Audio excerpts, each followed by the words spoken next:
play. The middle was too loose, so to speak. Yeah. Let's not even talk about the back end. It was just crazy. Yeah. I couldn't believe even how France got to that point if that's how they were playing. I know, and echoing what you were saying, I was just like, you know, I was asking myself a very selfish question. Do France actually know? Are they aware that they have fans? Because they really made us suffer. Because it's like everybody was rooting for France yesterday. Yeah. And well, every day is not Sunday. Yeah. It was a bad day in office for France.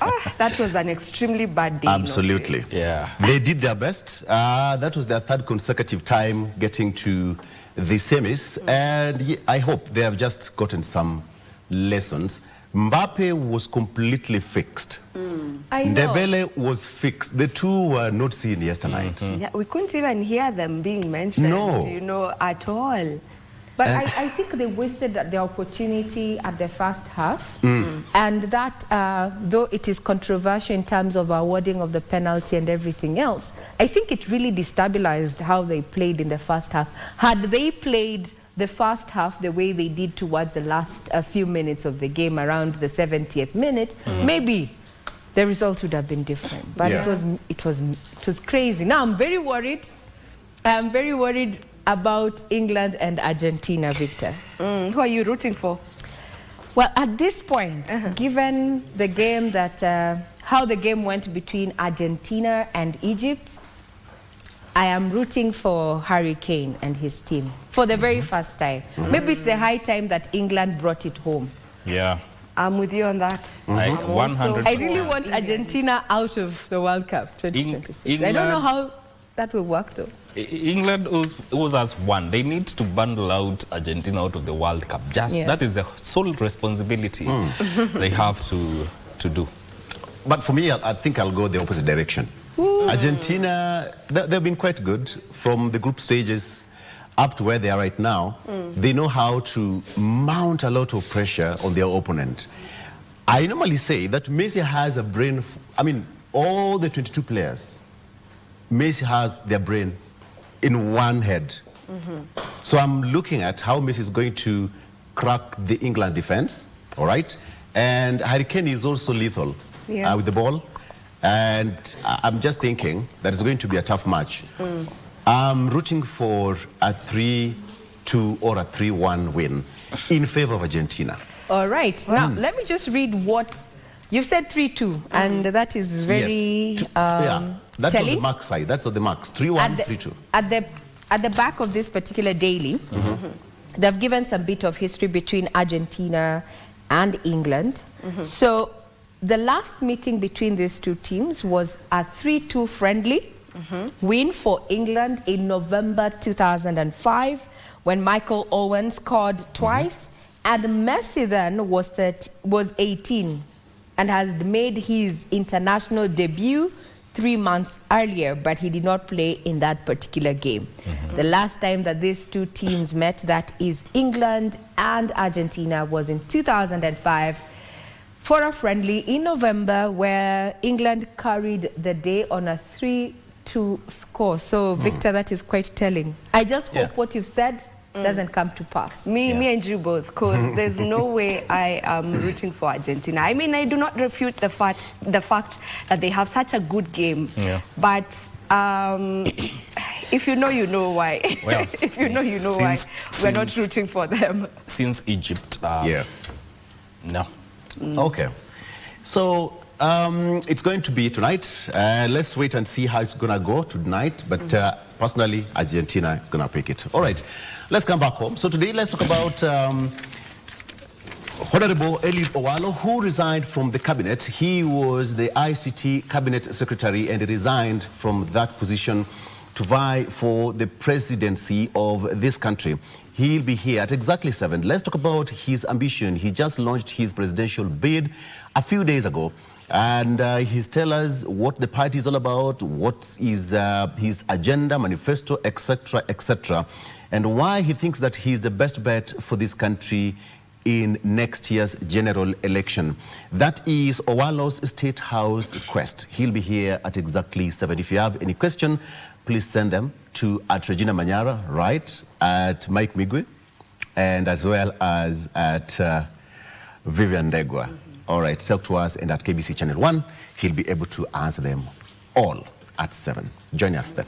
Vivian. All right, aside from that, we'll be having another conversation right here on Good Morning Kenya, and that is the unspoken battles of widowhood. And we'll be looking at, just what some of the battles that widows get to go through, and things that maybe some of us may not be aware of. So the topic of conversation is left behind, not left out. And joining me will be Bishop Dr. Josephine Mungania of the Redeemed Gospel Church. She'll be here so that we get to talk about that conversation. So do stay tuned for that as well. Mike?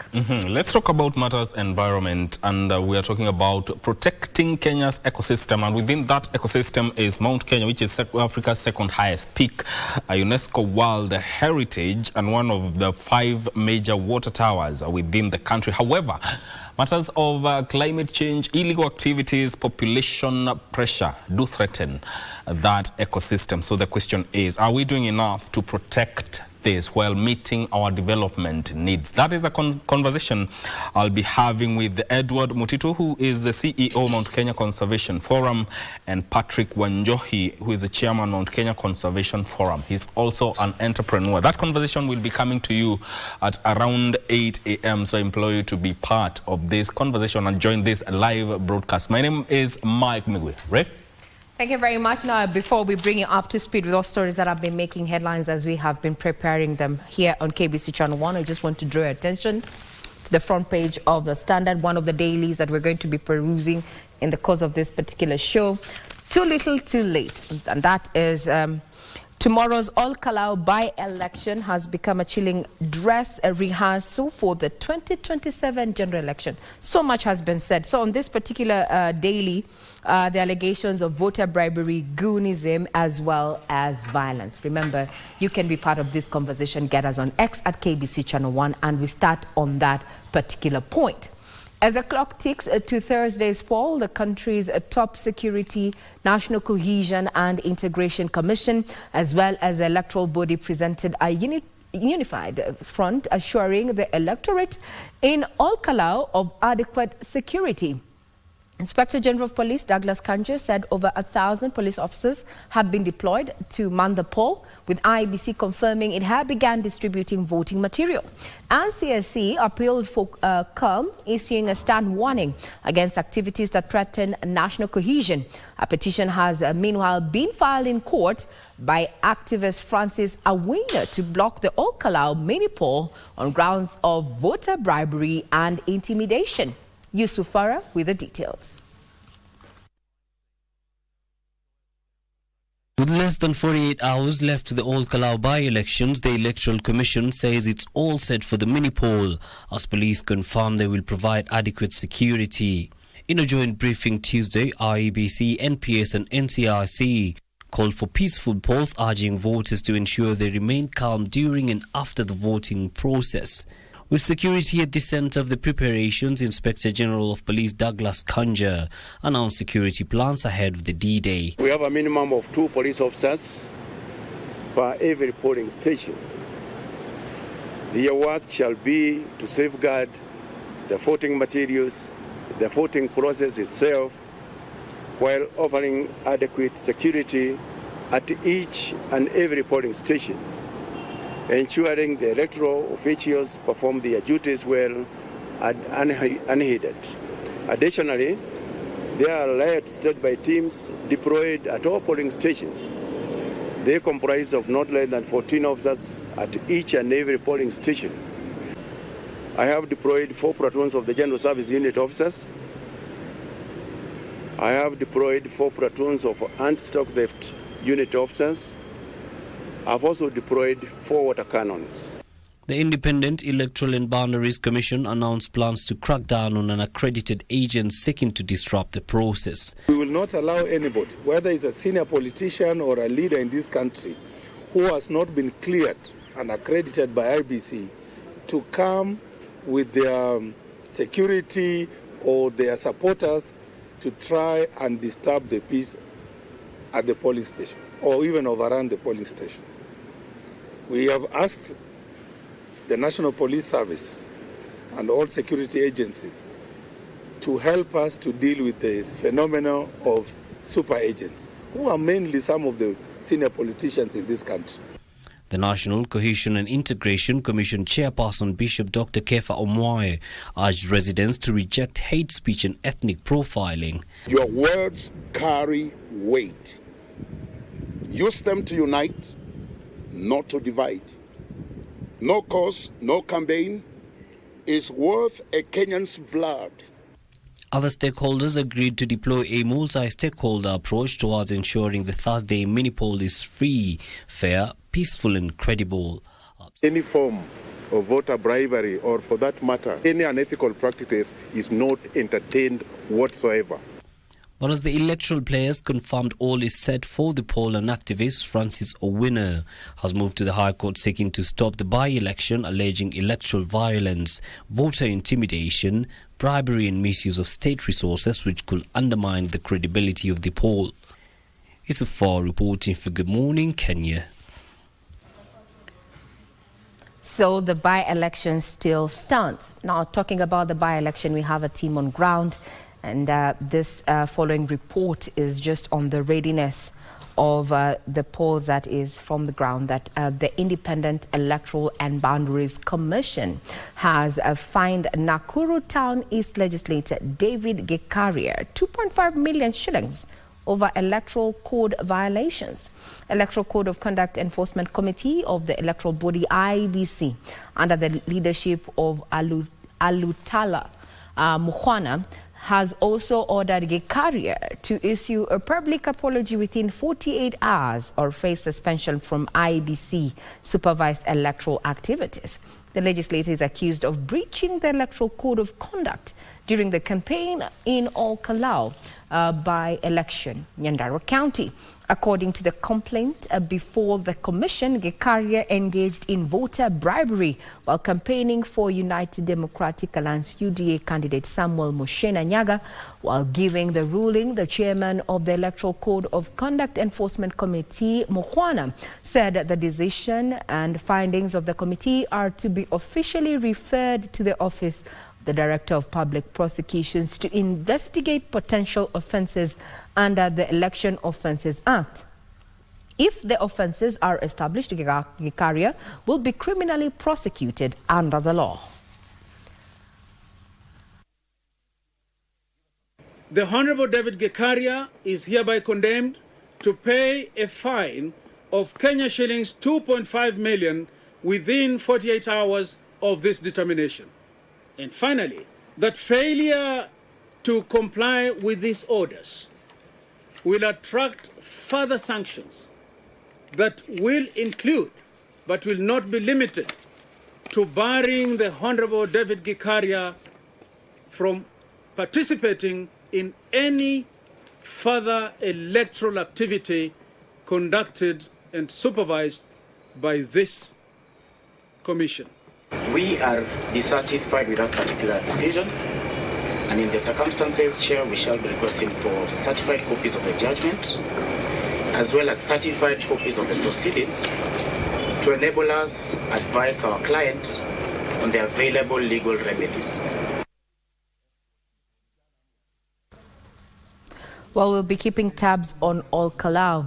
Now, former Defense Forces officer Major Peter Mugore has been handed a life sentence after he was found guilty of murdering his wife and his 2 children in October 2019 at the Laikipia Air Base. Justice Martin Muye, acing the verdict on Tuesday at the Milimani High Court, ruled the offense was brutal and the circumstances surrounding the crime required the maximum custodial sentence in criminal law.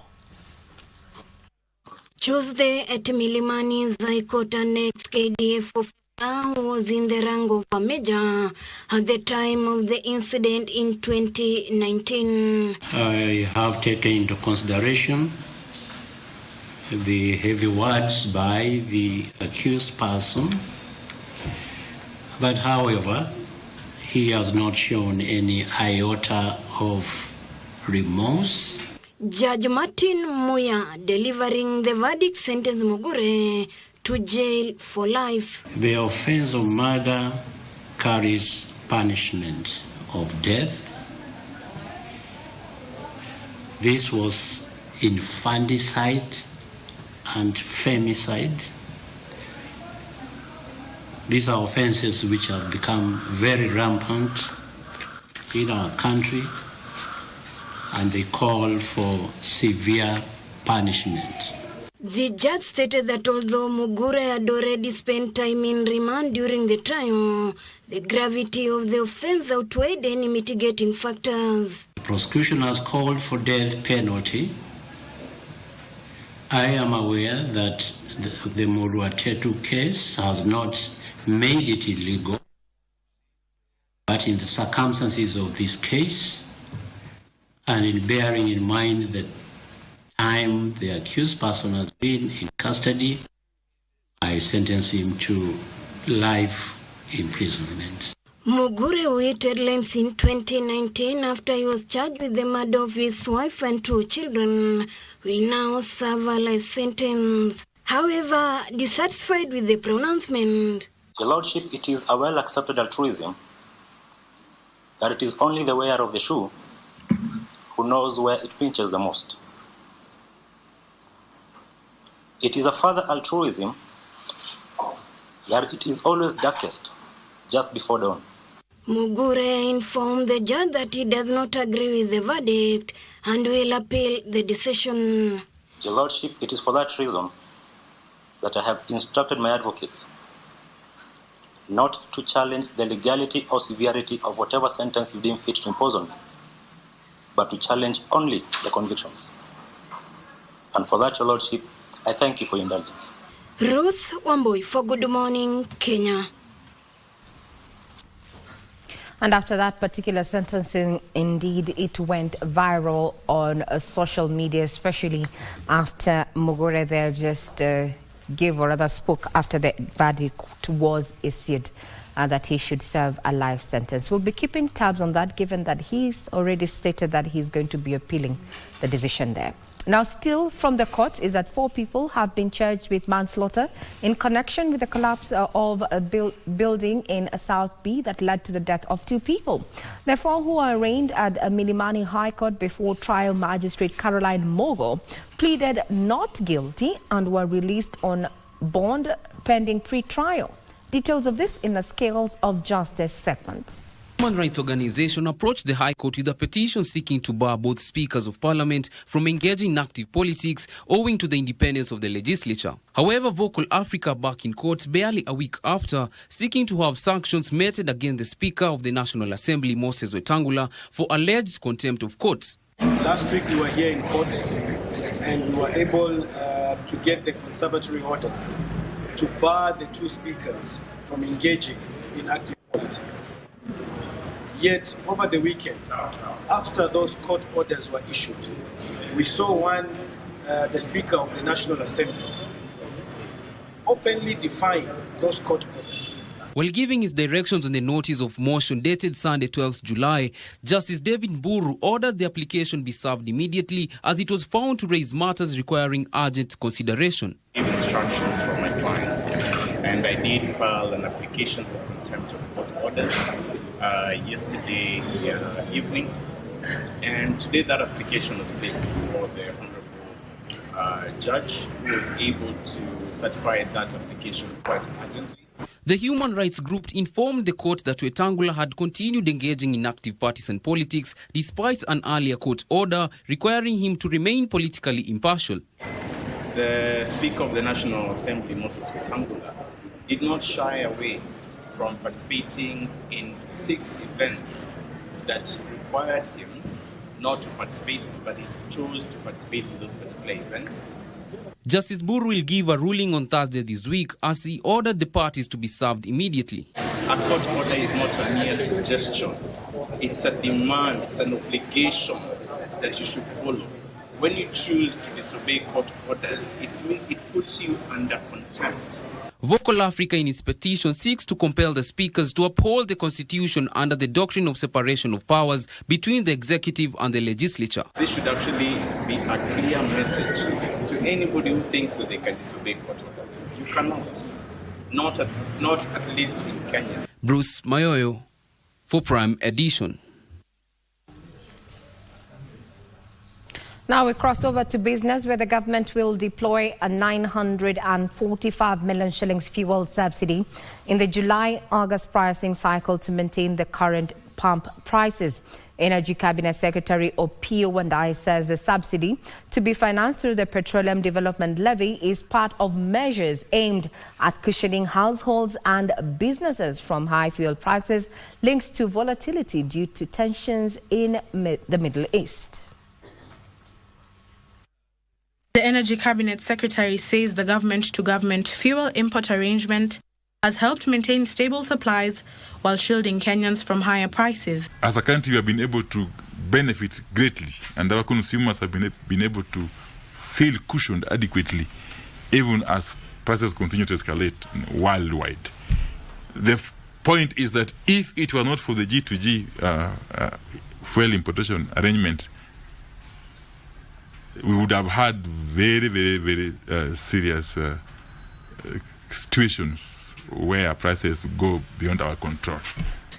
He says the government has extended the application of the 8% value-added tax on petroleum products for 3 months until October 14, 2026, to cushion consumers. Wandayi attributes the government's intervention to uncertainty caused by conflict in the Middle East, which has affected transit of fuel through the Strait of Hormuz. Given what it is, we can only guarantee that we shall be able to have adequate supply of fuels and do whatever it takes within our means as government, and to deploy the necessary tools at our disposal to try and mitigate the possible effect of these escalations. Ndutamo Kami for KBC Channel 1. To more sports news, that President William Ruto has reaffirmed his government's commitment to harnessing sports talent through the development of sports infrastructure. The President spoke yesterday when he hosted the 2 national women's soccer teams bound for international assignments, Harambee Starlets and Junior Starlets. Jersey and a ball. President William Ruto hosted the national women team Harambee Starlets at State House, Nairobi today morning. Wonderful. He challenged Harambee Starlets to go better than the group stage exit in their Women Africa Cup of Nations debut a decade ago, as they head to Morocco to battle for continental honors and in the hunt for a 2027 FIFA World Cup qualification. Where you come from does not determine where you can go. Talent is not confined to big cities. Greatness is not reserved for a privileged few. It can emerge from every village, every school, every county. Dream boldly, work relentlessly, and when opportunity comes, be ready. The president handed the national flag to Harambee Starlets, who will be flying out tonight for a pre-WAFCON residential training in France before they kick off their campaign on the 26th of this month against host and last year's finalist Morocco in a Group A fixture. Sisi wote hata majuni wakienda World Cup pia na kuashua. Umeona venye wamecheza hapa, ni watu wako determine, watu wanaona mbele. So mimi naweza sema tukimalizana hapa usituachilie hivi sasa ndio baadaye tuende kwa Mr. President Hussein. Mr. President, tukishatoka hapa unaona talent venye ziko hapa. So Mr. President tuangalie. Na also Mr. President, naweza sema jani jakuwa rahisi, even though kumekuwa na challenges, but tumefight, atujangalia hizo challenges venye zina nini. Beldine Odemba's Chargers will face Algeria and Senegal in the other matches set for Rabat. The WAFCON semi-finalists will qualify for next year's FIFA Women's World Cup in Brazil, while the losing quarterfinalists will go through the playoffs. Ruto called on the junior starlets to record better results in this year's FIFA Under-17 Women's World Cup in Morocco. The junior starlets under the tutelage of Mildred Cheche are in Group E in this year's World Cup set for October 17th and November 7th in Morocco alongside China, USA and Samoa.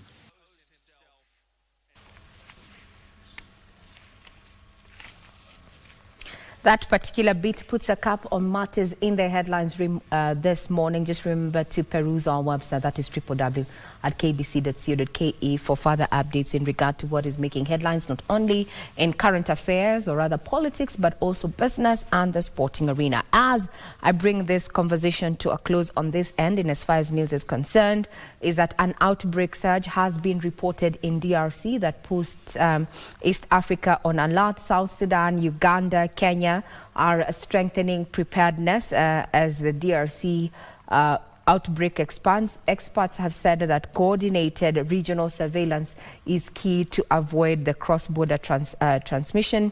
And in as far as the run-up to the elections come 2027, is that the latest report indicates that Kenya faces an 84% chance of election violence.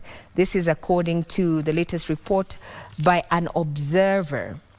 So let me just take it through. Is that an observer group raises alarms as gun attacks escalate and institutions face scrutiny ahead of the 2027 general election.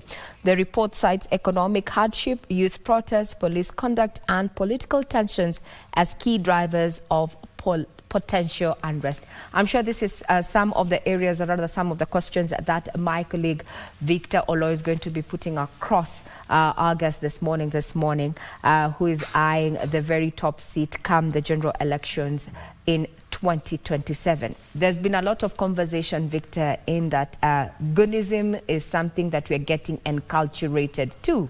But then, what does this mean for the country's security? I'm sure you're going to be able to be unpacking this, as well as a strategy that our guest this morning is going to be applying going forward. I'm Regina Manyara. I hand it over to my colleague Victor Lowe for the next conversation. Do keep it right here.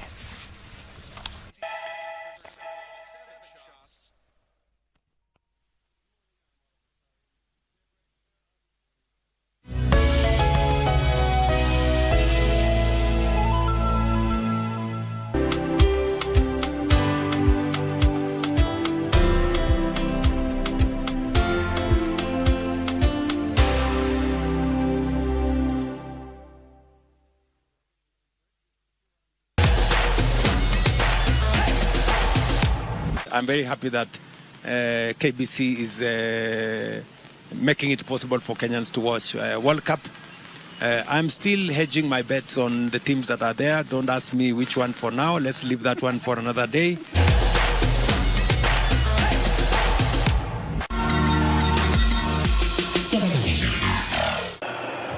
Everybody laughed. They're not laughing now. He scored a big goal to get England back into this game before half-time, and now they're looking for another one. He scored 2 in a minute against Mexico, trying to do the same here. England buoyant. Harry Kane got a lot behind it. Good save, Neelan. Low, strong, impactful, but Neelan in the right place.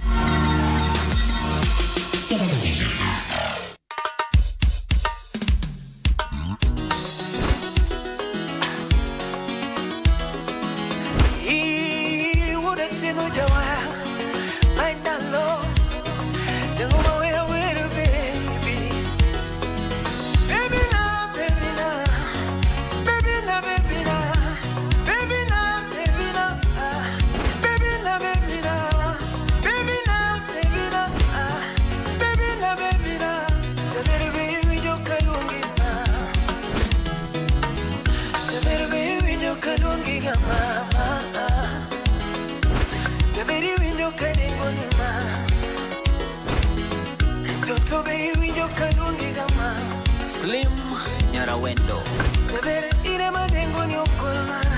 SNA Radio Mayiga Mato Marwa. Pindi tunapowasha vifaa vyetu, tunapata fursa ya kutangamana na wasikilizaji wetu. Karibu sana thĩinĩ wa tabarĩra ya Rwiga. Tunapeperusha utangazaji uliobobea katika habari, nĩ ũndũ wa macio na mangĩ maingĩ, burudani, nĩ harĩa tũkoragwo tũkĩigua nyĩmbo mwaki nyĩmbo hot, na hamasisho la kiroho. Usiachwe nyuma. Jiunge nasi kwa safari ya kufana katika 99.5 FM. Shoro FM.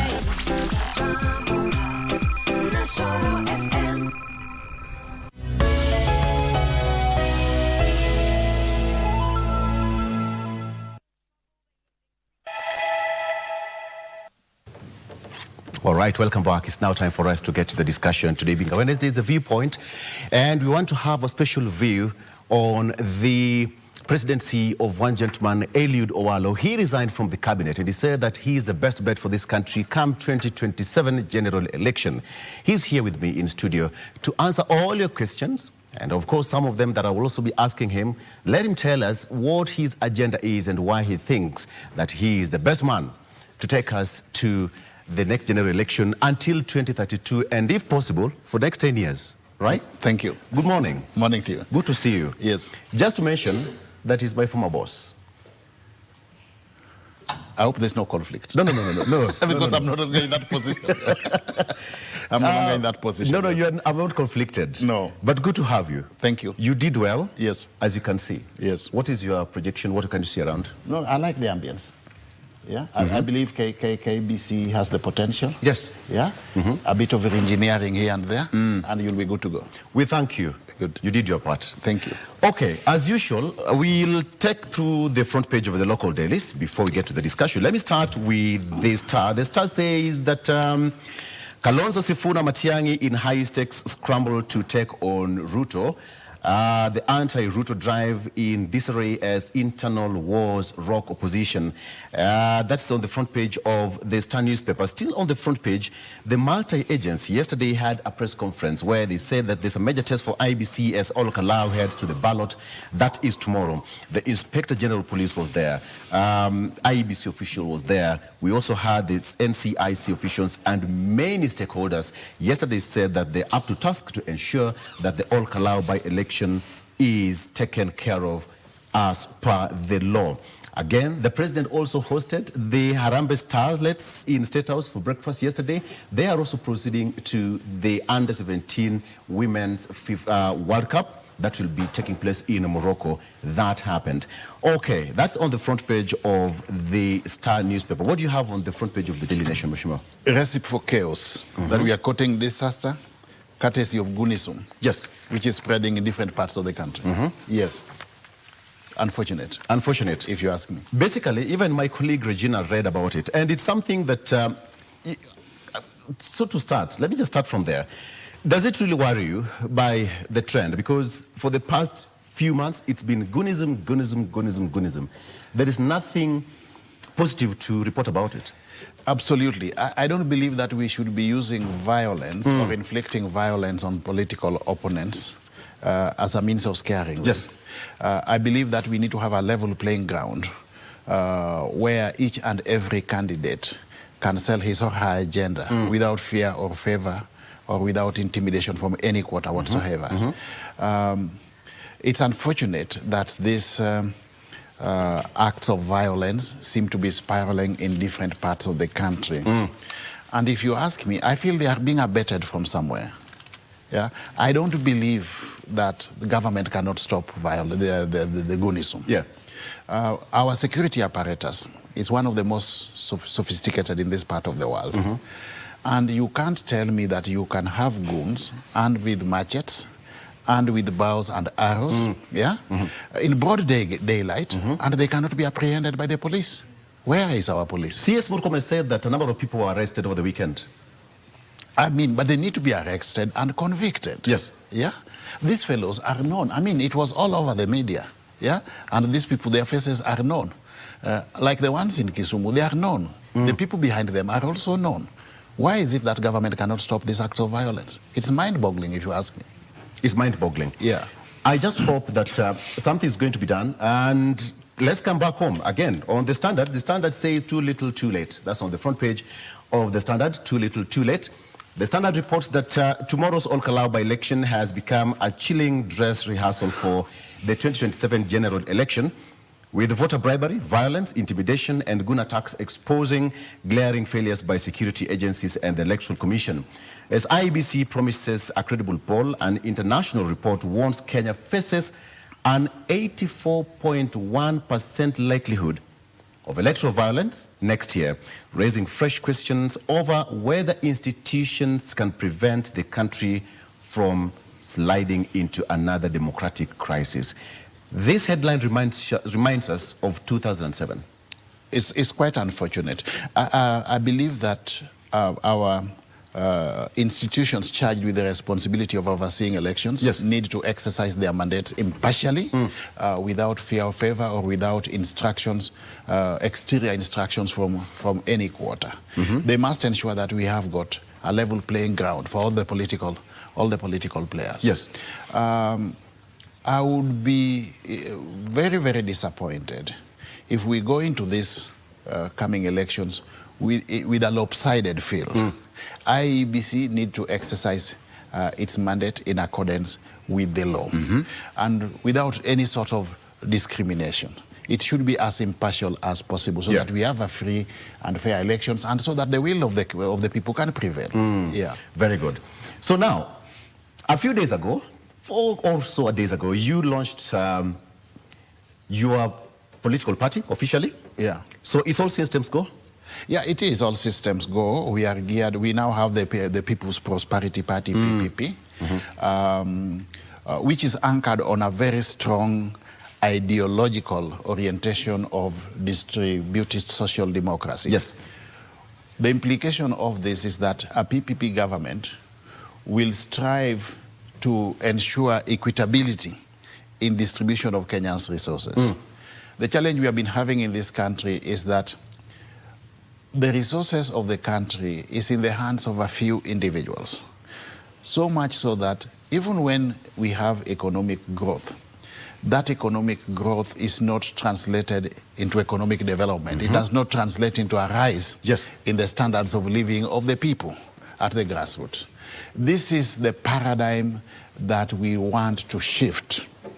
We want to ensure that there is equity and equitability in distribution of Kenyan resources so that those who benefit from the resources of this country primarily should be the value chains at the grassroots. Yes. Those who are actually the backbone of the economy.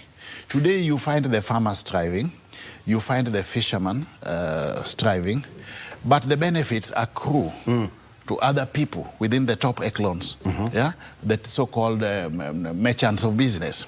So we really want to facilitate equitability in distribution of resources so that everybody gets rewarded to a level commensurate with their contributing component towards growth of the Kenyan economy. That sounds like a very soft approach, because when you talk about resources and distributed equally amongst Kenyans, that sounds like not equally. It's equitability. There's a difference between equally and equitability. I stand corrected. Yes. But that sounds so soft that it touches the softest part of every Kenyan. Yes.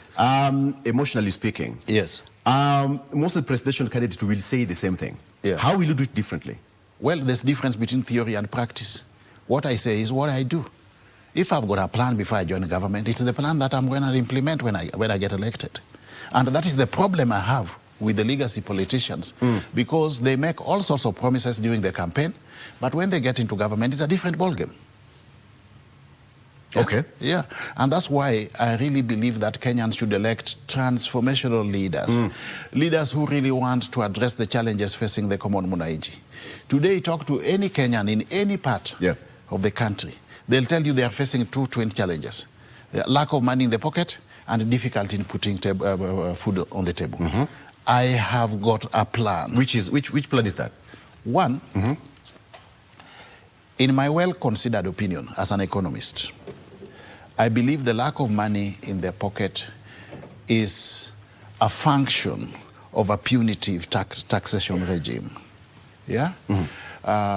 Tax levels are extremely high. to the extent that after taxation, the level of disposable income yes. cannot enable Kenyans meet basic subsistence. That is an issue that we need to address. And that's why I'm saying that once elected president, having done my maths and analysis as an economist, I'll bring down the level of income tax from 35% to 20%. In equal measure... 35 to 20? To 20. Okay. In equal measure, I'll bring down the level of VAT from 16% to 10% because VAT is a major contributor towards the high cost of living index. The spiraling prices is a result of high level of VAT. If you buy sugar, yeah, there's a VAT in it. Yes. If you buy salt, there's a VAT in it. All these basic essential commodities, their prices are high because of VAT. We can drastically reduce the level of VAT from 16% to 10% comfortably without any negative spiral effects. The other thing I'm going to do is to bring down the level of corporate tax by 5% across the board to spur investment in the economy by businesses. And then we do away with the digital tax. I don't see why we should have this so-called digital tax, because the digital and creative economy is one space where we have got enormous potential. In fact, if you ask me, the only opportunity that we have to empower our youth. We no longer have the white-collar jobs, but we have got an abundance of opportunities within the digital space for our young boys and girls to explore their full You talk potential. about digital tax, Yeah. and this was part of your docket. Yes. When you're in the ministry. Yes. And you oversaw this passing through the cabinet until it got effected. Yeah. How would you reverse it? Well, it's through the same process. And by the time it was passed, you are the boss. Yes, but I gave my views. I gave my views as far as that was concerned. You know, when you are in a position in government where you are expected to be the expert advisor to authority, your work starts and stops at the point of giving advice. You are not in control of whether or not whatever advice you give will be taken. I gave my views appropriately as required. So your view is you think we should do away with the digital tax. Why? Because we can get that money elsewhere. Why should we levy digital tax in a space which is the only avenue that we have to enable our youth exploit their full potential?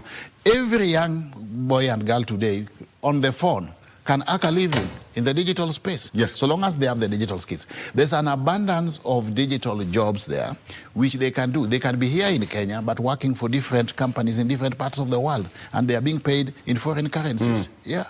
Okay. And I've seen it happen. I've seen boys who have just completed fourth form earning up to and including 200 Kenya shillings per month in the digital space, doing different jobs at the same time, working for different companies the same day. A company in the US in the morning, another one in the UK in the afternoon, another one in Canada or India in the evening, you see. So they can work, multitask and work for different companies at the same time doing different jobs, and they are paid. The harder you work, the more you get. Yeah. Okay. Yeah. Is this one of the reasons why you want to be president? Definitely, this will be a key plank in my campaign. I'm very concerned about the high levels of unemployment in the country. And I believe that the space that we have for our youth is the digital and creative economy. And we need to go a step further and augment this through sports. Sports is another space where we have got abundance of opportunities for our young boys and girls. If we can nurture their talent early enough, we should be able to exploit their full potential. It is not cast on stone that our children must today pursue education up to university the way we did before getting employed or before earning a source of living. We should be liberal enough to build on the strengths, skills, competencies, and capabilities in area of this youth in areas where they are strong. If somebody is talented in football or netball or volleyball or athletics, why can't we allow them to pursue that? Sport is today big business. With an enabling policy framework, we should be able to empower our youth courtesy of sport. And what we need to do is, first of all, to ensure that we have the requisite infrastructure for sports, sports facilities. We need to start by establishing talent development centers at the grassroots. Yes. I'll take you back a little bit because I'm a soccer enthusiast. All right. In the 1980s, the Kenya national soccer team, Harambee Stars, used to do very well. Actually, it was a regional powerhouse. But that's a team that had played together for a while, but also it's a team that entailed players who had gone through the youth structures that had been established in the early 1970s by one German called Bernhard Zgoll. It just shows you what we can do if we identify, nurture, and exploit the potential in our youth at an early age. You can't build sport from the top. You have to build sport from the grassroots. Yes. And that requires an enabling policy framework to facilitate. And that is one thing that I'm very passionate about. And given the opportunity by Kenyans as president, I'll go the full hog and ensure that sport becomes a major plank of our economy. Okay. So let's rewind back to, sometimes back. Yeah. So you are there, and one moment you decide that you want to be president. Yes. What really struck that part of your spinal cord that shook you a little bit and said, I'm going to run for it? Empathizing with Kenyans. I mean, I've been into different parts of this country. And everywhere I went, Kenyans are telling me they're struggling. They don't have money in their pocket and they don't have food on the table. And they have gone ahead and told me that they do believe that the problem we have in this country is not lack of resources. We have the requisite resources, but they believe that our biggest problem is corruption. Yes. Yeah? They no longer, in their view, trust the legacy politicians. And I've been urged on. They have told me that Kenyans have told me that, Eliud, we believe that you can be a good manager of resources. We have seen your track record. When I was CSICT, the Ministry of ICT, was voted by none other than the Ethics and Anti-Corruption Commission, under my leadership, as the least corrupt ministry.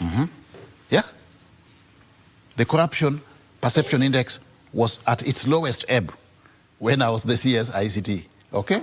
So that is an indicator of my track record. I'm a person of integrity. When I was in the private sector, also for a period of 23 years before I joined the government, I established myself as one of the most sought-after strategists in Africa. I built that reputation. So I'm a performer. The things I did when I was at Ministry of ICT, rollout of the fiber optic cable, establishment of the digital hotspot, establishment of the Wi-Fi's, digital skilling, and even embarking on the process of revitalizing the Postal Corporation of Kenya and the Kenya Broadcasting Corporation, that is in the public domain. So my record speaks for itself as a performer and somebody who will actually facilitate zero tolerance to corruption based on track record. I'm a person of integrity and Kenyans believe in it. A person of integrity. Yeah. So this is part of your agenda? Oh, yes. In fact, amongst many others. Oh, yes. Go ahead and explain them. When I'm elected president, I will do everything possible within my means to ensure that there is zero tolerance for corruption in my government. In fact, for a start, I will reopen all cases of corruption within the period of the 2010 constitutional dispensation so that Kenyans can get a closure. We need to have impartial investigations of these cases of mega corruption so that people need to know the culprits, those who have been siphoning money out of public coffers. I mean, Kenyans deserve that. The problem we have been having is interference with institutions which are supposed to fight corruption, political interference. We need to have an EACC, a DCI, Director of Prosecutions, who are exercising their mandate impartially without any instructions from any quarter. And we need to separate the three arms of government so that they work independently of each other. The executive, the legislature, and the judiciary. Those three arms of government should work independently. I really want to facilitate, benefiting from my past experience in government, full digitalization of government services as one of the avenues of stopping corruption. When I got into the Ministry of ICT, I found only 350 government services digitalized. By the time I left, we had gone a step further and digitalized a whopping 22,000 services, which were then available on digital platform. The net effect is that Kenyans no longer needed to physically go to government offices to seek most of the government services. They could acquire these services from the comfort of wherever they are, including but not limited to the comfort of their homes. Okay? Yes. What was the end result? The end result was that the level of government revenue, domestically collected revenue, shot from a meager 60 million shillings per day to about 1 billion shillings per day. What did we do? We just sealed the revenue leakages, courtesy of digitalization. So I've seen it work. Digitalization is one of the avenues through which we can seal revenue leakages with a view to stopping corruption. And I'll ensure that we digitalize everything in government. We digitalize procurement. Yeah, we digitalize implementation of projects, monitoring, evaluation, and reporting framework, and accountability for utilization of public funds. You talked about independence of all these independent bodies, but Mheshimiwa, it sounds easier said than done. So long as there's the will, it's possible. I mean, what is so difficult in getting the judiciary, for example, to exercise its mandate without interference from the executive? Yeah, do you think you won't have networks there? We don't need to. We don't need to. And if anybody is interfering with the judiciary, I mean, they need to face the full force of the law because the Constitution is supreme. I would wish to see a parliament that is exercising its mandate independently of the executive. Today, this parliament has become a mere appendage to the executive. They are dancing to the whims of the executive. Yeah? It is, actually, to me, this is the most embarrassing parliament in our lifetime. You can say that? Oh, yes, absolutely. It is. And I can say that again and again and again. Yeah? It is a toothless bulldog. It has become a mere appendage to the executive. And that is not the direction we should Executive go. That you are part of? Oh, yes, but not as president. I'll reverse that trend when I become president. How will you reverse that? Just let institutions do their work. Let Parliament do its work. Let Parliament provide the checks and balances to the executive with a view to making sure that the executive delivers on its mandate based on promises made to Kenyans and ensuring that there is prudence in utilization of resources. That's what they should do. But when now Parliament wants to behave as if it is part and parcel of the executive, and then they are letting down Kenyans, the electorate, who put them into those offices. Yeah. I remember covering one of the by-elections in Kibra constituency where you are part of the participants. Oh, yes. And I remember covering you extensively. Yes. What have you learned since then, getting to a by-election, and now you want to run for the top seat of this country? And of course, you've run, you've gone through the ranks up to here where you are today. Kibra was another Al-Kalau. I remember that. Yes, it was another Al-Kalau because, it's a by-election. By-elections, if you ask me, is quite different from the general election because by-election, the focus of the whole country is in one constituency. Just as is the case of Al-Kalau today, we had government coming into Kibra with massive resources at that point in time with a view to tilting the scales in favor of the system preferred candidate as was the case then. Yeah? So that really is not the direction we should go. We really need to have a level playing ground for all candidates. Yes. But when you get to a situation where government is coming in with all sorts of resources, to tilt the scales in favor of one candidate, then that is not an impartial electoral process.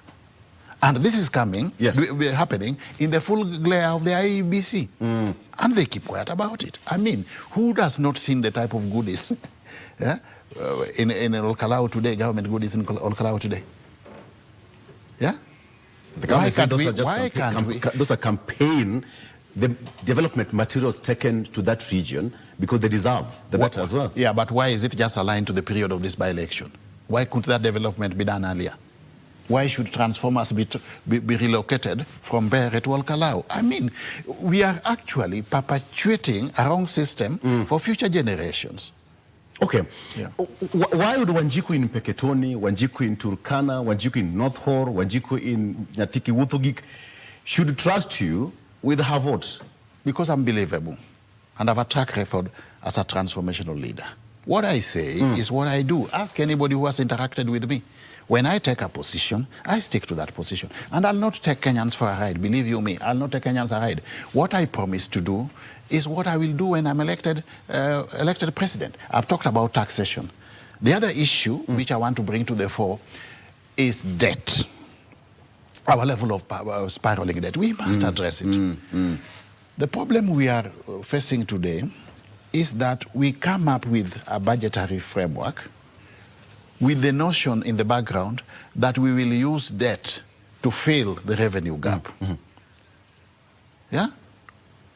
Debt should not be utilized as a revenue-raising measure to fill budgetary deficit. Under my government, I'll run a zero budget deficit. We will cut our cloth according to our size, just the same way we do in our homes. You plan at family level based on the resources available at your disposal. You don't plan with the notion that you are going to borrow to fill the gap. That's what we should do at macro level. The same thing we are doing at micro level is what we should do at macro level. And I will only sanction, my government will only sanction public debt in instances where that debt is going to projects which can repay the debt and for the benefit of the people. In fact, my government will go a step further and undertake a forensic audit of all previous debt, so that we are certain, the veracity or otherwise, that one, the debt was acquired in conformity to the law, and two, that the debt was utilized for purposes of public good. We need to do that audit for the good of Kenyans. Okay. Yeah. So let's come back and ask you a question. Are you a government project? Are you Ruto's project? You know, this is a question I've been asked and I've answered 1,001 times. You also need to answer it here. And I'll not hesitate to answer. To me, that is the most illogical and incorrigible argument I'm coming across, because my track record as somebody who is decisive and somebody who is forthright and somebody who takes risks is there for everybody to see. In the year 2019, when I decided to work with Ruto, I did it publicly, and I announced publicly that at that point in time, I was joining the Hustler movement and I was going to support William Ruto 2022. And I went the whole hog. Yeah? We shepherded him until he got into government. Yes.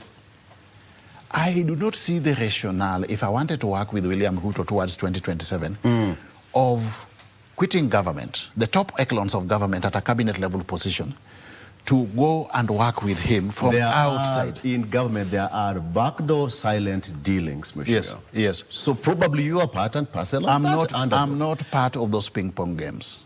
I play my cards on the table. I'm not part of those ping-pong games. And that has never been my style. That is contrary to what is in the public domain, that you are there to destabilize the Luo Nyanza voting bloc. Let me ask you. Go ahead. How do I destabilize the Luo Nyanza voting bloc?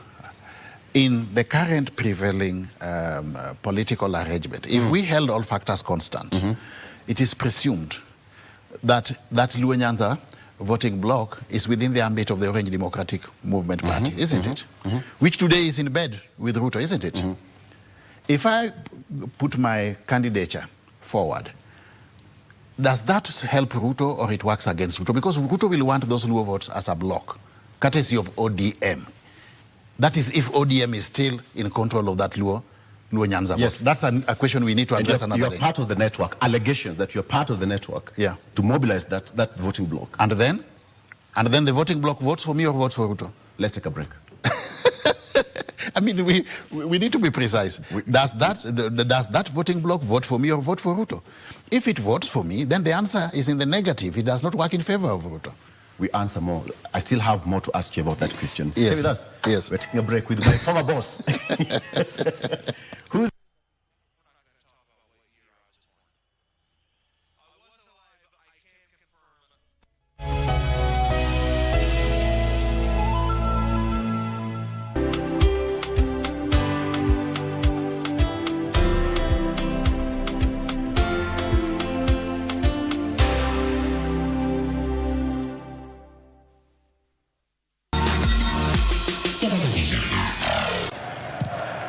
Sung in by Odegaard, he's hit it deep. He's got Pickford committed. Anybody coming under the overlap, Pickford is down and play will be halted. And Norway will say, hang on a sec.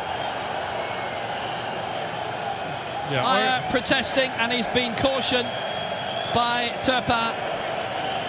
Ira's right. I mean, Pickford came into his own man, knows exactly what he's doing. We just touched on that earlier on. Yeah, that's going to hurt, but that's your job. You came out and you went and nailed your own player while you punched the ball away. I feel he knows what he's doing. Ira's just frustration. He's not one of the ones booked. I think they only had Noosa taking a yellow card into this game, so. The wait is over. KBC Iko Huduma Center. Starting with Nairobi, kupata huduma za KBC imekuwa rahisi. From digital guidance and signet services to booking of commercial adverts and documentaries. Visit our dedicated desks at Huduma Center GPO, Times Square, Makadara, Kibera or Eastleigh. Tunakungoja hapo. Whether it's a casual announcement or a specialized media solution for your business, we are here to serve you. KBC at Huduma Centers, moving closer to you. Your station, your service. The 2026 FIFA World Cup is coming to the end, and what a tournament this has been.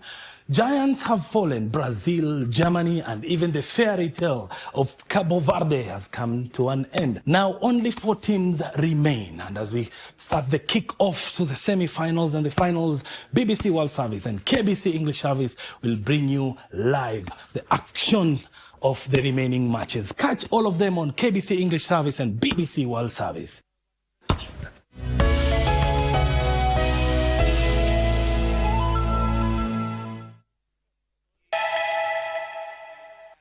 And welcome back. And here with Mheshimiwa Eliudowalo, who EGH, important to note, that he wants to be the president of this republic come 10th of August 2027.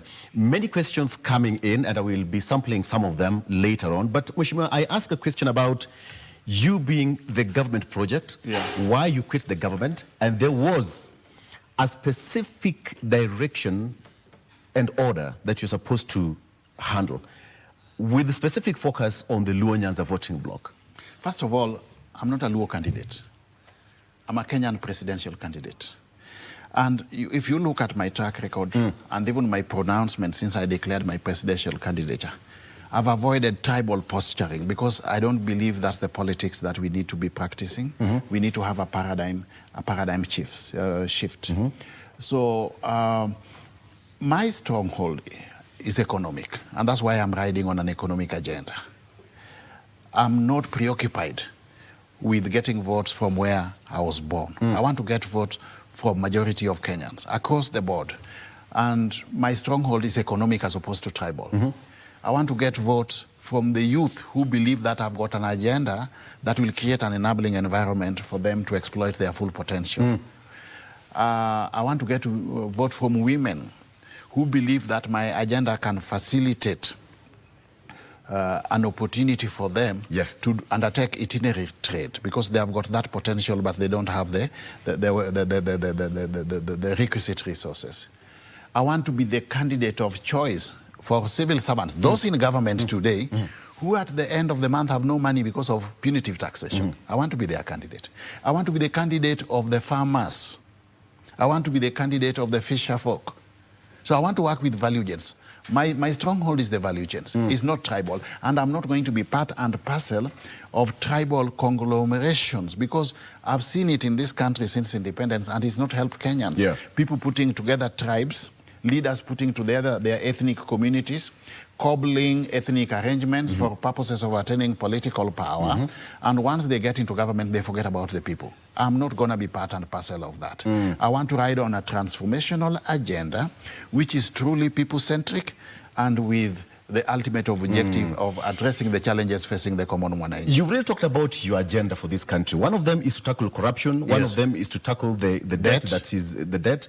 You've talked about sports economy, which is quite massive. What else? The other one is education. Education. I want us to re-engineer our education sector. If we collect adequate revenue. And in fact, before I get to education, I just want to expound on something. Many a time I've been asked where we are going to get revenue from to finance government expenditure if we are drastically reducing the level of taxation. And it is basic economics. Today, the level of tax is extremely high because only about 9 million Kenyans are paying tax out of a possible 36 million Kenyans, which means there's a whopping 27 million Kenyans who are not paying tax today because they can't pay what they don't have. They don't have a source of livelihood. So that is the starting point. We should interrogate. Why is it that we have got 27 million Kenyans who don't have a source of livelihood? This is where our mothers and sisters are. This is where our youth in the Juakali sector are. Why don't we push resources to those sectors so that these fellows can operate at optimal capacity utilization level from an economic perspective, so that they get some optimal level of income and by extension they get into the tax bracket? Yes. And that is the answer to that question. Don't increase tax. The focus should not be on increasing the level of taxation to raise more revenue. The focus should be on widening the tax base. Yes. Bringing more people into the income bracket. Yeah? Creating more jobs. Creating more jobs. Creating an enabling environment for businesses. Then you will be able to collect more tax than we are currently collecting without increasing the level of taxation. In fact, to be specific, drastically reducing the level of taxation, as I've already alluded to earlier. I believe if we are going a step further to utilize that tax well by sealing the revenue leakages and reducing wastage in government and doing away with the corruption, we should be able to have adequate resources to facilitate free primary education. So that will be a key plank of my plan. I want my government will facilitate free primary education and free day secondary education. The Kibaki government had free primary education. Where were they getting resources from? It just shows you that there's something amiss. There's something that we are not doing right. In equal measure, my government will facilitate free public health services in all public hospitals. Based on this background I've given you in terms of how we need to put together a framework that facilitates prudence in utilization of resources. I have a couple of questions coming from our viewers out there, but let me ask you this question. What is your definite or your clear path to victory without going to form political coalitions? Because as we speak, many people are going to have coffee in the evening. Yes. Brothers are going to have coffee. People are going to have meetings. Yes. But I've not heard you talk about having a coalition and all that. You see, I'm benefiting from practical existential experience in presidential campaigns. And you think you can go all alone? In 2013, yes, I headed the Raila presidential campaign. In 2022, I was a key plank in the Ruto presidential campaign. Believe you me, real political coalitions for purposes of elections are formed 6 months to the elections. So you will form a coalition? That is a discussion we'll need to have next year. And I'm not saying I will not form a coalition. What I'm praying for is that when we get there, I would be willing to form a coalition with people of like minds, transformational leaders, people who want to facilitate real change for the benefit of the Kenyan people. What I'm reluctant to do is to get into a coalition with the legacy politicians. And I've worked with these people. I know them in and out. There is no major politician today who is running for president whom I've not interacted with at a personal level or worked with. Yeah? When I was heading the Raila campaign in 2013, yes, Raila was the candidate. Kalonzo was a co-principal. Wetangula was a co-principal. When I contested in Kibra, I ran on ANC ticket. I worked closely with Musalia up to the point when I transitioned to work with the Ruto axis. And I've worked with Ruto from 2019 up to January 2026. So I know these fellows in and out, but still, at a personal level. Let me finish. This is coalitions. No. Let me finish. If these are the people Kenyans are banking on to facilitate real change in this country, then we are in for a rude shock. These fellows cannot facilitate any change. They have been part and parcel of government. You know them? I know them at a personal level. Ruto has been in government for 30 years. Different governments. Kalonzo and his team, they have been in government for between 30 to 50 years. And you've been part of that system No. for a couple of years. I have not been part of government. I've worked with these people from a strategic perspective. I've worked with them as a strategist. I was only in government for 1.5 years or 2 years. Yeah, this Ruto government. I've never been in government before. But I've been an advisor, a strategist to key of these politicians. So what I'm saying is this. I'm not going to be in a hurry to form coalitions with the legacy politicians. Yet I know very well that there is no light at the end of the tunnel. I don't see why we should get into coalitions just for purposes of getting into government. Then when we get into government, we forget about the people. You change the forests, but you retain the same monkeys. I mean, that's a zero-sum game. We will be taking Kenyans for a ride. I believe they are good politicians whom I can work with, transformational leaders, people who can be agents of real change for the benefit of the Kenyan people. And I'm saying in the fullness of time, at an appropriate time, I'll get into such a coalition. Very good. Yeah. There are a couple of questions coming from our viewers. One, Nicholas is asking, our president-to-be wants to lower taxes considerably. Ask him where he will get the money to run the country. I've answered that. We widen the tax base and then stop corruption and seal revenue leakages and then cut wastage in government. Today, if you go to Naivasha, these hotels on the road to the flower farms, those parking lots are full of government vehicles. People are in seminars. They are supposed to be working, but they are in what? Seminars. What are they discussing in those hotels in this era of technology, which they cannot do virtually? It is wastage.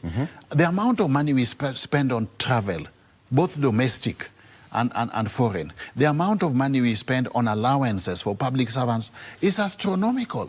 We need to do away with that. Then we cut down corruption. We will be able to and widen the tax base. We will be able to have adequate resources to do what I'm talking about. Yeah. Another gentleman called Obiro Nyawanga. Obiro Nyawanga is asking, basically this is a statement, corruption in employment, especially army, police, should be looked into.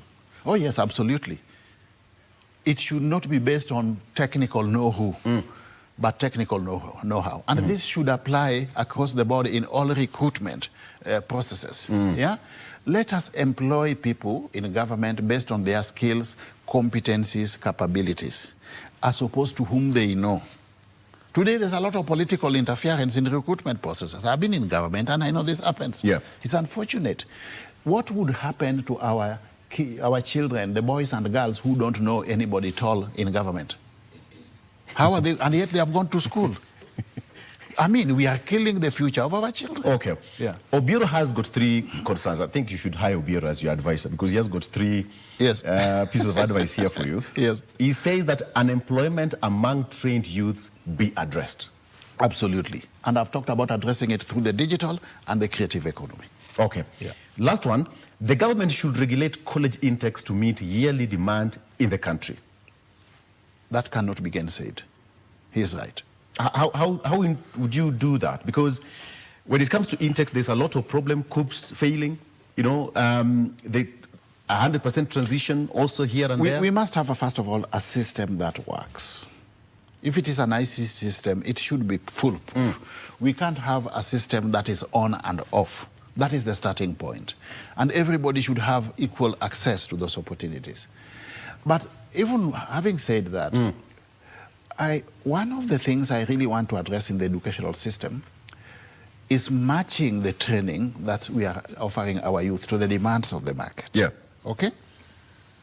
There's no point of training youth, who are not going to get demand in the job market.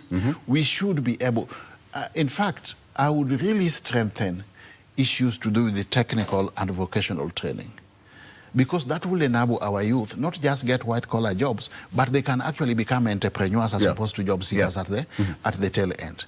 Let us align the training opportunities and the training curriculum with the demands of the market. Let us start with demand, and then we work backwards towards the supply.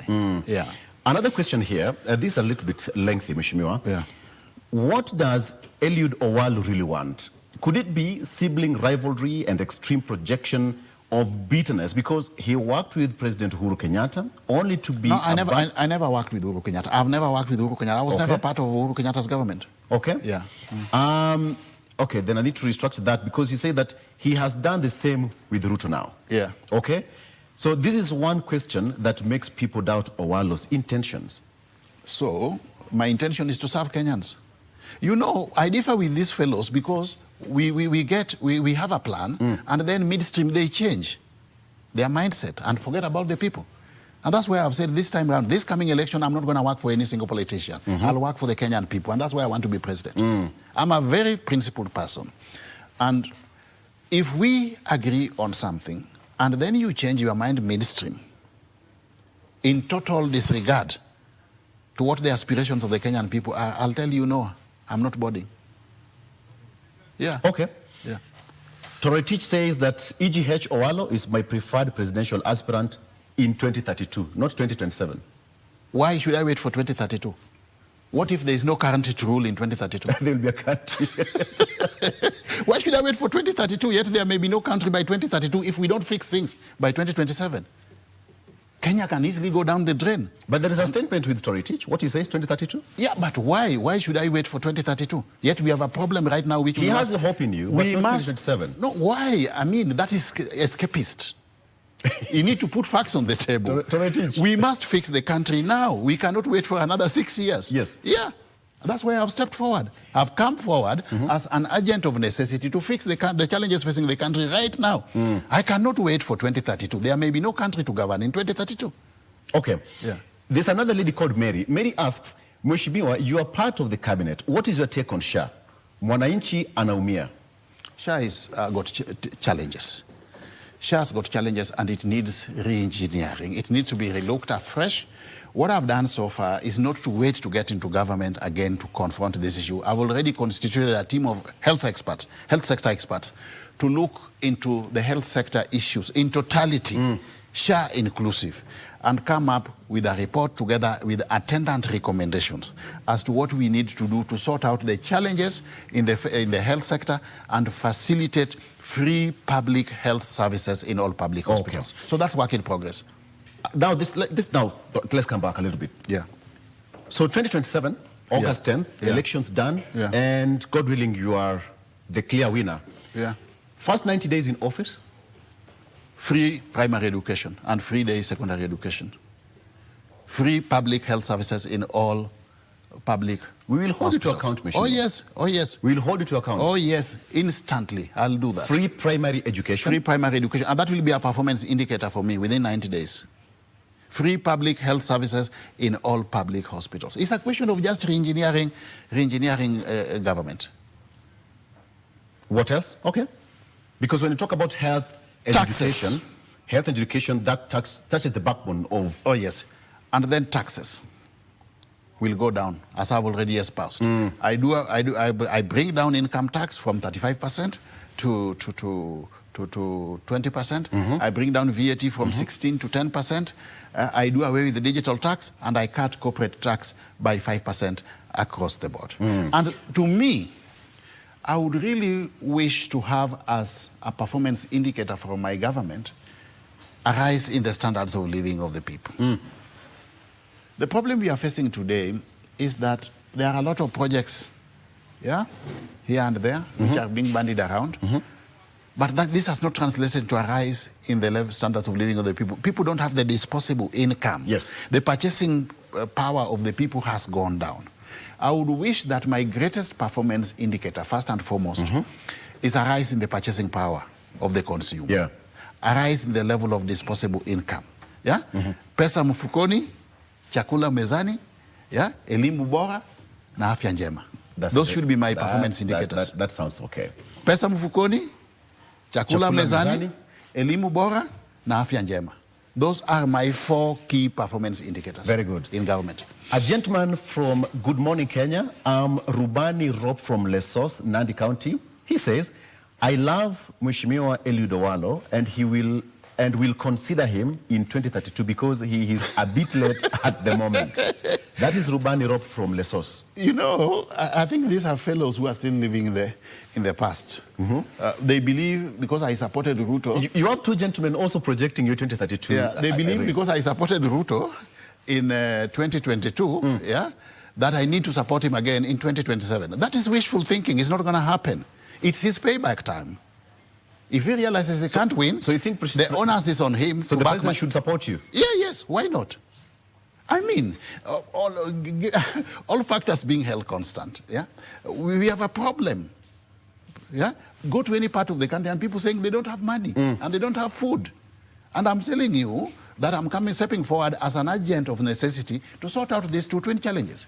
The current government has failed to address those two issues. Talk to anybody. Or you have money in the pocket yourself, do you? You will put money when you get to do it. So, yes, the fact that I supported Ruto in 2022 does not mean I need to support him in 2027. Okay. The political environment is dynamic. It is not static. The political tectonic plates keep on shifting. Yes. Yeah. Okay.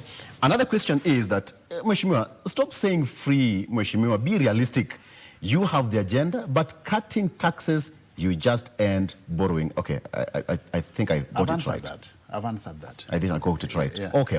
So and people need to give me the benefit of doubt. I'm not just a career politician. I'm an economist. So I know what I'm talking about. I think you... When I bandy around these figures, I bandy around these figures after thorough statistical analysis. Yeah. Okay. Yeah. There's a gentleman called, good morning, Kenya. Very good morning. I'm Jeff from Kitale. Jeff is saying, kindly advise His Excellency, Eliud Owalo, to work with the people like Fred Matiang'i. He has good ideologies. He is fit to deputize Matiang'i.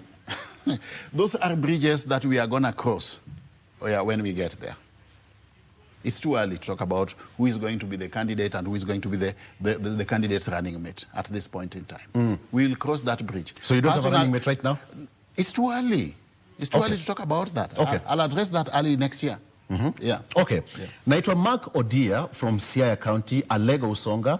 Napenda sasa manifesto, napenda siasa manifesto ya Eliud Owalo. Anaweza geuza Kenya iwe kama Dubai kulingana na hizo agenda zake. Ndio. Kiswahili kubwa hiyo. Ndio, tunataka mabadiliko ya ukweli. Yeah?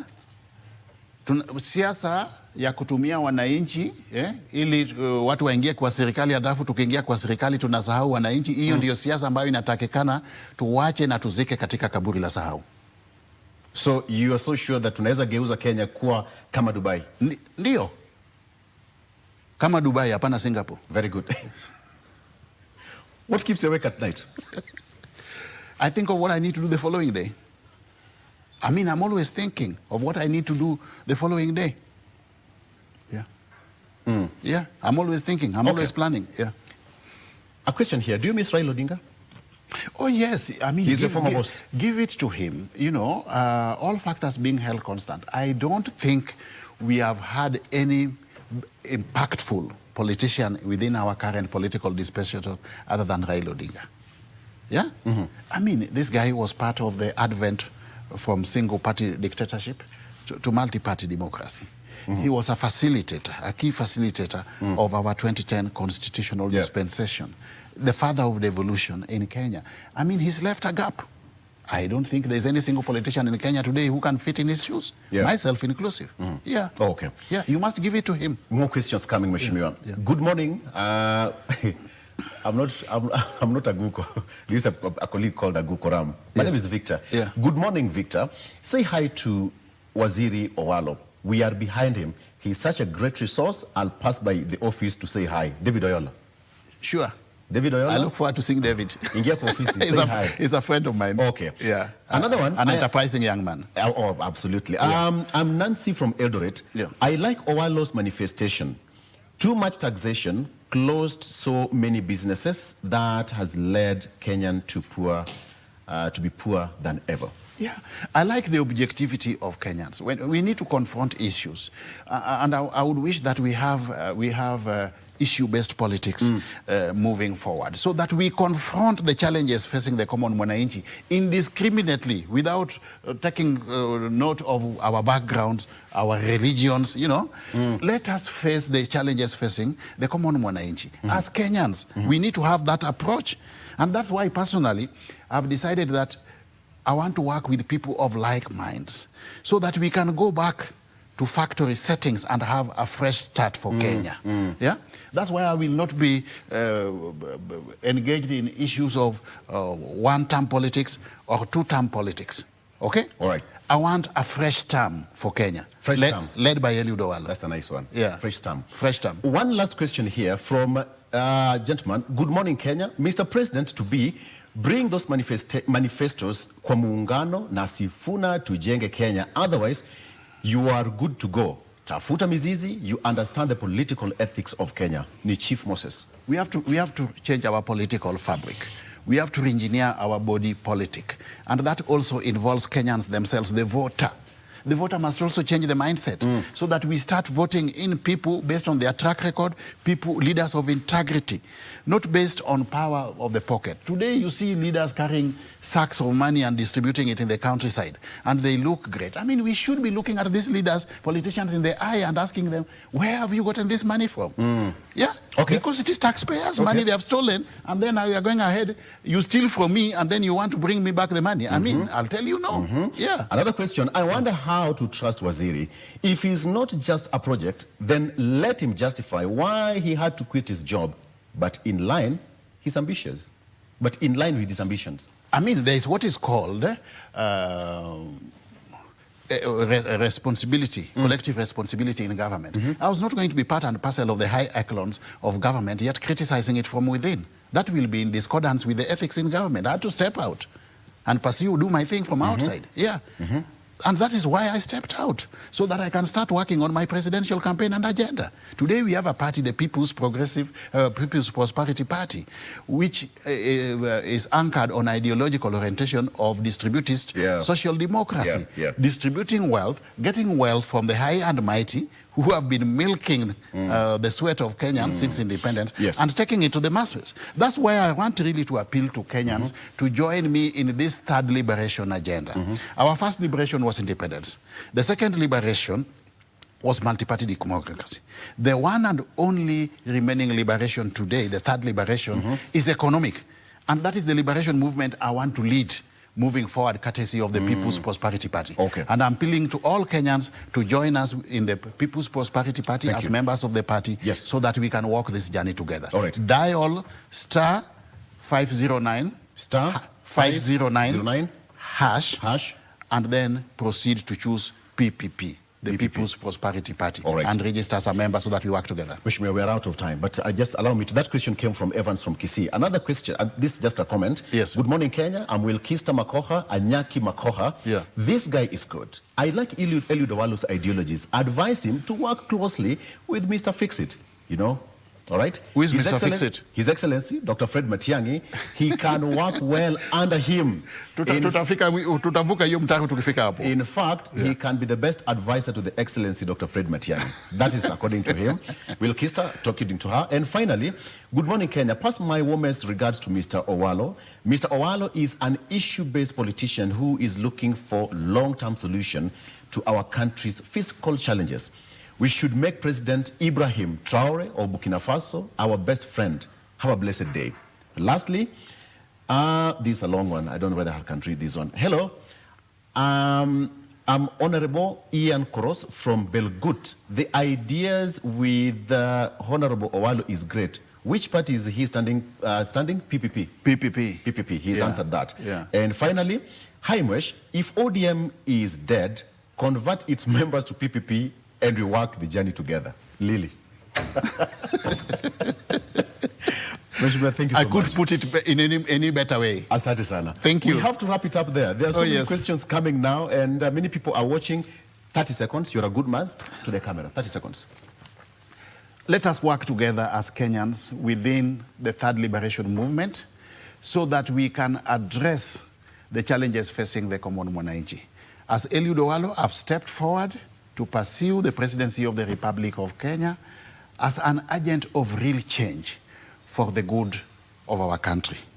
Please give me the necessary support and I will not let you down. I'm a different creed of a politician. I'm a technocrat politician, and I can assure you that I will ensure prudence in utilization of Kenyan resources for the good of the Kenyan people. Very good. Yeah. Wishma, thank you so much. Thank you. Asante sana. That is my former boss, by the way. And Wishma, just hold there a little bit. Yes. My former boss. Thank you so much for watching. Oh, yes. And wish you all the best. He said that you dial *509# and proceed thereafter. You'll join Choose the party and PPP. choose PPP. Thank you so much for joining us. And all the questions, I wish I had all the time. I will sample some of them later on in the program. Yes. But we wish you all the best. Thank you very much. GMK continues after this. Stay with us. It was my pleasure. Asante. Good.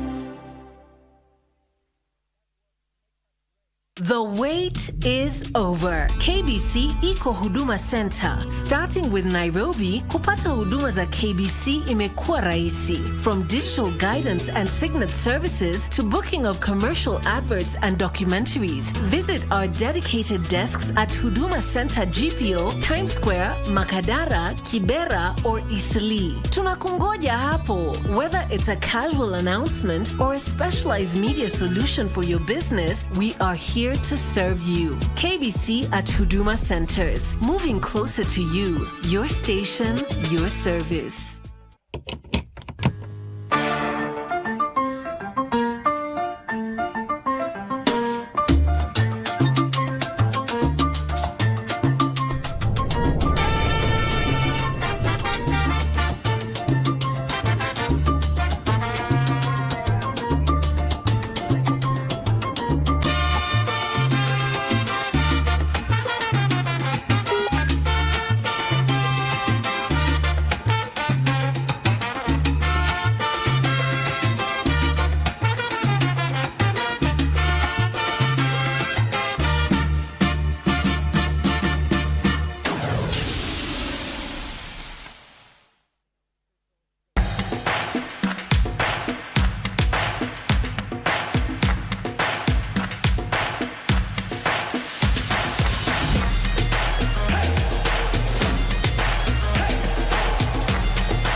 And welcome back to Good Morning Kenya. Many thanks for staying with us. We are glad that you're still watching. My name is Mike Migu. Now, let's talk matters of conservation, and we are focusing on how we can protect Mount Kenya's ecosystem. Now, Mount Kenya is, when you talk about Mount Kenya, is the second highest peak in the continent, and it's also a UNESCO World Heritage Site and one of the major water towers within the country. However, matters that regard climate change, illegal activities, population pressure are also threatening this ecosystem. So how can we better protect it and ensure that even future generation will benefit from it? For that conversation in studio, I'm joined by Edward Mutito. Edward Mutito is the CEO of Mount Kenya Conservation Forum. Welcome to Good Morning Kenya. Thank you.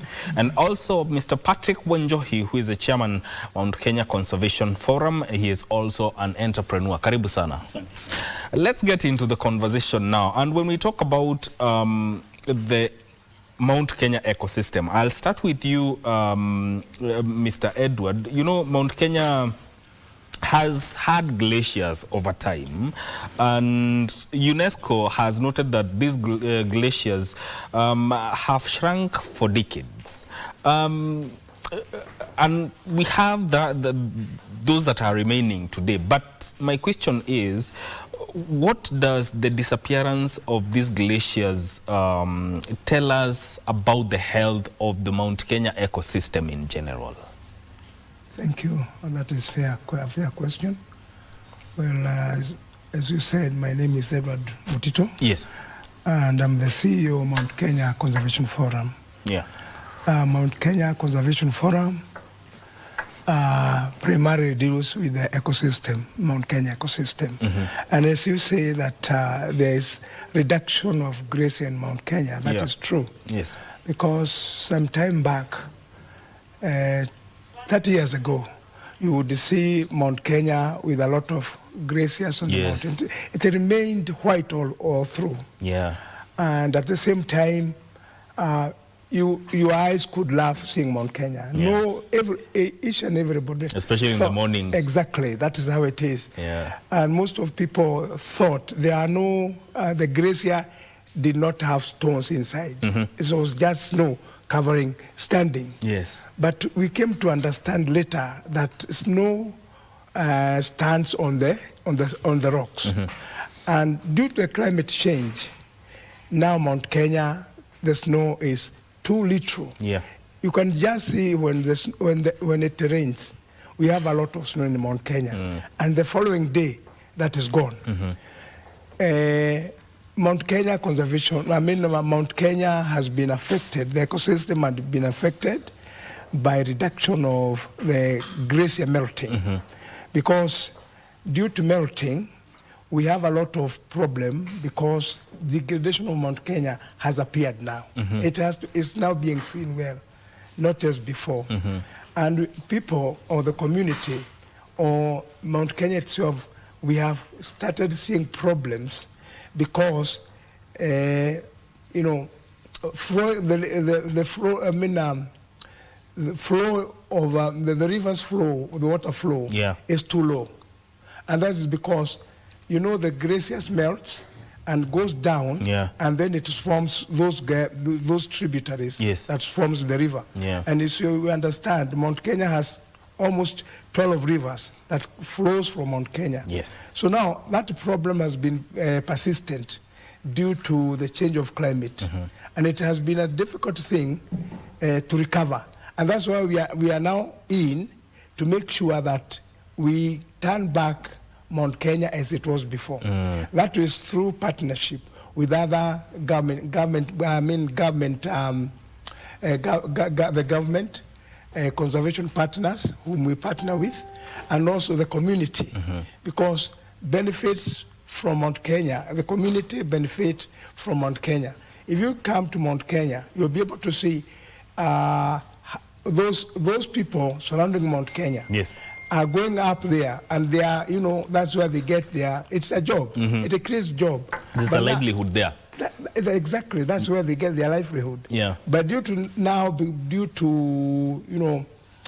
melting of the glacier, this has reduced, the capacity of engaging the community. The jobs have reduced. And even the ecosystem itself and the biodiversity within is affected. Mr. Patrick Wanjohi, how important is Mount Kenya ecosystem, and why should we take a step in ensuring that we protect that ecosystem? The protection of Mount Kenya ecosystem is very, very vital, because for one, Mount Kenya is one of the best attractions when it comes to tourism, local and foreign. And like my colleague Bonamotito says, because of that beauty being eroded by climate change and all this, the pictures that were presented there earlier for marketing Mount Kenya are now a totally different. You get a totally different view of that. So by bringing back environment, we hope to do some areas, a lot of degraded areas, come back into forest. So that means we will experience more rainfall around Mount Kenya, and of course maybe in the future we will be able to get back the beauty of Mount Kenya, the glaciers and the snow and all that. The other thing is extraction of water from the rivers of Mount Kenya is now happening more than ever before. Yeah. Because there's population increase around the farming areas. Farming activities and utility of the water for domestic use and all that.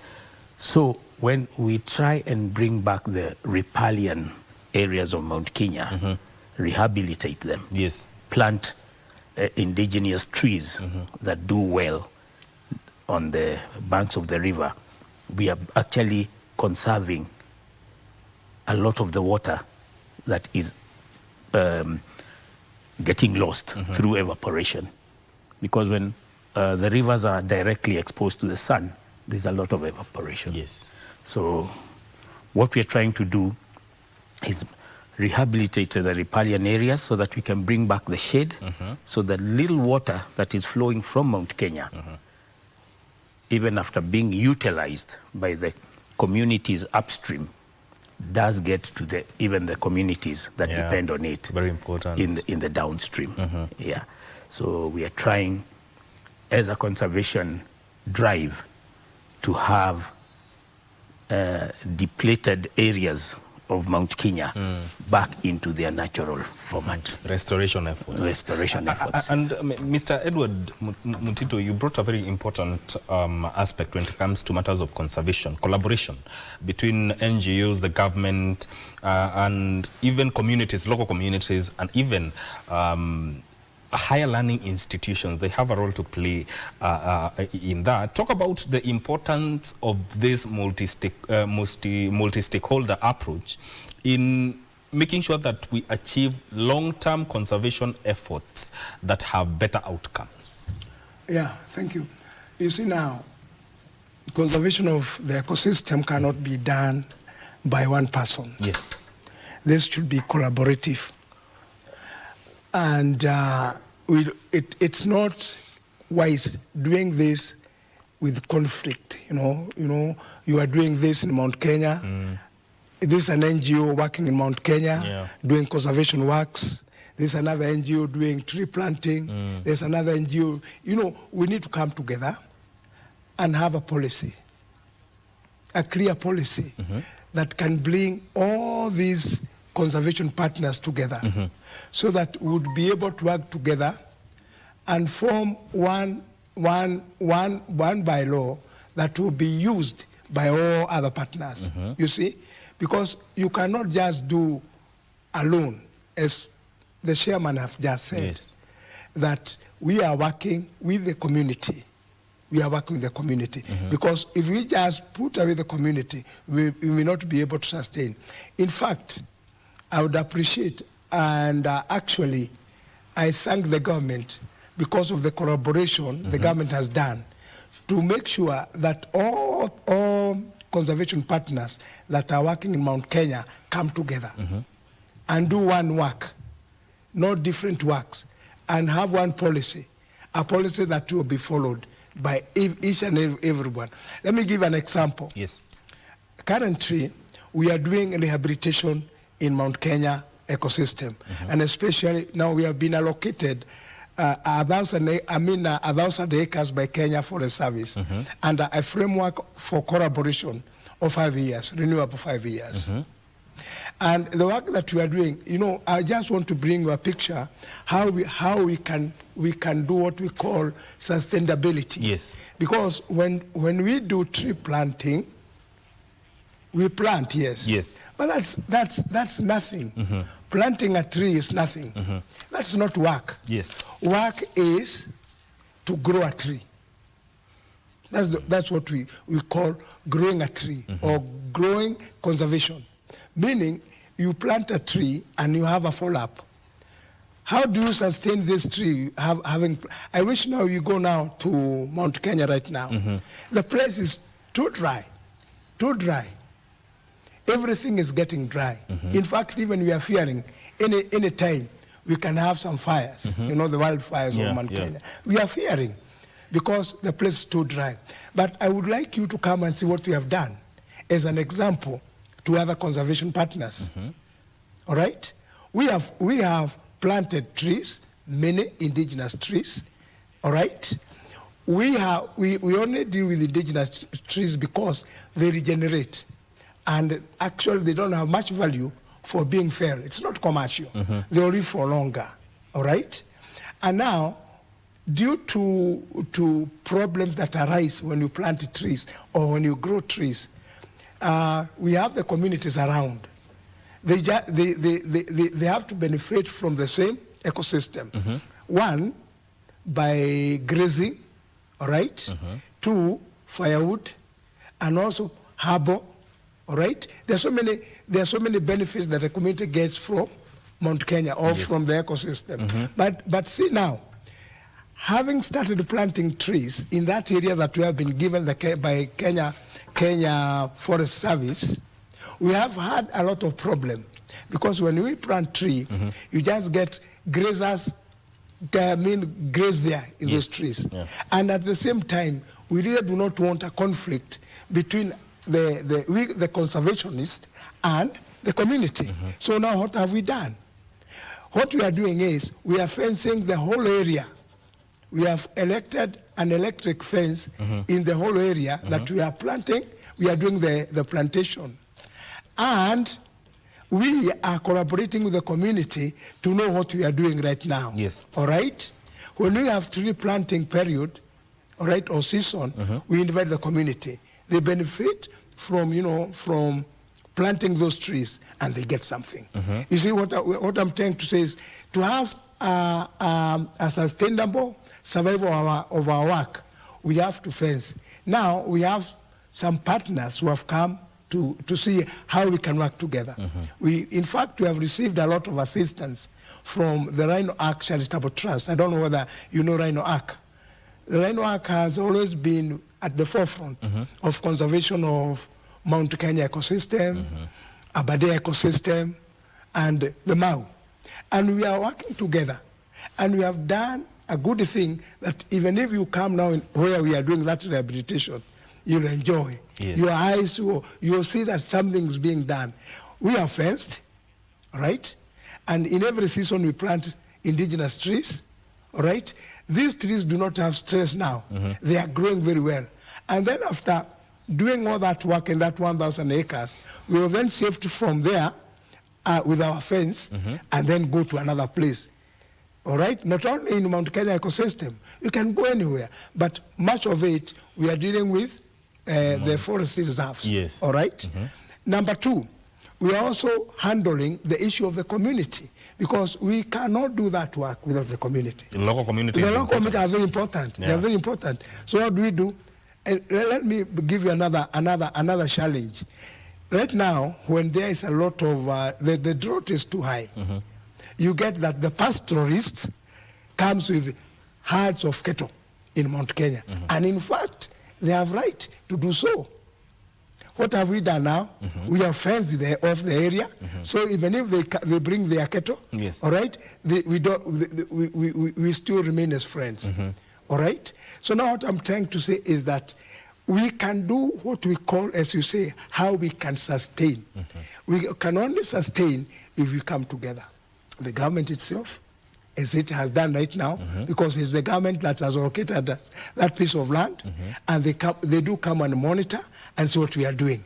Number three, the conservation partners that are coming in to see what we are doing. Okay, let me give you an example.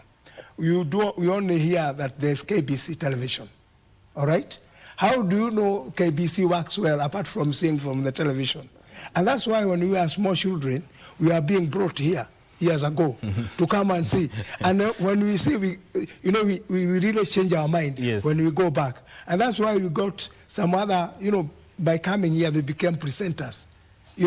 Because now they know what is KBC. KBC is not just television. Yes. KBC have a bigger role that plays. I hope you can see what I'm trying to say. Yeah. That's what we are doing right now. If you come when we are doing tree planting, we really invite schools. In fact, the work that we have done have actually attracted other, as we had said earlier, higher learning institutions. Yes. Right now, Karatina University have partnered with us. They are doing research there in that land. To do what? Because we still want to know about the invasive species, because when we plant trees, there are so many invasive species that are growing and obstructing the tree growing. Yes. So that's okay. Yes, we shall come to the aspect of even the young mind, bringing young minds into the efforts of conservation. And you have talked about tree planting, and I want to bring you on this also because you know, tree planting is the most visible. It's one of the most visible conservation activities that we see around, and even people are involved. But then again, how do we ensure that it prioritizes the ecosystem itself and biodiversity therein, rather than meeting numerical needs? Because we may have targets of planting a certain number of trees by this time. How do we ensure that it prioritizes the ecosystem rather than the numerical targets? Basically, what we do is, especially in my line of business, we try and engage those young minds and try and teach them the importance of having those forests. Because when they come there, they do nature walks. Yeah. We have the primates, like the colobus monkeys, the baboons and Sykes monkeys.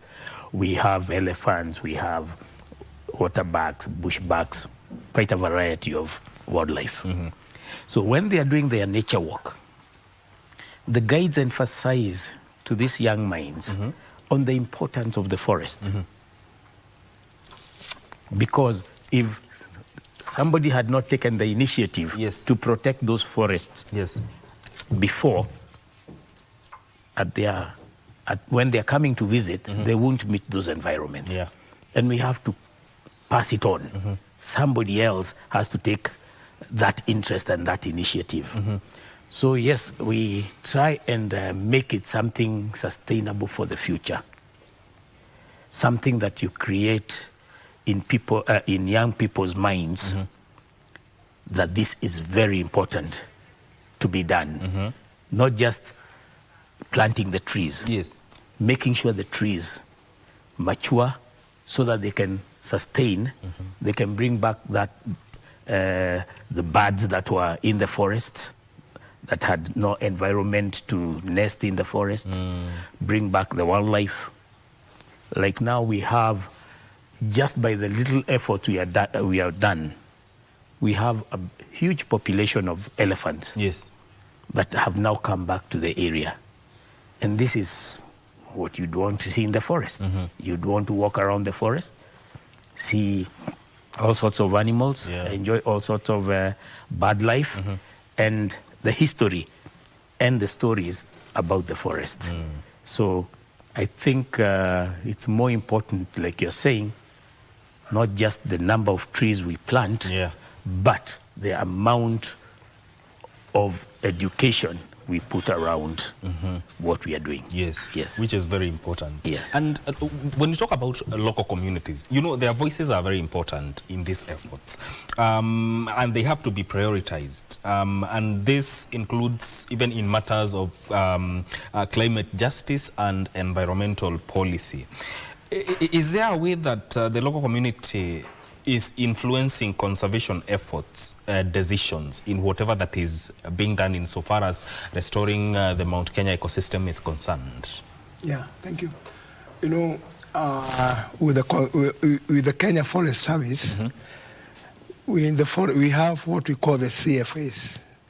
These are the community forest associations that is formed by the community themselves. They learn the forest. In collaboration with the station manager of the station. And no decision can be made without their involvement.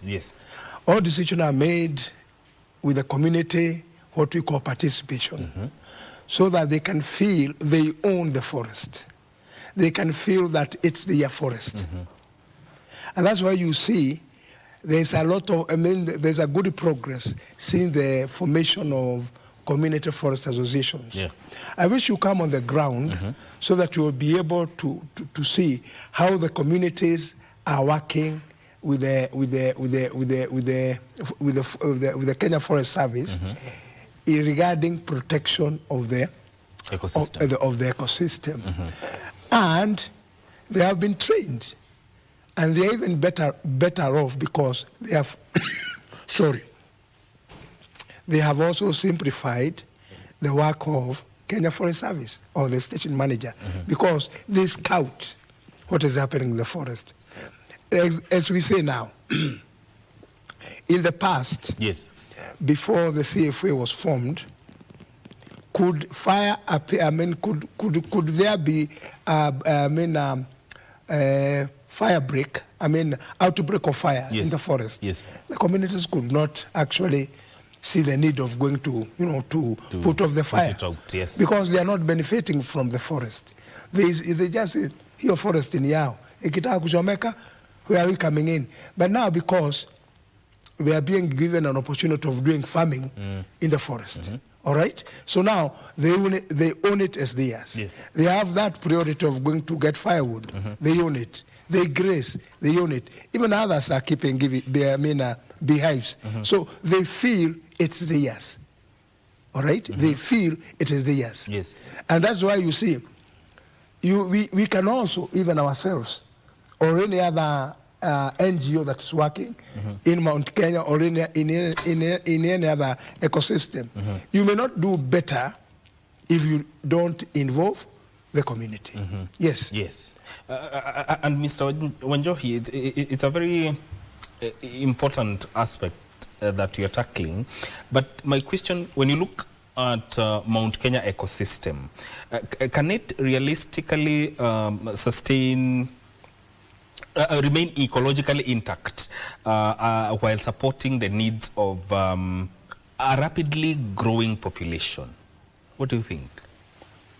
I think the government, of course, has to be very firm about areas that need to remain natural, avoid, enforce the encroachment laws, that people stick to the borders and respect the natural areas, whether forest or national parks or stuff like that.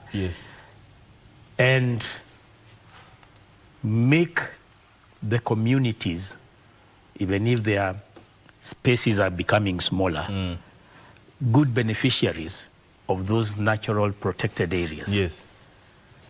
Like Bwana Mutito is saying, all those activities that can happen in the forest, if the communities are allowed, controlled sort of involvement, if you have to keep your hives and harvest your honey, if you have to graze, if you have to extract some permitted product from the forest, let the communities be beneficiaries. That way, they will coexist with the natural areas and they will respect them. They won't want to force themselves to come and stay in those natural areas. But that, of course, it's only the government that has the might to do that. And Bwana Mutito, based on what Wanjohi is saying, do we need to rethink development around protected ecosystems? Let me just come back a bit. As he had said, there's a problem that has always been there with the community who actually protect the forest. You know, they are the ones and they will remain there. But there has always been complaints how the government can actually develop a method, because the communities do plantation of trees in the forest, all right? And they protect those trees until they mature.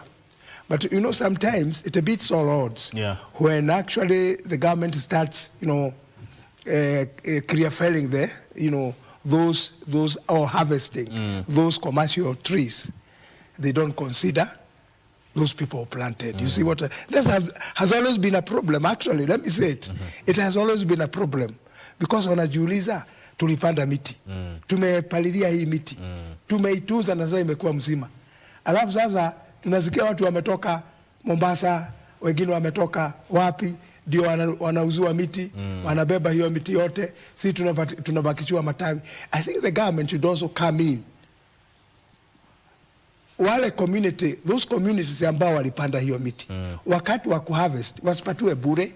Hapana. They be considered in the buying and selling of it. Wanatengewa sehemu moja kubwa, hii ni ya watu wale wametenga hapa, na wasipatiwe, wauziwe, wa benefit. That's one thing. Let me tell you something just before I come to a question. Well, I don't know whether I'll go out of what we are, of what possible out of the topic. But I will give you a story when you were not born. By that time, because now as I'm talking now, I'm now 75 years. Kwa hivyo ukiangalia miaka yangu na yangu unaweza kuona uko nyuma kidogo. Imekuwa kidogo. But if you can say something, because involvement ya community kama hatutafanya hivyo, tutakuwa nyuma. Kwa sababu I remember sometime back in 1975, I was employed by a certain mzungu somewhere in Nanyuki. By that time, kulikuwa na game hunting. Kwa hivyo huyo mzungu alikuwa na leseni ya kwenda kushika wanyama na kuleta kwa orphanage. Na sasa huyo mzungu wakati huyo mzungu alianza kushika, na mimi nikapatiwa kibarua, akaona mimi huyu kijana anajua Kiingereza kidogo, alikuwa ameandika watu hawajui Kiingereza. So akanishukua na akaniambia don't be talking so much na wale watu. Nikasema ni sawa sawa. Tukienda kwa camp tulikuwa tunaenda tunashika wanyama. I want to bring something, na hiyo ningetaka anyone ani challenge. Tukashika wanyama, tunashika hao bongos ambao saa hii ndio wanaletwa hapa sasa. Tunashika faru, tunashika ndovu, lions, zote tunasipeleka, zilikuwa zinapelekwa orphanage. Hapana, zilikuwa zinapelekwa nchi za nje. Mimi nimepeleka bongos. Sasa nilikuwa kijana mdogo wakati huo. Kwa hiyo chupukizi kama wewe sasa. Sasa you have energy. Si kama mimi. So now nimepeleka Japan. Nimepeleka faru Japan, nimepeleka crested cranes, nimepeleka leopards in Japan, nimepeleka faru in Iraq. I mean, I've gone to Baghdad. Nimeenda US kupeleka wanyama. Bongos walipelekwa in the US. Lakini ukirudi hapa, wao walikuwa wanasema ni sisi tunawida bongos. Na sasa hizo bongos zilipelekwa huko, kulikuwa na bongo US. Hakukuwa. Na sasa ndizo zimeletwa wapi? Zinachukuliwa, zinapelekwa, zinaletwa. Ukirudi kwa miti, tuko na ile miti ambayo the species that under presidential decree. Ukikuja kwa baba yako, unakuta anajenga na hii mekema. Lakini ukienda kwa hao watu, hao ndio wamejenga na ile miti, ile sasa cypress and all those and camphor. Unaona? Sasa hawa community walikuwa marginalized, walikuwa wameondolewa. Hawa watu ndio walikuwa wanafanya hiyo kazi. Ukienda kwa hawa watu saa hii, uketi chini, ukiingia kwa nyumba kidogo makeko imeleta shida, but ningetaka kukuuliza swali bwana Wanjohi. When you look at our efforts today of conservation, where do you think we are falling short? Like Bwana Mtito is saying, lack of involvement of those people who observe these conservation areas and are thinking how they can benefit from the conservation areas. We have a big challenge in keeping out especially the illegal extractors within the forest. So they come there, they are either extracting, they are snaring the animals so that they can enjoy game meat, or they are illegally cutting the indigenous trees that take very long to grow for either firewood or burning charcoal on this. So I just think a collaboration like we are doing between us and government, because government cannot be all over the forest all the time. They need informers like us when we are working in the forest, when we are doing those nature walks in the forest. that if you see something, you're able to call the forest manager and tell them, I've noticed some illegal activities happening somewhere, some logging is happening. We've come across some snares that are traps to catch the animals. Then with that information, they can do a lot more than when everybody who is inside the forest is a threat to the forest. Yeah. And of course would not like to be arrested doing their illegal activities. If you're people of goodwill and you come across illegal activities happening in the forest, you're able to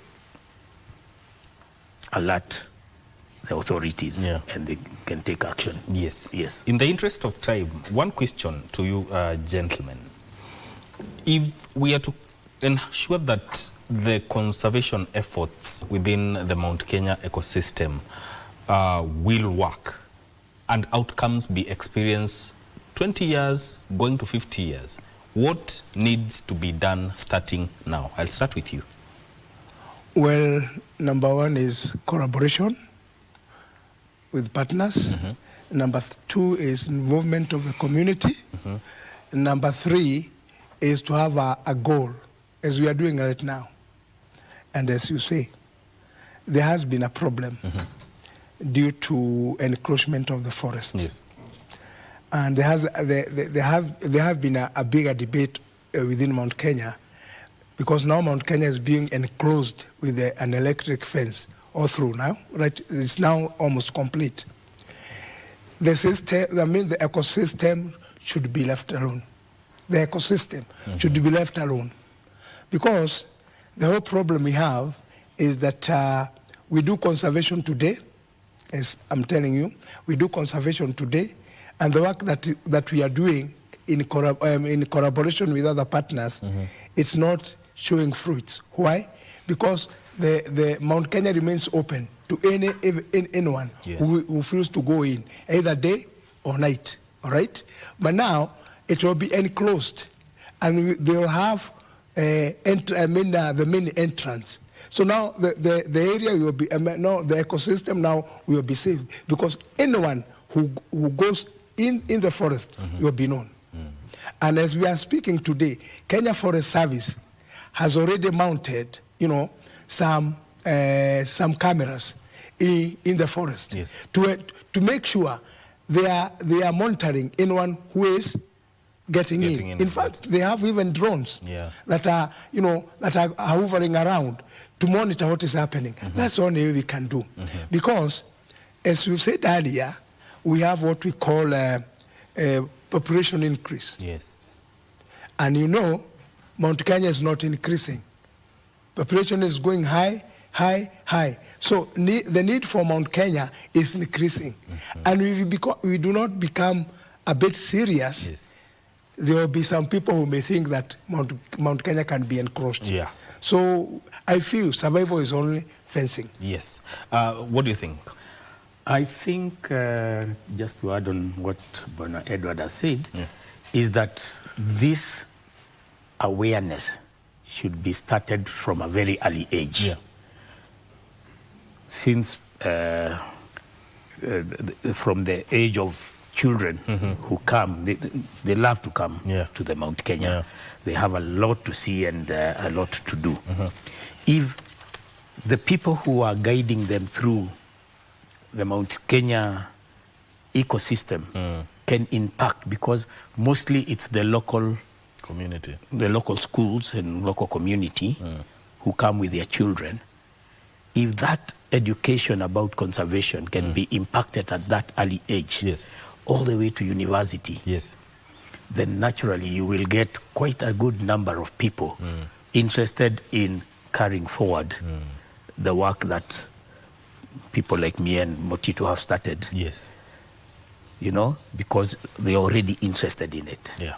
And they're interested in maintaining those environments and maintaining the kind of wildlife that those environments protect. Yes. Yes. Let me read a comment that have been sent by someone who has not put his name. Said, good morning.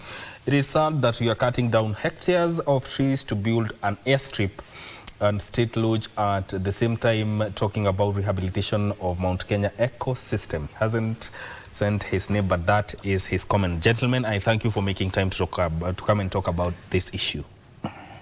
I have been talking to Edwin Mutito, who is the CEO of Mount Kenya Conservation Forum, and Patrick Wenjohi, the chairman of Mount Kenya Conservation Forum, and also an entrepreneur. This conversation ends now. My name is Mike Migu. Thank you for tuning in. Vivian Ndegwa is up next with Women at the Forefront. Stay with us.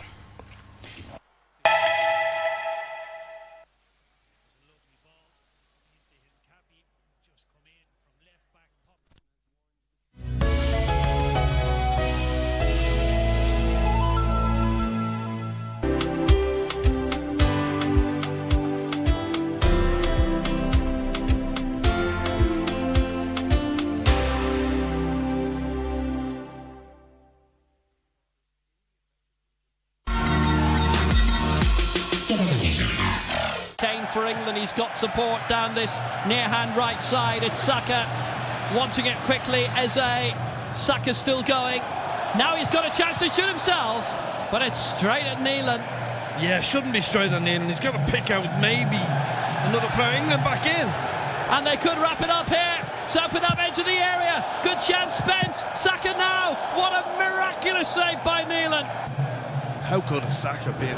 But Neelan there, you'll see the difference here. The shot's very similar distance, but he pushes it away and it's harder for Saka. Nobody...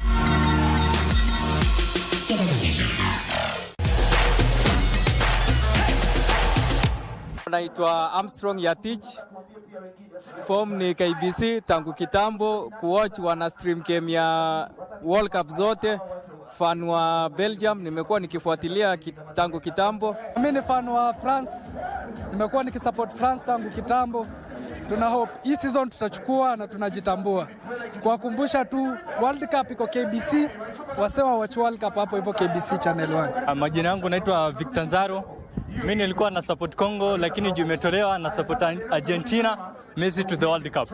Kwa majina ni Douglas Gitonga na mimi ni mkaji hapa UK na niko na support KF bus, lakini sasa kwa sababu ilienda home na support France. Tunatambulika kwa mandhari yetu ya kuvutia, tamaduni zetu, ukarimu wetu, vyakula vyetu, uchapakazi, na pia kwa sauti tofauti za watangazaji wetu waliobobea. Libengo niko hapa aka upcoming sponsor. Bila shaka hapa ni kama PDG, ma deep state, pia vile cartels. Tunaenzi talanta za pwani, tunakuza talanta za hapa kwetu nyumbani. Tell a friend to tell a friend. Tuko mjengoni kama kawa na wanangu wengine wawili. Usikose kutegea 103.1 Pwani FM, station ambayo itakupa fursa ya kupata uhondo kamili wa pwani na kuleta Wakenya pamoja. Pwani FM, tafrija ya kipwani.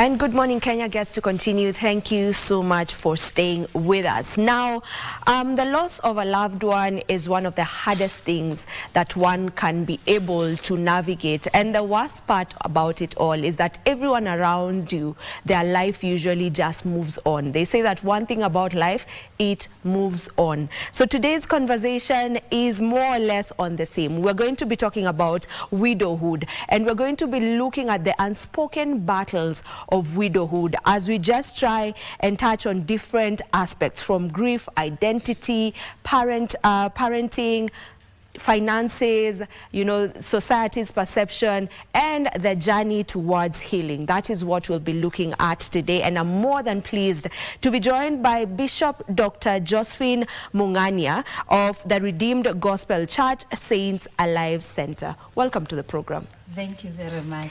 It's a pleasure to have you this morning to tackle this it's a tough topic. Yes. If I may say so, it's quite a tough conversation, and it's a conversation that most times we don't get to have publicly. Yes. So just from your experience, because you are a widow, first of all, my condolences for that. So what does widowhood look like beyond what people see? Yeah, I can say that for the last almost 8 years I've been a widow.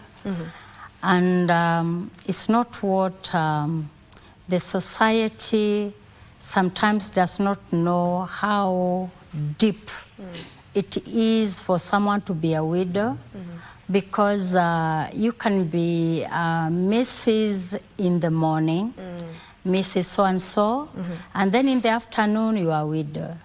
So it also takes each person by surprise. And I can say that people think that because maybe the person was sick for a long time, there's no feeling, because maybe, you know, that the person maybe may not have been good to you, it's okay, but it's never okay. With my experience is that I was married by a bishop, and whenever we arrived somewhere, he was taken very seriously and given a seat. But today, when I go to an occasion, it's like you have not appeared. People don't take it like you are someone. They somehow, people lose contact of you. It's like you don't exist. Yeah. So it's like your identity is literally stripped off because you were known as Mrs. So-and-so. Yes. So now that you are no longer Mrs. So-and-so, you feel like even the respect that people give you around the society changes? Of course, it changes, and people also don't realize that they have changed. How they have changed about you. You had family, friends, you used to visit, you used to be together. But immediately you have lost your husband, they don't accept you. And I can say in my experience, I used to be in several forums of leadership. From the day my late husband went to be with the Lord, I just found like I was removed out of the WhatsApp group. You thought you still belong, and you go to open and it's like, what do you mean? Yes. Wow. So those things happen, and it's very hurting because people don't realize they are doing it or they are hurting you. It just happens. You know, you're saying people don't realize they're doing it, but I mean, they do realize they're doing it, because if I take your case in point, you know, you mentioned that in several WhatsApp groups, you were actually removed from the WhatsApp group. So you can't say they don't know what they're doing, because they're literally just omitting you out of things that you are already part of. Maybe just from your own point of view, what brings about this? I can say that the society does not understand. That's why I'm saying they don't know what they are doing. They may know how to remove you from the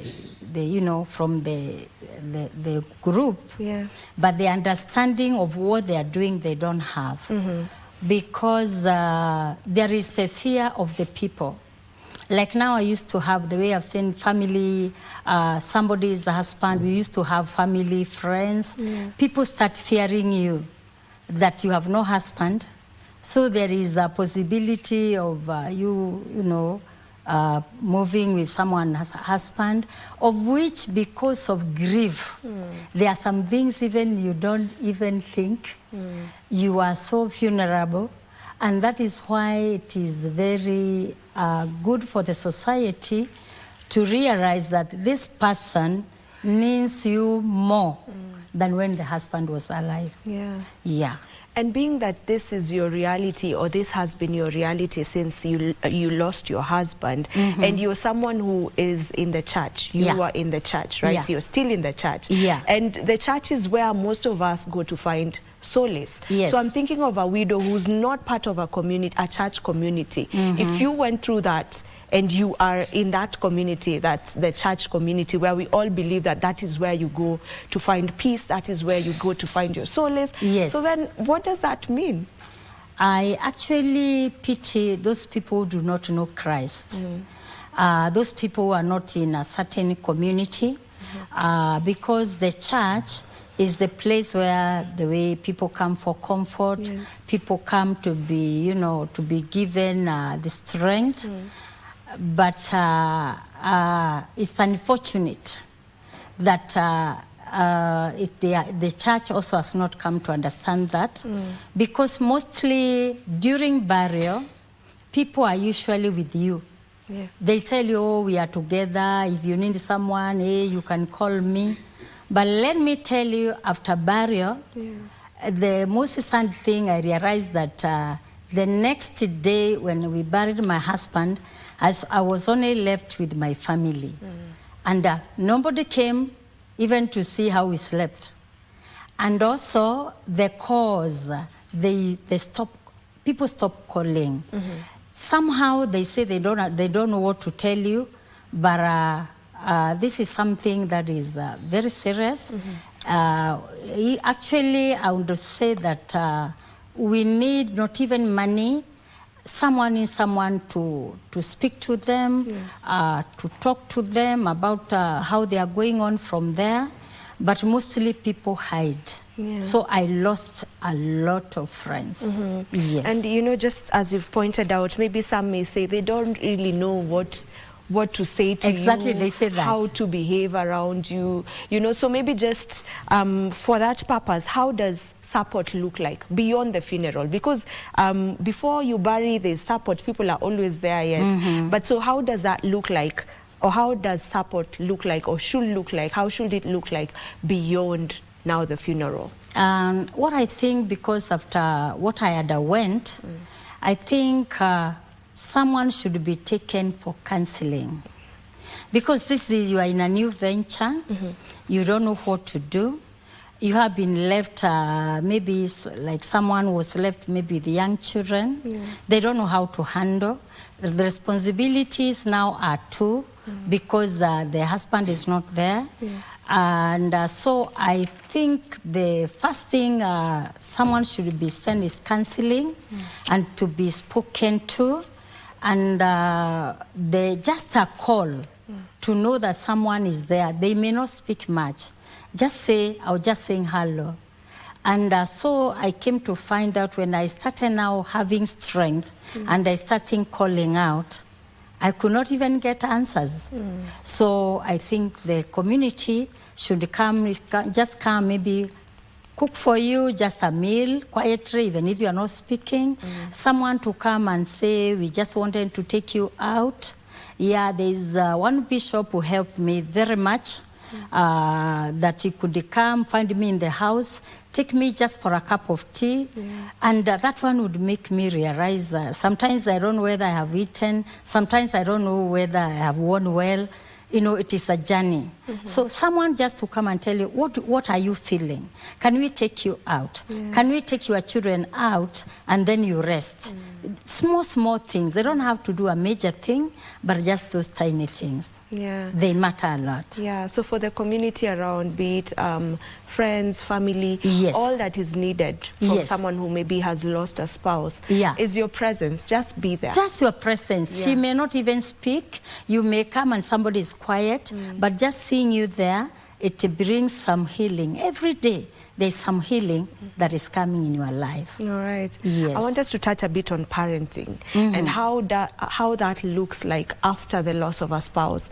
And I'm trying to imagine if the children are of a younger age, how do you even go about now explaining this loss to them?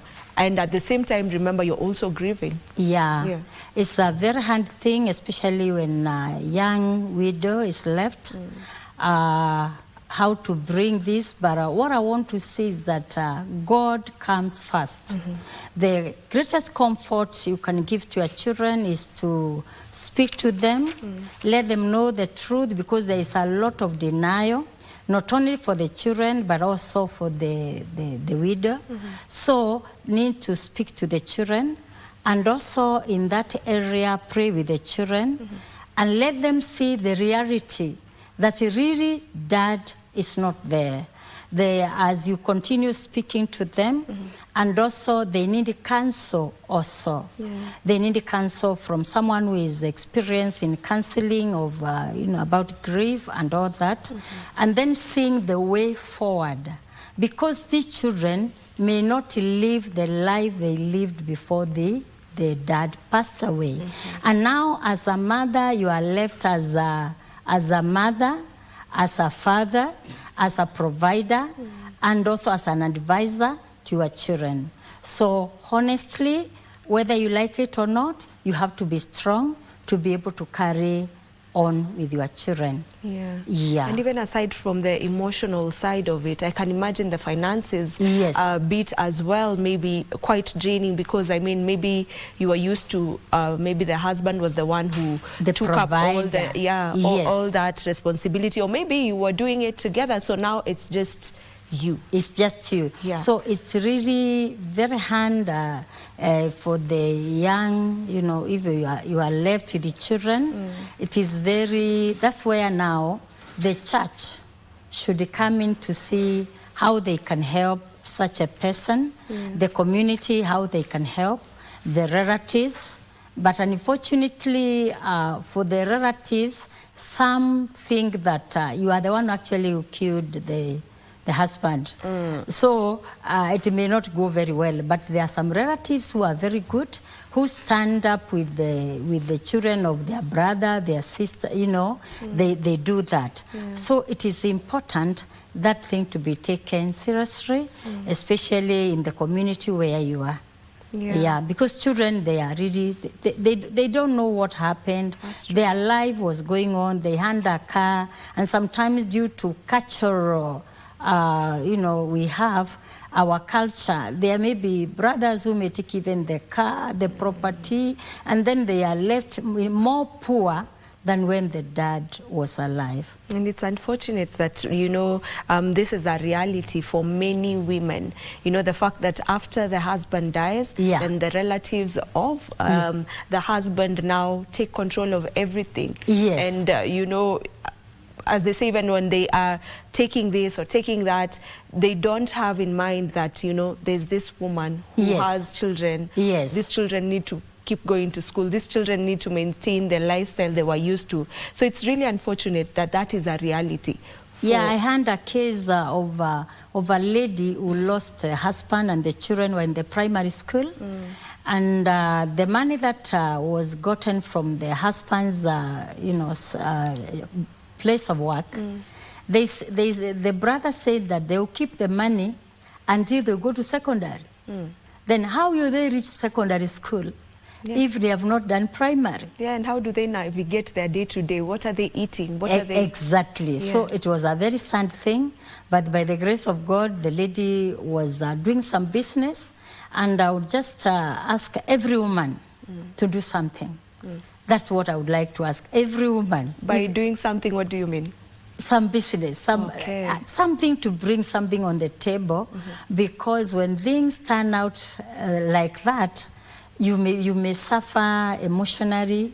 Now if you suffer emotionally, you are grieving, you have no finance, it makes now, that's a double, it's a double thing.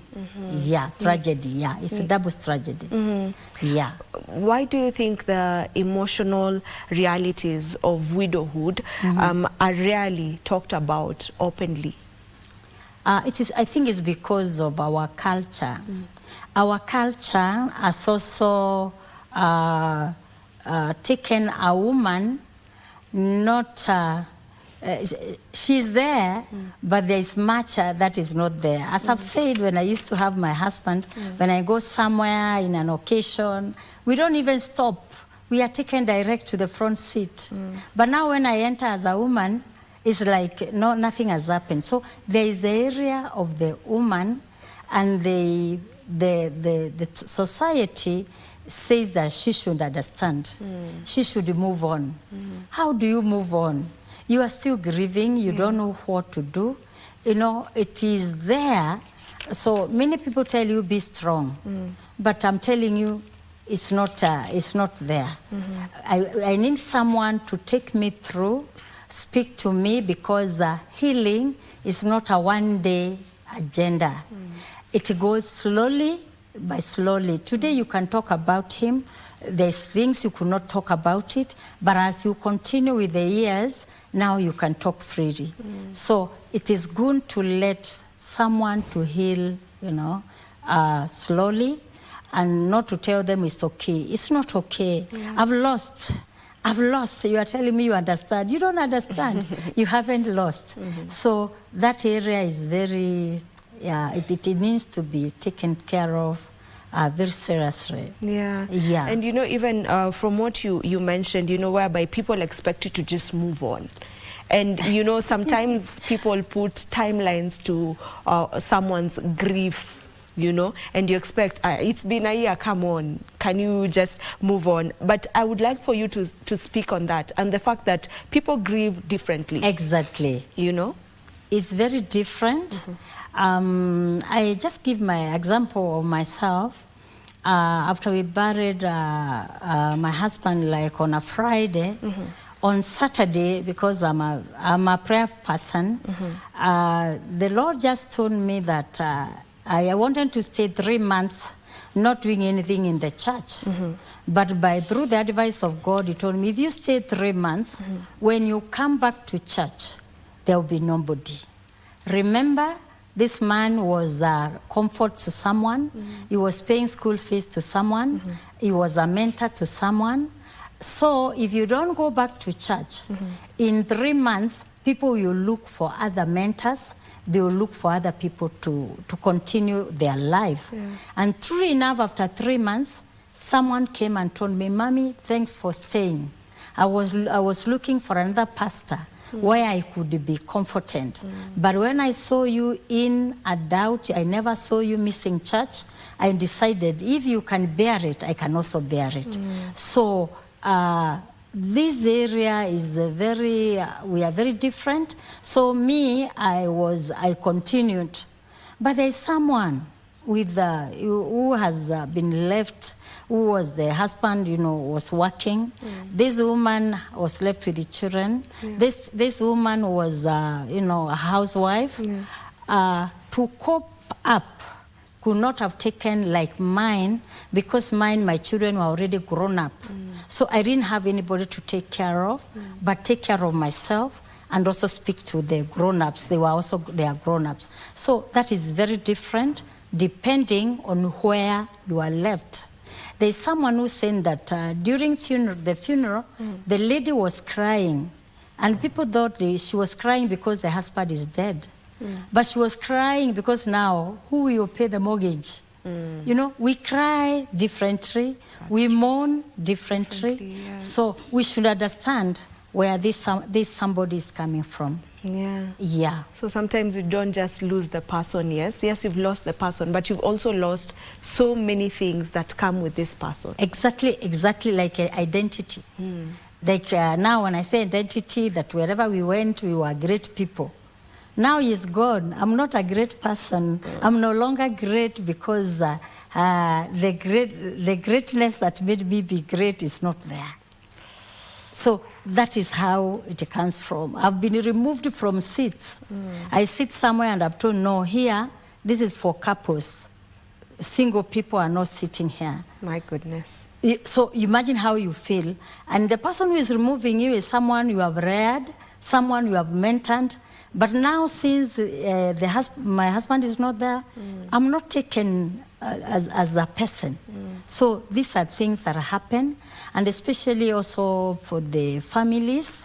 There are ladies, when they lose their husbands, the homes where they were, they were married to, the people want to come out, they remove them from there. So it's a very sad story that many have faced, and they are still mourning, so they have not healed. So this is another thing that is, an injury over whatever is going on. Yeah. I can imagine what that does to one's mental health. So now the part of mental wellness comes in, because as you're saying, you're already grieving. This is a loss. You're mourning, and then at the same time, you're being sidelined by people who you were part of, by people who you least expected. So I can just imagine what that does to one's, mental wellness. Yeah, so we have had ladies, ladies I know, who have gone into depression.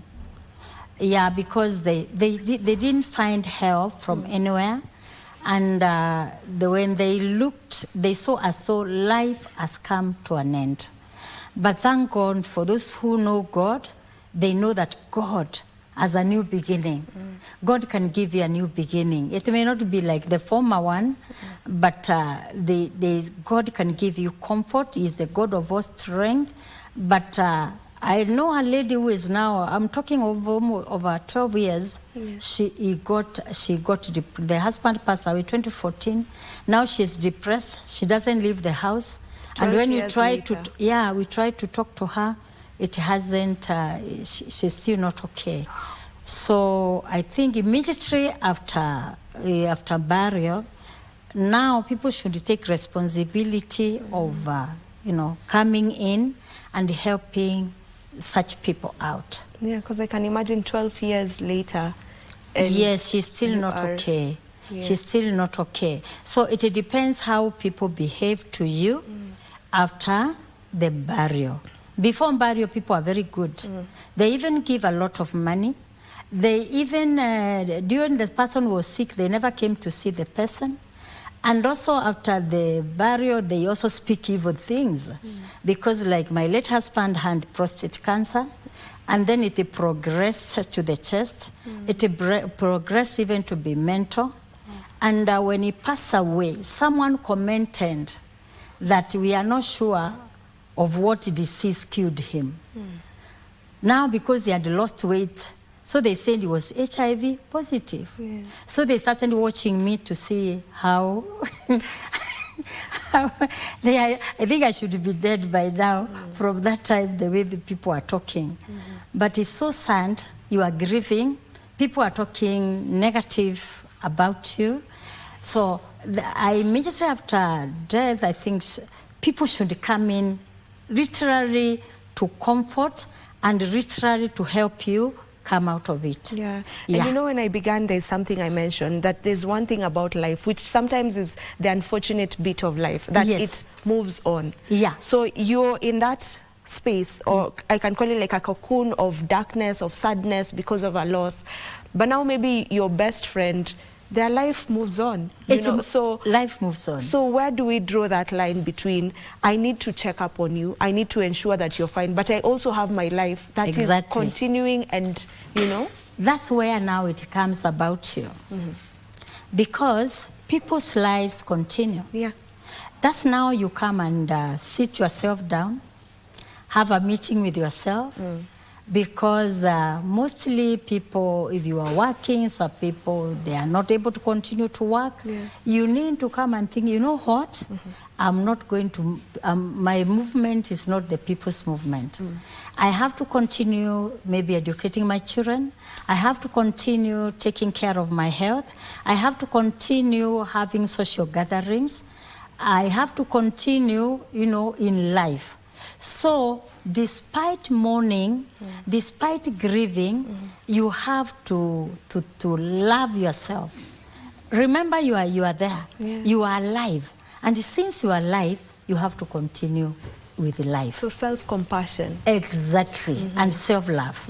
Yes.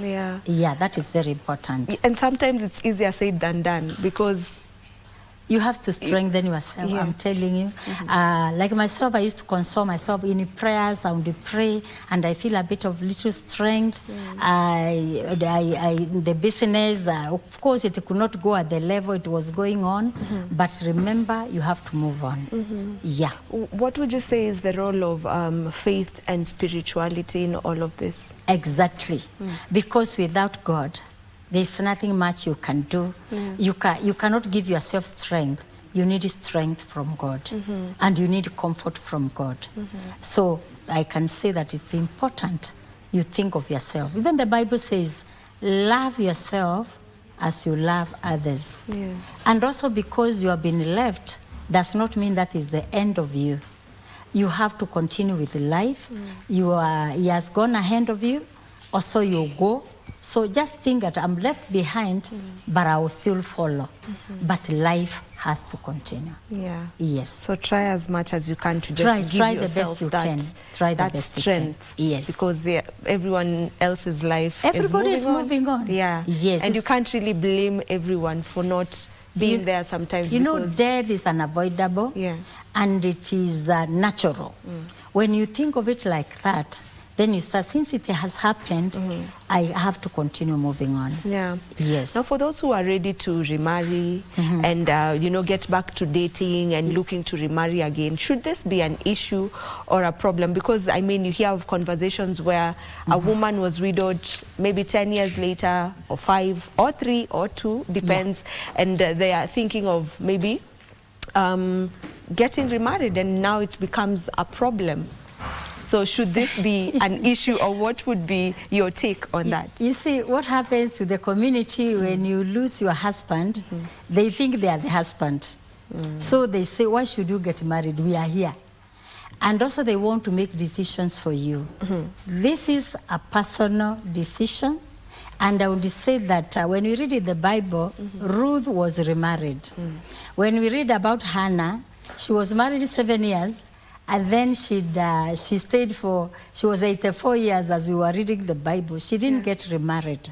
So it all depends on the person, but also knowing that the market is tricky. The market when you when you are dating, okay, like my son was dating in the 70s. Now is in the 21st century. Things are different. So you should know the ground is not the former ground. It's different. So as you do it, know whether it will affect the children, whether it will affect you. You know, those are the things. And also the intention of the person who want to marry you. Why do they want to marry you? You know, all those things you have to think of them. But it's good. It is allowed.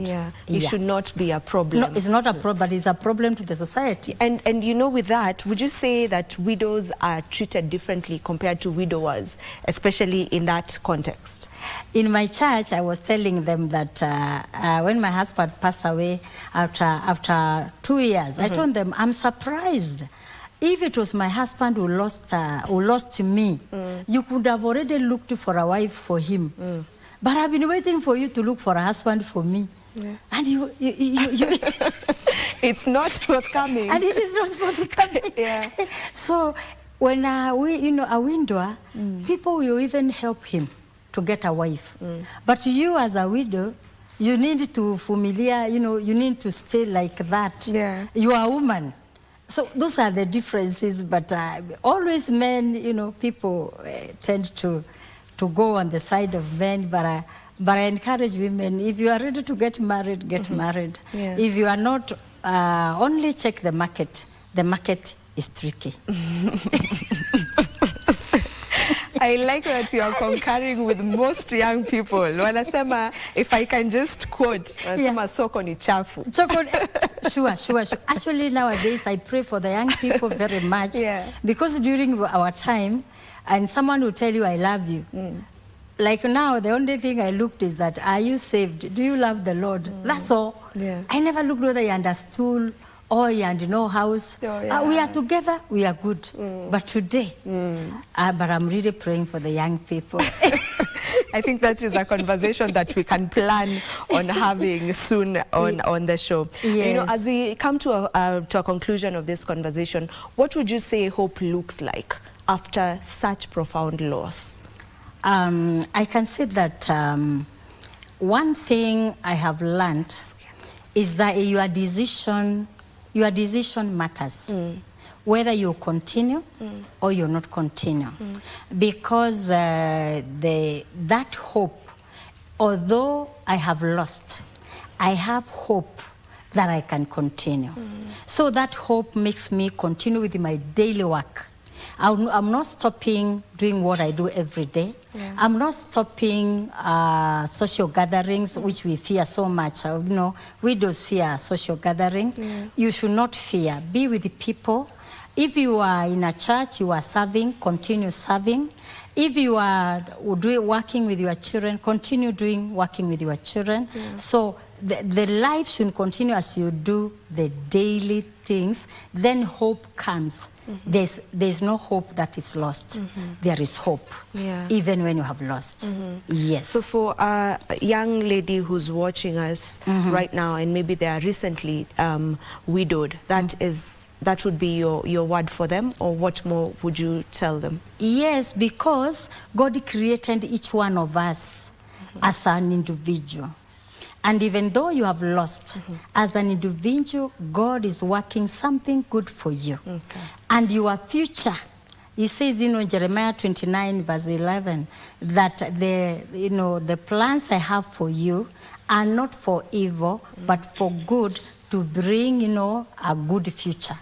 So though you have lost, God can make a good future for you. All right. Yes. Thank you so much, Bishop Dr. Josephine, for joining us and for opening up for speaking on your experience on matters widowhood. It was a pleasure having you here. Thank you. All right, this is where we wrap this conversation. I can see my colleagues are on standby. That is Mike and Victor.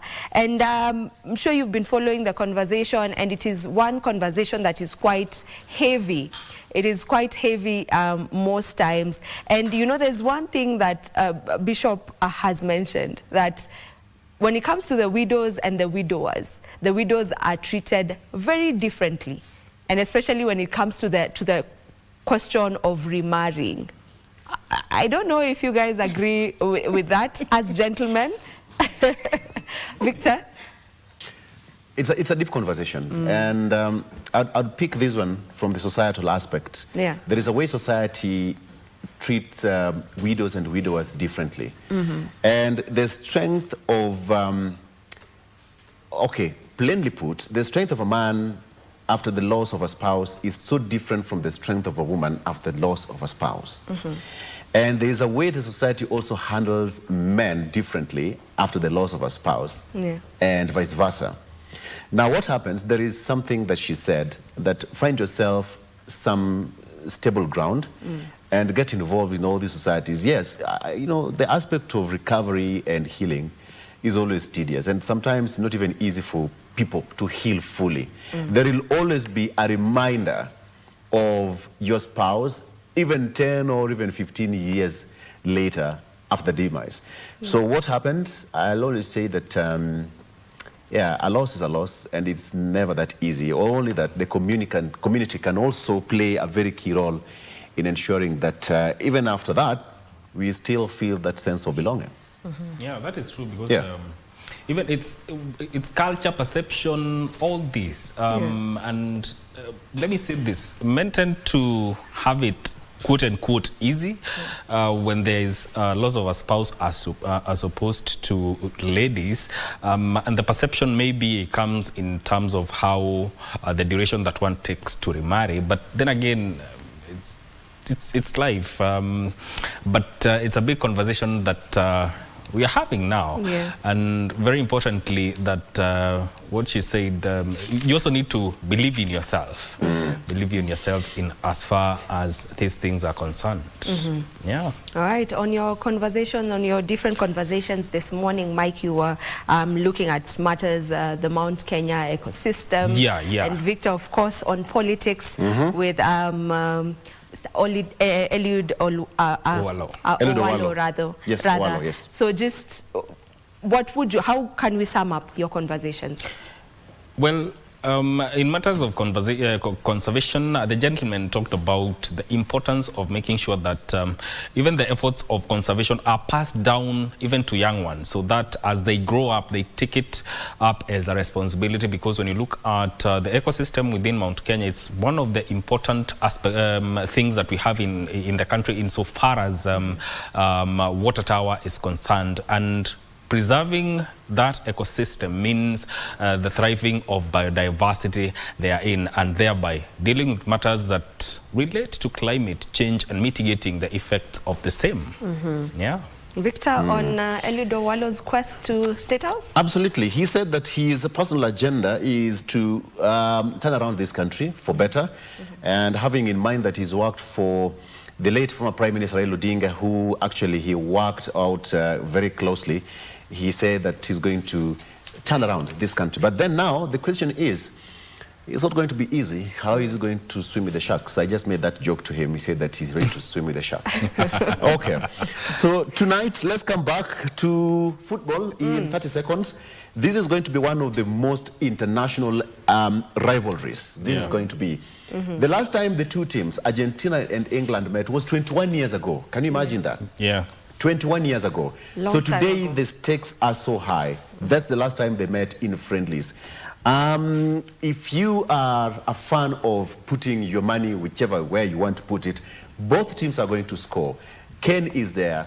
Bellingham is also there. We have Messi. Either both teams is going to score.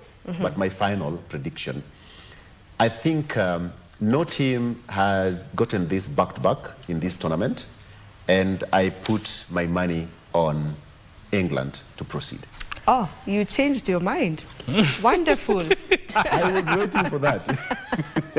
Thank you so much for joining us. This is how we do it each and every weekday morning. So we'll see you tomorrow, same time. And please, God willing, do have a lovely day. And right now, we head to Senate proceedings. Goodbye.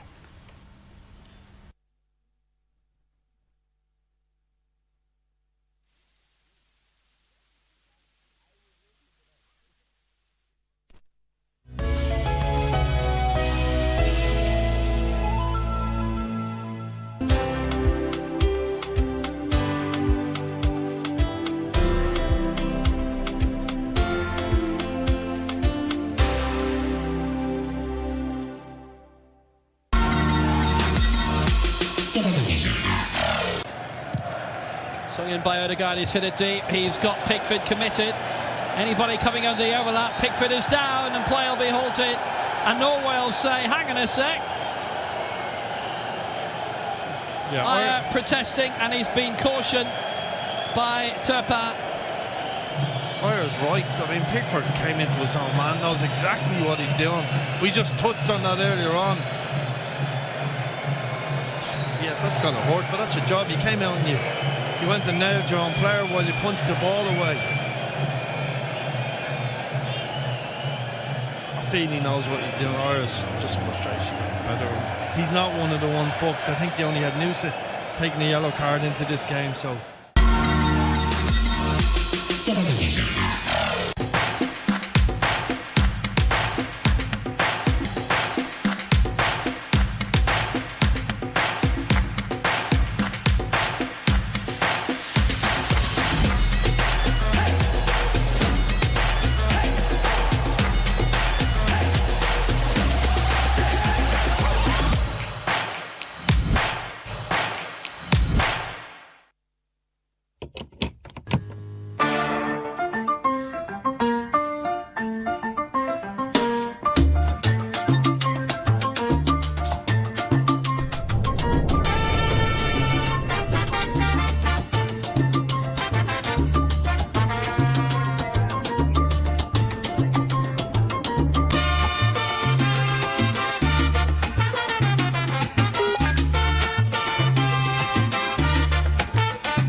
The wait is over. KBC Iko Huduma Center. Starting with Nairobi, kupata huduma za KBC imekuwa rahisi. From digital guidance and signet services to booking of commercial adverts and documentaries. Visit our dedicated desks at Huduma Center GPO, Times Square, Makadara, Kibera, or Eastleigh. Tunakungoja hapo. Whether it's a casual announcement or a specialized media solution for your business, we are here to serve you. KBC at Huduma Centers. Moving closer to you. Your station, your service.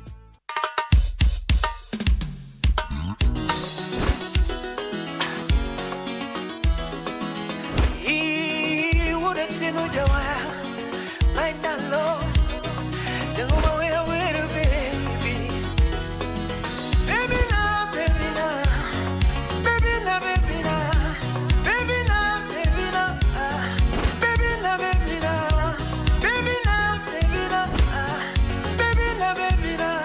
The little baby you can look it now. The little baby you can look it mama.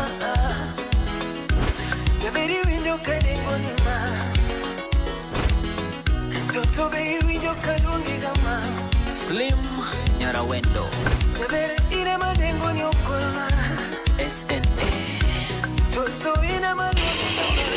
Radio Mayiga. Mato Marwa.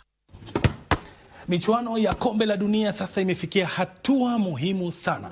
Mabingwa wametimuliwa, Ujerumani, Brazil na hata Cabo Verde. Lakini sasa tunapoingia hatua ya nusu fainali na fainali, KBC Radio Taifa na BBC idhaa ya Kiswahili inakuletea michuano hii mubashara kupitia KBC Radio Taifa. Hakikisha kwamba unaifuatilia kwa sababu sasa tutajua nani bingwa. Wakati umewadia, mpira udunde.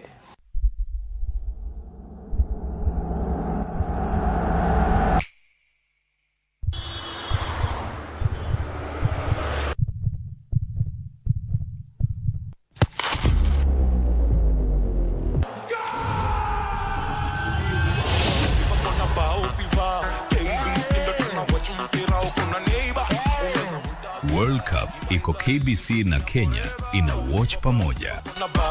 Nairobi, Nakuru, Kitengela, Olkalu and Kisii. Come join your favorite KBC presenters and DJs kwa ground. Feel the bow fever in every city.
A very good morning to you, and you're right on time for the Senate plenary sitting this Wednesday morning, the 15th day of the month of July, the year 2026. This is a live broadcast of the Senate proceedings streaming from the Senate chambers, Parliament buildings, and it is a broadcast that is brought to you by the Parliamentary Broadcasting Unit in partnership with the Kenya Broadcasting Corporation. A warm welcome to you, and we are glad that you are joining us for these proceedings this morning. Being a Wednesday morning, the Senate is set to host cabinet secretaries, as is as provided for in the House Standing Order 51A, currently on your screens. That is inside the Senate chambers and right in front of, or rather next to the Speaker's seat, is the stand. That is the stand that the cabinet secretaries, once they are ushered into the chamber and ready to give their presentation or make their submissions, they will be taking that particular position. And this morning, the Senate will be hosting the cabinet secretary for environment, climate change and forestry. This is Deborah Mulongo Baraza. There is a question from the nominated senator, or by the nominated senator, Honorable Hamida Kibwana. The senator will be seeking to understand matters around industrial pollution, e-waste handling, as well as toxic dumping that affect the environment in the country. So these particular questions include an explanation from the Cabinet Secretary that will be explaining the enforcement measures that have been put in place to prevent and punish industrial pollution, unsafe e-waste handling, toxic dumping, and other environmental practices that expose Kenyans to hazardous substances in soil, water, and air. Remember, environmental concerns or environmental damages are a threat to the health of Kenyans, or is a public concern regarding the health of Kenyans as well as the environment itself. So this is a question that the member of the Senate would want to be able to understand what measures have been put in place to be able to prevent this. That is the procession of the Speaker making its way into the chamber. That is the Deputy Speaker of the Senate, Honorable Katuri Murungi, with the mess right ahead of him, a symbol of authority of the Speaker as well as of the House. He will be presiding over this morning sitting. Allow me to hand you over to this live broadcast. My name is Kamche Menza. Good morning. Tuombe. Ewe Mwenyezi Mungu, twakusihi tutazame kwa neema nyingi na baraka sisi watumishi wako ambao umeridhika kutuita kwa nyadhifa za uongozi katika jamhuri yetu. Twakuomba tujalie tuyatende na kufikiria mambo yote yatakayofikishwa mbele yetu kwa njia ya haki na uaminifu, ili kustawisha amani, ufanisi na heri ya nchi yetu na wale ambao kazi zao umezikabidhi mikononi mwetu. Amina.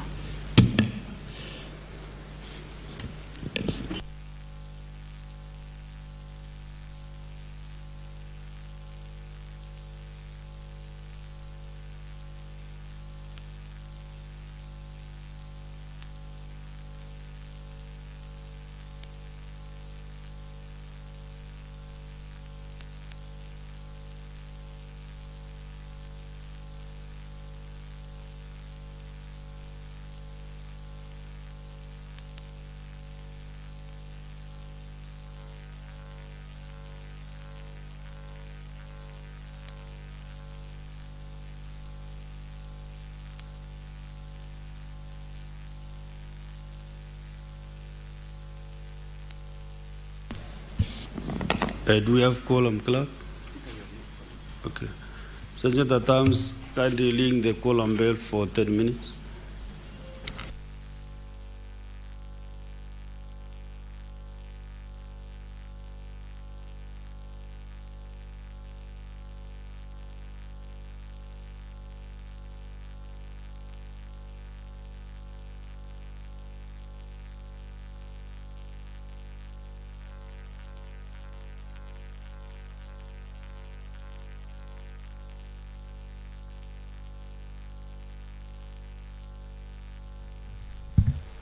Well, the prayer has been said and the chair taken. However, there is a quorum hitch and the quorum bell is currently underway to give room to the members of the Senate to be able to make their way into the House. And once the House quorates, then they shall get right into taking into consideration the business that has been lined up to be transacted this morning. And being a Wednesday morning, the members of the Senate shall this morning host the Cabinet Secretary for Environment, Climate Change and Forestry, Deborah Mulongo Baraza, who has confirmed her availability. And this morning, once the Cabinet Secretary is ushered into the chamber, she will be responding to a question that was forwarded to the Ministry, of course, prior to this particular day, for the Cabinet Secretary to be able to provide a comprehensive response to these concerns And this morning, the concerns that the members of the Senate are raising regarding the Ministry of Environment, Climate Change and Forestry is on matters industrial pollution and safe e-waste handling, as well as toxic dumping that affects the environment. And you realize that these matters are not just around environmental pollution, but also a public health concern.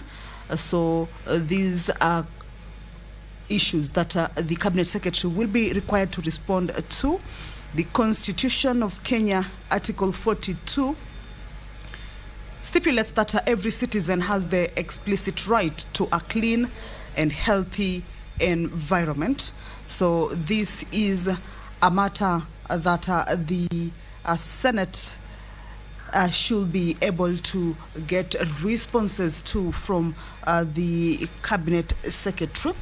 The other question that the CS will be responding to is to explain whether there are any coordination framework that exists among the ministry, the National Environment Management Authority, commonly abbreviated as NEMA, the county governments, public health authorities, and other regulators to monitor toxic exposure hotspots and also ensure timely remediation and public protection.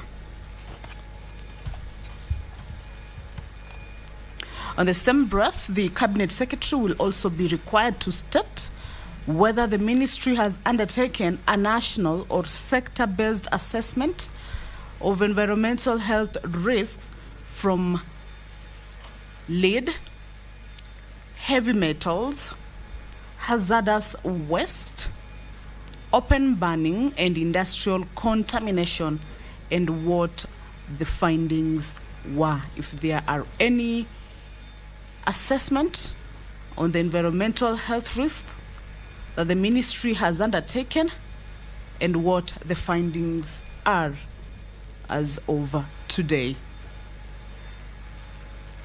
Also, the CS will be required to respond to any policy and enforcement reforms that have been put in place, drawing on lessons from countries with stronger hazardous waste and pollution control regimes, and whether the ministry is pursuing to strengthen environmental health protection in Kenya. Speaking of that environmental health protection in the country, is that there have been concerns around pollution in various areas of the country. Nationally, the air pollution is linked to more than 20,000 premature deaths annually in the country. And of course, we know that there are a number of dump sites in the informal, or rather in Nairobi's informal settlements. And you will also understand that this is not an issue that affects the urban areas alone, but it is also an issue that is a concern in the rural areas as well. In Nairobi's informal settlements, we have major dump sites, including Dandora, or rather where it is located. It's located in Dandora, and it has had a major impact on children. The Cabinet Secretary has been asked to also come and expand on if there are any assessment on environmental health risks that have been done from lead, heavy metals, hazardous waste, open burning, and industrial contamination. Lead levels in the soil at Dandora have been recorded at 4,498 ppm, and this is said to be more than 10 times the international accepted safe level of 400 ppm for play areas. There are, or rather the location of the dump site is close to the environment where human life exists, and children have been the most exposed to this particular impact. A staggering 25 to 30% of children living around Dandora exhibit pica.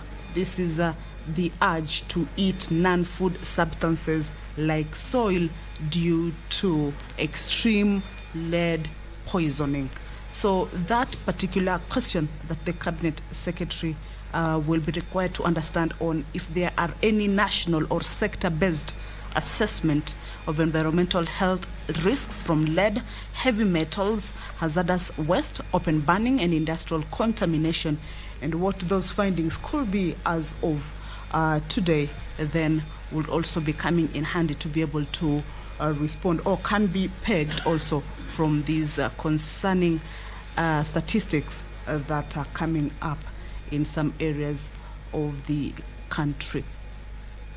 So this particular question is not just a matter of environmental concern, but also a public health concern that millions of Kenyans would also want to be able to understand what measures have been put in place for the country, or for the citizens of the country, to be assured of their health in this particular country. Rural areas and also pastoral communities also have an issue with dumping of toxic waste.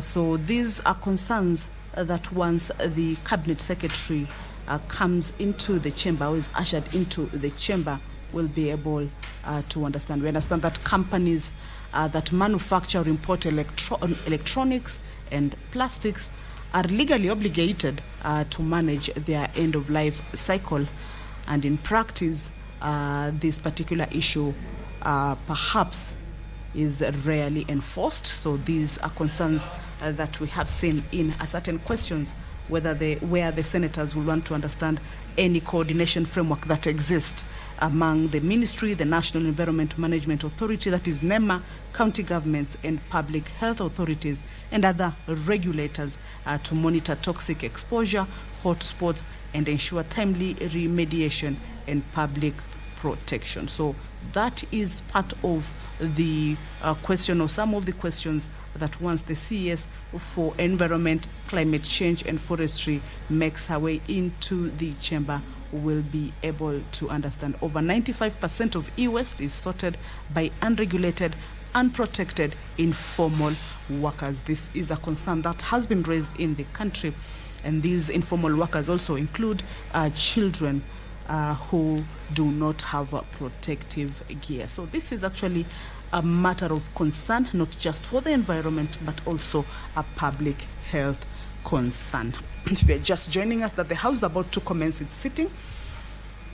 At the time the prayer was said and the chair taken, the House did not have quorum. However, we can see more members have walked into the chamber. The 10-minute quorum bell has lapsed, and we should be hearing from the Speaker on whether that quorum has been attained for the House to be able to commence its sitting. This is as provided for in the House Standing Order number 40. Standing Order number 39 indicates that the quorum at the commencement of a sitting shall be 15 senators. And Standing Order number 40 indicates that if that is not present, then that quorum bell shall be on, of course, to give room to the members who perhaps may be running late to be able to hasten their steps and get into the House. So with that number of senators who have walked in as the quorum bell was on, I believe it has been attained. We need to understand that from the Speaker, and thereafter the business of the day shall commence. Let's listen in. Adams, you can ring the bell again for a further 5 minutes.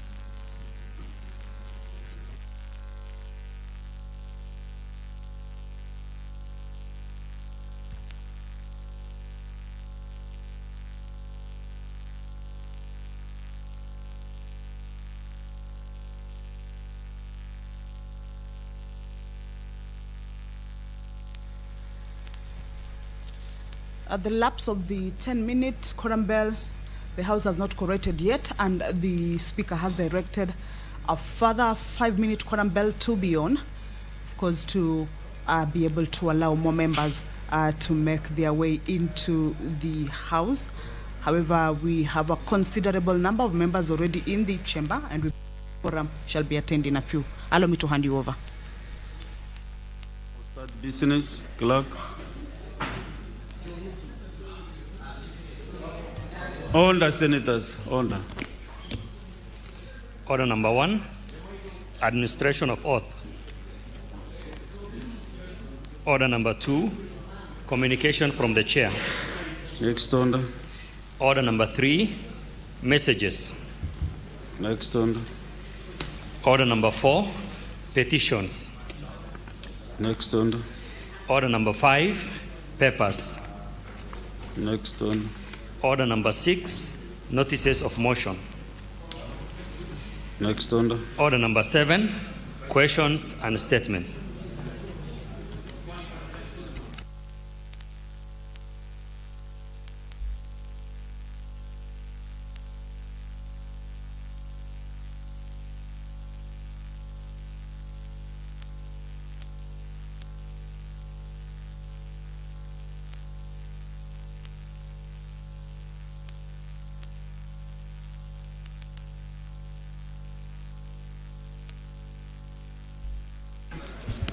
Honourable Senators, today, this morning, we were expecting 3 CSs. The CS for mining and brew economy.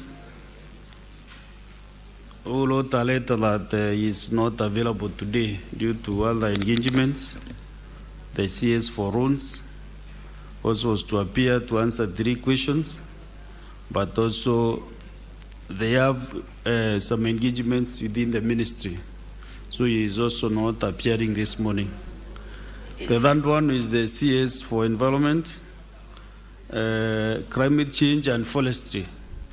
I understand the CS is around. So I think Clerk Sanjay Tatams, you can usher in the CS. Then we proceed with the question that has been asked by Senator Aminda Kibwana.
Honorable Senators, now Environment, Climate Change and Forestry is in the House. Welcome, Madam CS and your team from the Ministry. Welcome to the Senate. And this is not your first time to appear before the Senate. Senator Aminda Kibwana, you can ask question number 049.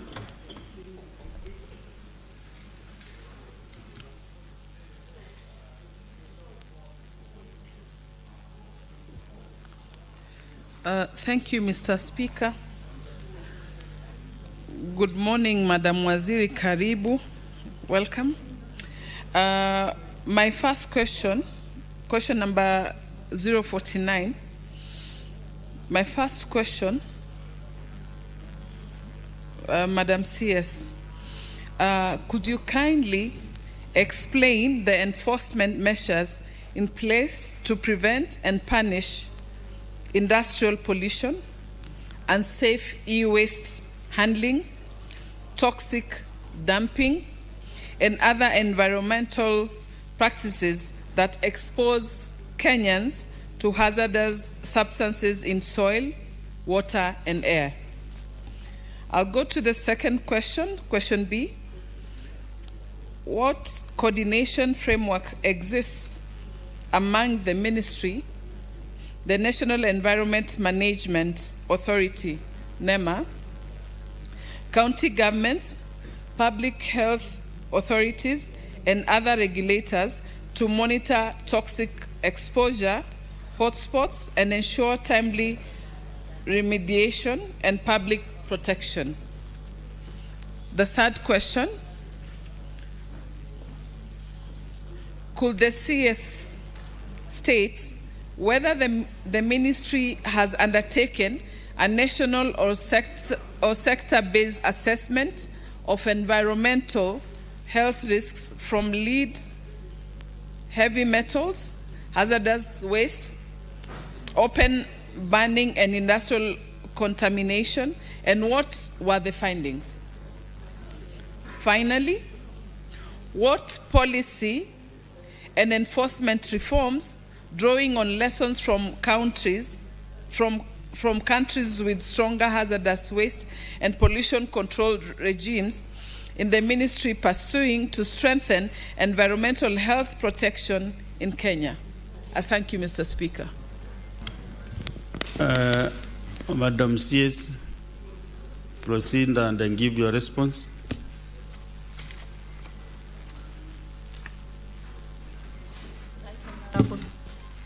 Right Honorable Speaker, Honorable Senators, I rise to respond to parliamentary question number 049 raised by nominated Senator Honorable Kibwana, MP, on the prevention of industrial pollution, unsafe e-waste handling, toxic dumping, and other environmental practices that expose Kenyans to hazardous substances in soil, water, and air.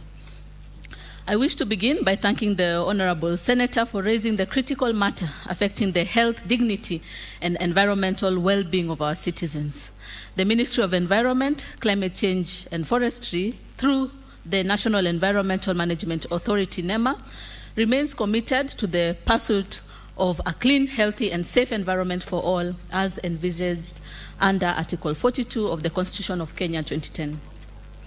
With regards to enforcement measures in place to prevent and punish industrial pollution, unsafe e-waste handling, toxic dumping, and other environmental practices exposing Kenyans to hazardous substances, Mr. Speaker, sir, NEMA derives its enforcement mandate primarily from the Environmental Management and Coordination Act, CAP 387, and its attendant regulations.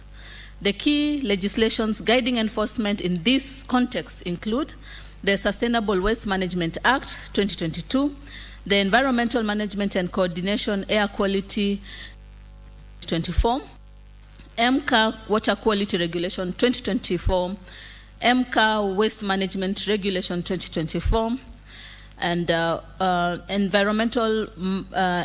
Environmental Management and Coordination Regulation on Management of Toxic and Hazardous Chemicals and Materials, the Environmental Management and Coordination Regulation on Impact Assessment and Audit 2003, the Sustainable Waste Management Extended Producer Responsibility Regulation 2024. NEMA deploys trained and gazetted environmental inspectors to carry out targeted and random inspection of facilities across the country, pursuant to Section 117, into brackets 1 of MCA Cap 387. Gazettement is conferred only after an officer successfully completes the requisite basic enforcement course. Notably, NEMA has extended gazettement to officers from other lead agencies, including county governments, to broaden enforcement coverage. Enforcement actions have been significantly intensified. In financial year 2024-25, NEMA conducted targeted enforcement of water quality regulation across 101 facilities within the Nairobi metropolitan area, issuing directives to immediately halt illegal discharges and comply with environmental standards. And let me wish to say that you can see the restoration occurring right now through the Nairobi River Restoration Program. The authority has additionally set a target of identifying and stopping 400 illegal discharge points along the Athi, Galana, Sabaki river system, with mapping and improvement orders already issued in 2024-2025. Similarly, NEMA identified and stopped 405 illegal discharges along the Athi, Galana, Sabaki river in the financial year 2025-2026, and an additional 197 for this quarter. Mr. Speaker, sir, environmental audits constitute an additional enforcement tool. All highest-risk facilities are required to submit annual audits indicating the measures instituted to comply with the environmental management plans. Financial year 2024-2025, a total of 6,673 audits were submitted, and in 2025-2026, this rose to 9,798 audits, all reviewed with records of decision, including improvement orders issued to operators. Furthermore, 22 control environmental audits were conducted in 2024-2025, targeting hospitals, agrochemicals, renewable energy, and mining sectors, and 16 control audits were done 2025-2026, targeting asbestos disposal facilities. On extended producer responsibility, the framework compels producers to take responsibility for their waste post-consumer phase. 4 producer responsibility organizations currently operate in the country, managing non-hazardous, hazardous, and e-waste streams. To date, 296 producers whose materials were found polluting rivers have been compelled to undertake cleanup activities and assume responsibility for their waste streams. Environmental restoration orders were issued as follows. The EPR along Nairobi River catchment, Nairobi, Ngong, and Mathare rivers. The action taken was environmental restoration orders, which were issued to 29 companies to clean sections of those rivers. That was, the cleanup date was on 24th March 2024. EPR along Ngong River, that was done on 31st January 2024, where the ERO, that is environmental restoration orders, were issued to 86 companies. And then for EPR along Kandisi River on 9th August, where EROs were issued to 77 companies, and a cleanup conducted on 2nd to 6th October 2024. And EPR along Kirichwa River on 22nd November 2024, where ERO was issued to 104 companies. In the addendum, I believe it's important that we note that before the gazettement of the Sustainable Waste Management Extended Producer Responsibility Regulations of 2024, the authority proactively undertook enforcement of EPR through Section 13 of the Sustainable Waste Management Act of 2022. During that period, NEMA compelled producers to undertake cleanup as highlighted in the tabulation. However, the authority changed its enforcement strategy after the gazettement of the Sustainable Waste Management Extended Producer Responsibility Regulations of 2024 from cleanups to issuance of orders to producer responsibility organizations, directing them to ensure full compliance of the regulation on behalf of their members. To further ensure reduced pollution, NEMA has compelled PROs to get into consensus regarding compensation of value chain actors, especially waste pickers, aggregators, and transporters to enhance waste collection and evacuation to recyclers and safe disposal. On 10th July 2026, NEMA witnessed reaching agreement between waste pickers and one PRO, HAPROC, whereby they will be compensated at a rate of Kenya shillings 20 per kilogram of hazardous waste collected. Other players such as aggregators and transporters will be compensated at a rate of 7.5 Kenya shillings and 15 Kenya shillings respectively. In this regard, waste collection will become a revenue stream for the value chain actors and enhance reduce pollution.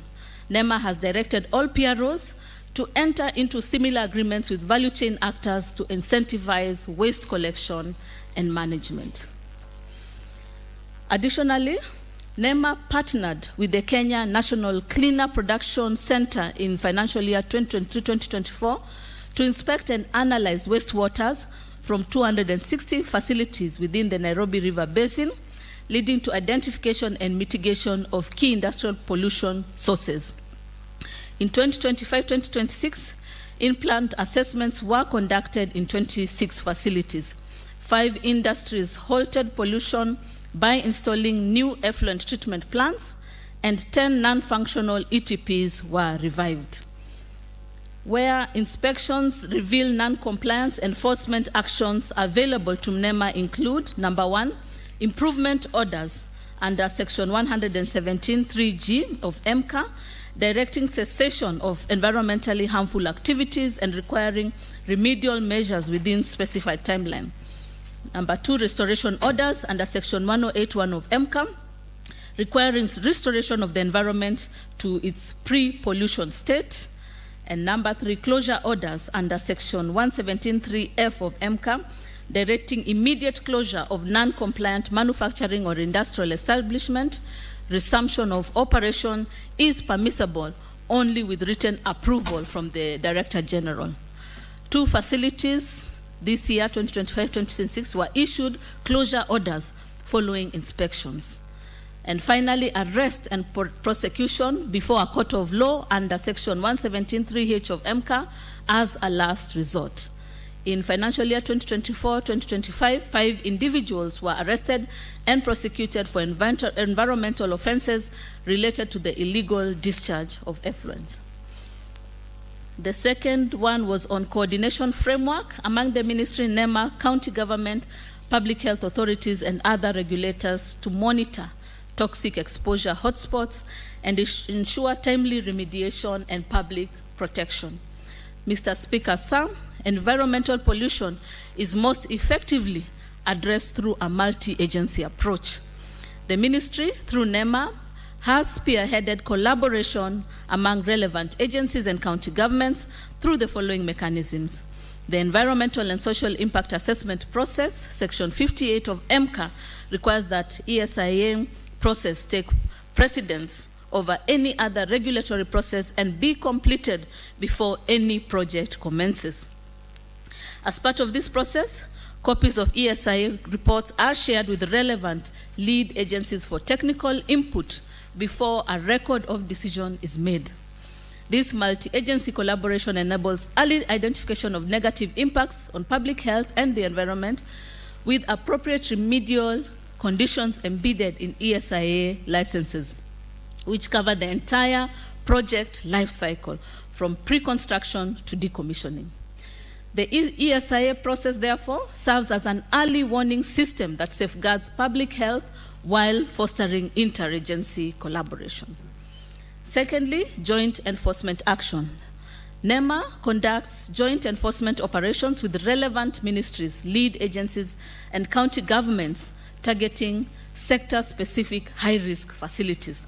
For instance, NEMA has undertaken joint inspection with the Energy and Petroleum Regulatory Authority, EPRA, targeting non-compliant facilities in the petroleum sector, and has partnered with the Nairobi City County Government in mapping and cracking down on noise pollution hotspots.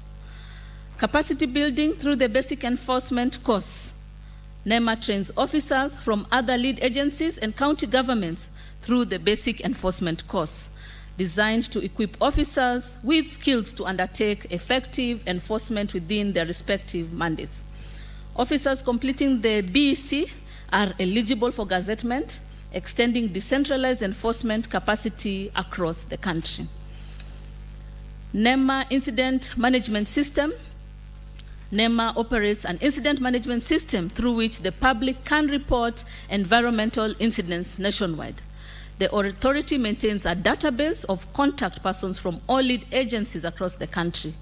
Upon receipt and categorization of an incident, NEMA forwards it to the relevant lead agencies for prompt action, playing a key coordination role in averting further pollution.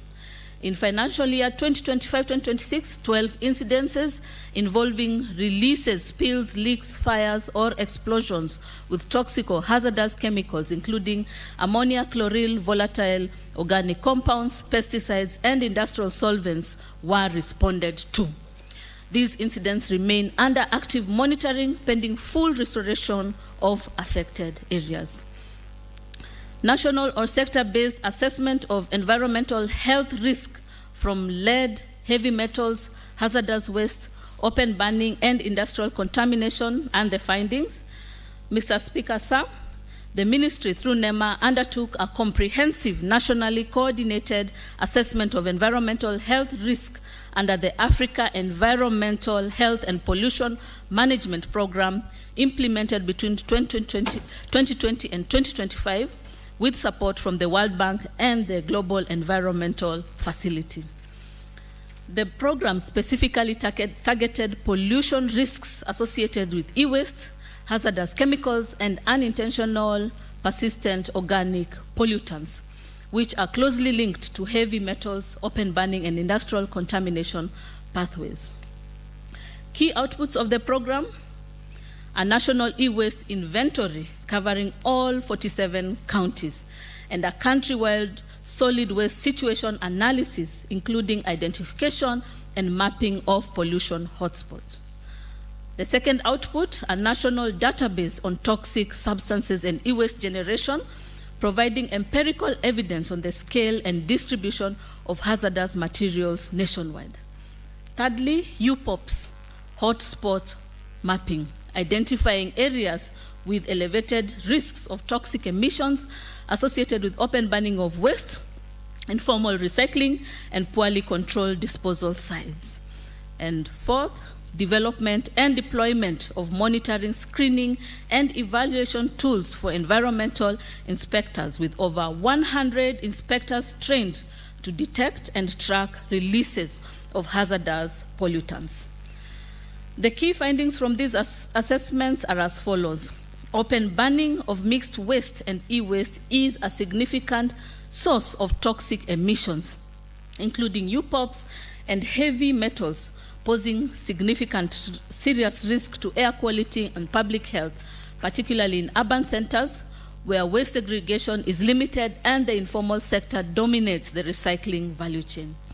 Secondly, informal e-waste management practices, including manual dismantling and crude material recovery techniques, expose workers and nearby communities to hazardous substances such as lead, mercury, and other heavy materials, with risk especially pronounced in unregulated environments lacking protective measures and pollution control technologies. Thirdly, stakeholder mapping and value chain analysis identified systemic gaps in hazardous waste management, including weak collection systems, limited formal recycling infrastructure, and inadequate awareness among key actors, contributing directly to environmental contamination and human exposure. And fourthly, the assessment highlighted limitations in analytical infrastructure, particularly laboratory capacity for comprehensive analysis of air and soil contamination, underscoring the need for continued investment in environmental monitoring system. These findings have since informed key policies and regulatory actions, including the gazettement of the Waste Management Regulation 2024, the Extended Producer Responsibility Regulation 2024, and the Framework for Management of Toxic and Hazardous Substances. Policy and enforcement reforms drawing on lessons from countries with stronger hazardous waste and pollution control regimes being pursued to strengthen environmental health protection in Kenya. Mr. Speaker, sir, the government through the ministry and NEMA is implementing a suite of policy and enforcement reforms informed by international best practices from jurisdictions with advanced hazardous waste and pollution control system and multilateral environmental agreements, including the Basel, Stockholm, and Minamata conventions. In terms of strengthened legal framework, the ministry has strengthened the legal framework through operationalization of the Sustainable Waste Management Act and the gazettement of the 2024 Waste Management and Extended Producer Responsibility Regulations. These reforms adopt the polluter pays principle and a life cycle management approach requiring producers to take full responsibility for hazardous and post-consumer waste consistent with best practices in the European Union. Additionally, regulations on the management of toxic and hazardous chemicals and materials have been developed and are being implemented, including stricter controls on generation, transport, storage, and disposal. In risk-based and intelligence-led enforcement, the government is transitioning from reactive compliance to a risk-based intelligence-led enforcement model, including targeted inspections in pollution hotspots, strengthened environmental audits, and the deployment of monitoring and screening tools to track releases of heavy metals, UPOPs, and other hazardous pollutants. On enhanced interagency coordination, the ministry is enhancing interagency coordination frameworks, bringing together NEMA, county governments, public health authorities, and sector regulators to enable joint inspections, data sharing, and coordinated response to environmental health risks in line with integrated regulatory approaches applied internationally. Formalization of informal e-waste sectors. Recognizing the role of informal sector in hazardous waste exposure, particularly the e-waste management, the government is promoting formalization and integration of informal operators into compliant systems, including support for material recovery facilities, licensed recyclers, and safer technologies, drawing lessons from countries that have successfully transitioned informal waste systems into regulated circular economy models. In institutional capacity and compliance assurance, the ministry is investing in training of environmental inspectors, strengthening laboratory and monitoring infrastructure, and digitizing compliance processes to enhance transparency, traceability, and enforcement efficiency. Enforcement measures have also been strengthened through enhanced penalties, closure orders, restoration directives, and mandatory remediation requirements for polluters along the application of EPR obligations to ensure industry accountability.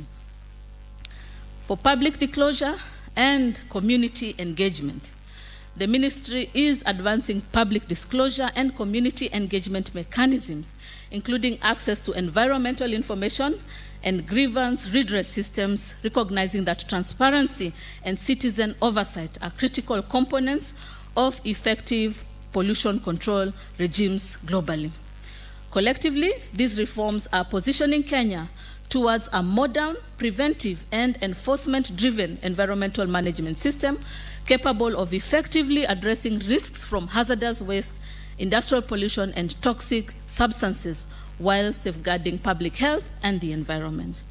Mr. Speaker, sir, the government remains firmly committed to protecting all Kenyans from the harmful effects of industrial pollution, hazardous waste, and toxic exposure. We will continue to enforce our laws with vigor, deepen interagency collaboration, and draw on global best practices to ensure that every Kenyan enjoys the constitutional right to a clean and healthy environment. I thank you, Mr. Sir. Very well, Madam CS. Now, Senator Minda Kibona, do you have any supplementary questions?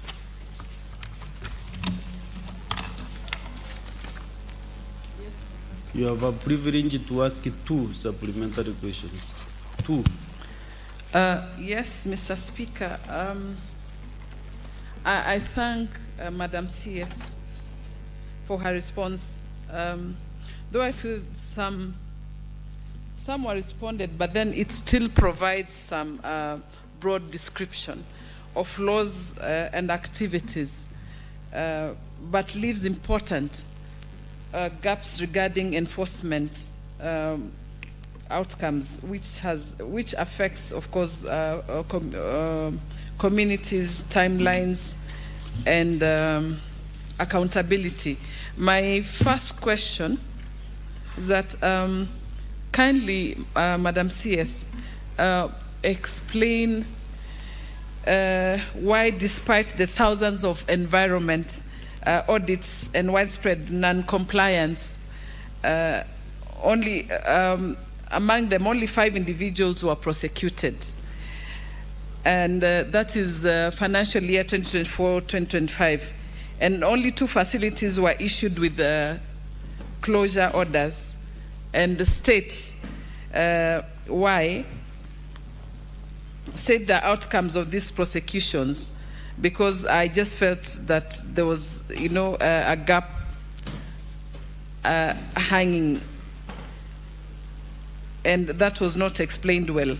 Number 2, when will the ministry actually publish the national e-waste inventory? Because you have actually tried to elaborate on that, but then at least you have not told us when the inventory will be published. And then also regarding the pollution hotspots and the maps which have been developed under the Africa Environment and Health Pollution Management Program, so that at least the Parliament can, affect the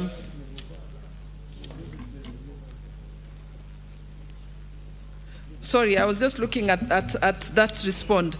I realized so that the Parliament and affected communities can assist the risk and monitor remediation, because you talked about the database, but then at least we need to understand the timelines and exactly how it's going to be implemented, so that we can also support. I thank you, Mr. Speaker. Madam CS.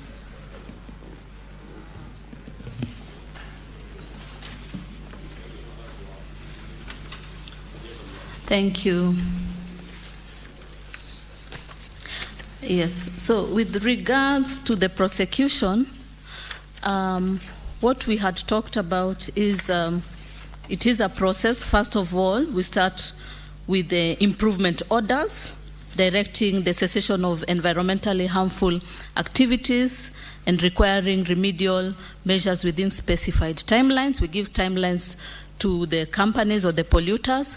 And additionally, we have also the closure orders, or those who are undergoing restoration, who need to undergo restoration to ensure that it's at a pre-pollution state. We give them the order and give them timelines to address that. And then after that, if that doesn't occur, then the closure orders, which directs immediate closure of the non-compliant manufacturers or industrial establishment. And the resumption is only permissible through written approval by the Director General. And if that doesn't occur, then arrest and prosecution is the final line. As you well are aware, industrialization is ongoing, but we have to ensure that we are protecting our environment. So those are the key steps that we follow up to support the various industries so that there is no pollution that takes place. So that is the question on why, despite audits, only 5 prosecutors and 2 facilities have been closed. With regards to outcome, we continue monitoring. We conduct, as you have seen, the water quality monitoring, air quality monitoring, and other forms of assessment and enforcement by the individuals.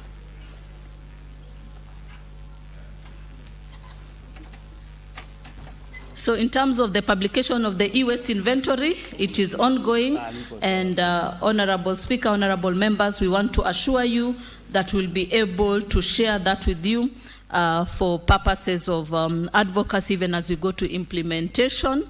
As you are aware, the key thing, the game changer for us was the extended producer responsibility, which has been the Sustainable Waste Management EPR regulation, which now proactively looks into enforcement. Previously, it was about cleanups, but after we had passed the EPR, there is issuance of orders to producer responsibility organizations to ensure full compliance of the regulation on behalf of their members who are the polluters. So they are the ones who are supporting us across the value chain of waste management to ensure that there is that they are managing waste from the waste pickers to the aggregators to the recyclers to safe disposal. They will be receiving a certain amount of money so that they can support in waste management, and this is really a sustainability plan, a revenue generating stream for the value chain actors, while we are reducing pollution and ensuring that we have a clean and safe and healthy environment. Very well, Senator. Now, we, in my dashboard, I have 12 senators who have supplementary questions. So we really must manage our time. If I give you a chance, you should go directly and ask your question. Just one question, so that we can clear the big number of senators who want to engage the CS. So I want to start with the minority Linda.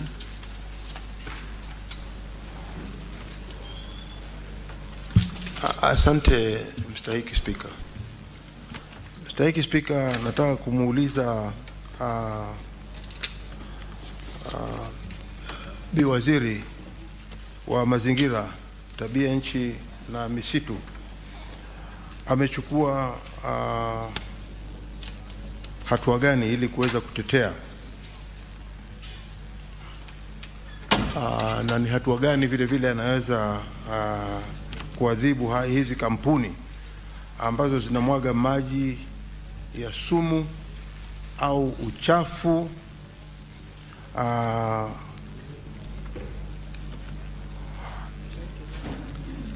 na yanayotumika katika makampuni. Haya maji yanatumika kutoka kwa zile kampuni ambazo zinamwaga huu uchafu yaliyoko katika mazingira ya Kilifi County, hususan makampuni ambayo yako katika maeneo au mazingira wanaoishi wa Kenya, na vile vile zile kampuni ni zile ziko katika maeneo yako Kilifi, mahali kama Kikambala ama mpaka Mtwapa. Na pia ni hatua gani anaochukua kuweza kuona kwamba maji kama haya yanaweza kuleta ugonjwa katika mazingira, na pia vile vile kuweza kuathiri udongo au mchanga ambao unatumika na maji ambayo yako na maji haya yako na hewa ile yake ambayo ni chafu inatoka katika hayo maeneo. Kwa hiyo ni hatua gani katika wizara yake inaweza inafanya ama imechukua kuona kwamba makampuni kama haya yanazuia uchafu kama huu kutoathiri ardhi na binadamu pia vile vile? Asante Mstahiki Speaker. Madam CS, I will request you just record down the questions so that you take at least 5, you can respond to them, and then we proceed in that manner. Senator Okenyuri.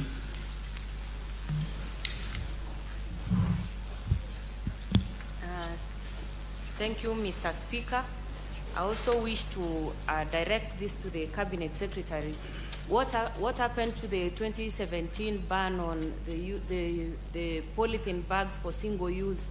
Because in some regions, like rural areas, those polythene bags for single use are re-emerging, and it's actually a very serious matter because guys are looking for cheap packaging material. And finally, Mr. Speaker, I want to know what happened to the order for compensation of Uhuru, the compensation of Uhuru settlement guys who are actually affected, and the court order that they be compensated. I wish to know what NEMA has to say concerning that specific court order. Thank you.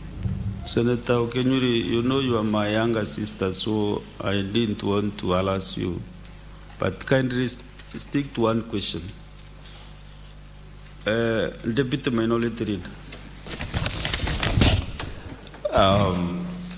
Thank you, Mr. Speaker. Mr. Speaker, I am also your young brother, and I hope you're not going to harass me. Mr. Speaker,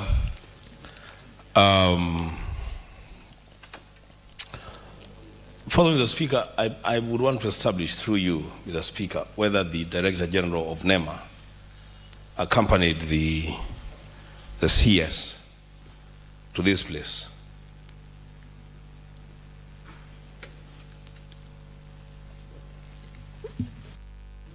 Wait one.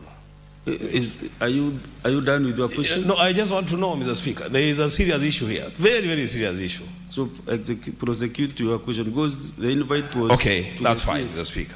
That's okay. We don't invite the Director General. That's okay, Mr. Speaker. Mr. Speaker, if the NEMA Director General is not here, I would be requesting the Committee on Environment to bring the Director General at some point to this House.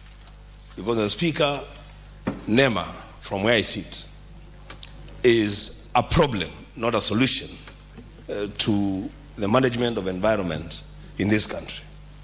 They are accomplices in the destruction of our environment. Mr. Speaker, straight to the question to the CS. And I'm happy that the questions are direct, but the responses are all over the page, Mr. Speaker. I have an issue with the Speaker. I asked you to just be patient with me, just the way you are patient with your young sister.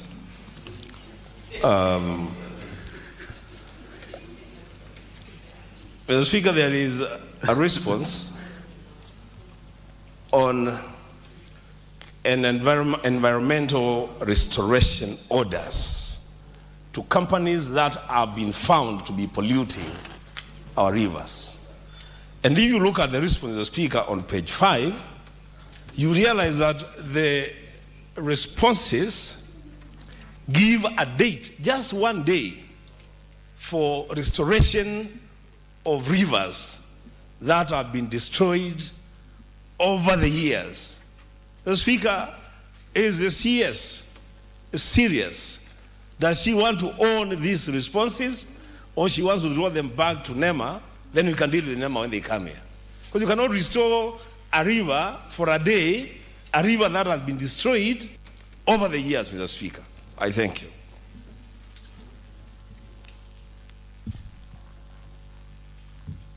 You know, we are dealing with the science. That is why I'm giving members time to explain themselves thoroughly. This is a technical matter that we handle. And mark you, the person chairing is an expert in what you are addressing. So I understand your concerns very well.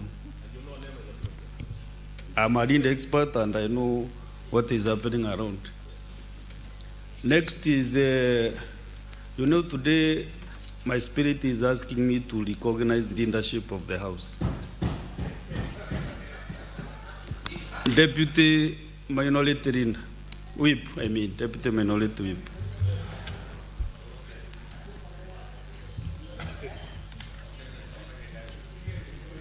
Mr. Speaker, yesterday I had occasion to pass by Lavington Girls, and the most surprising thing, Honorable Speaker, is that Lavington Girls, as the name suggests, is actually in Lavington, and they are still cooking using firewood.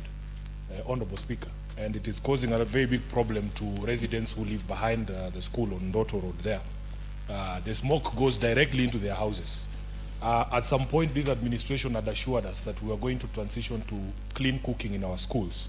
So the question that I want to direct to the Minister for Environment, is it still government policy of the Kenya Kwanza administration to transition all public schools from cooking using firewood to clean energy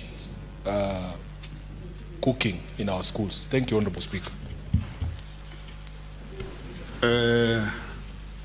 Maybe the last one, then she can answer those. Then I'll pick more. Senator Joe Newton. Thank you, Mr. Speaker, and allow me to first seek your intervention. I had a question for the Minister for Roads and Transport, Mr. Speaker. The CS for... I'm coming to that, Mr. Speaker. It's just a comment I'm making, that it's important that we are informed in advance if the CS is not going to be coming, because I'm supposed to be... I'll take that as your question, that the supplementary question is on the Minister. Mr. Speaker, don't be so hard on me, although we don't belong to the same political side, Mr. Speaker, please. Allow me to... I was making a request to you. So Netanyahu, just have your seat. You know the chair here, if you have realized what I've done this morning, right? Actually, I've recognized members who are not in the same. The chair is impartial completely. And there is no chair who chairs this house on political issues or political lines. And that is not the Senate of the Republic of Kenya. Maybe other houses, but not in the Senate, not this one. So maybe first you should withdraw your comment, that very negative comment on the chair. Okay, Chair. I don't mind whatever political space you are occupying. Okay. That is your business, you know. Chair, I'm well guided, Chair. And I withdraw. I was just saying, Chair, I was requesting you that it's important that we be advised in advance, maybe through the order paper. If you have withdrawn, ask your question, or then we can create some time to discuss the CS for rules. Okay, Chair. I was saying that because I was supposed to be in all Kalau, but I'm here. But let me ask you my questions, Chair, to the CS on environment.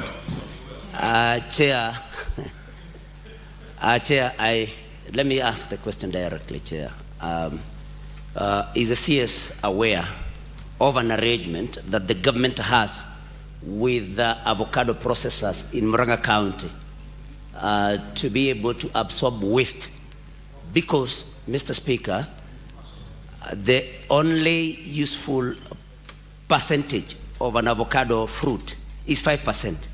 So disposal of the 95% waste is a big challenge to avocado processors. And the avocado processors have an arrangement with the government to make arrangement for absorption of the waste. So is the CS aware of this? And what are we doing to assist these processors who are taking up the avocado fruit, especially in Murang'a County? Thank you, Mr. Speaker, and I do apologize if by my comment I hurt you. I was only requesting you to intervene in that matter. Thank you, Mr. Speaker. Madam CS, you can answer those 5 questions, then we make progress. Thank you, Honorable Speaker, honorable members. First of all, regarding the e-waste inventory, it was done in all the 47 counties, as I had said, and this was through NEMA and World Bank, and they published the report, and the report is on the website. And as I had said clearly, following the reports that we received, they were able to guide us in coming up with the Environmental Management Coordination Acts, amending them, and ensuring that we have incorporated the concerns that we had highlighted. And then the other question was for regulatory impact assessment. That was also done. Madam says if you could also maybe identify the senator's question that you're answering so that we are clear so that we don't repeat again. Yes, this was for... To know the members slowly so that you just select on the name.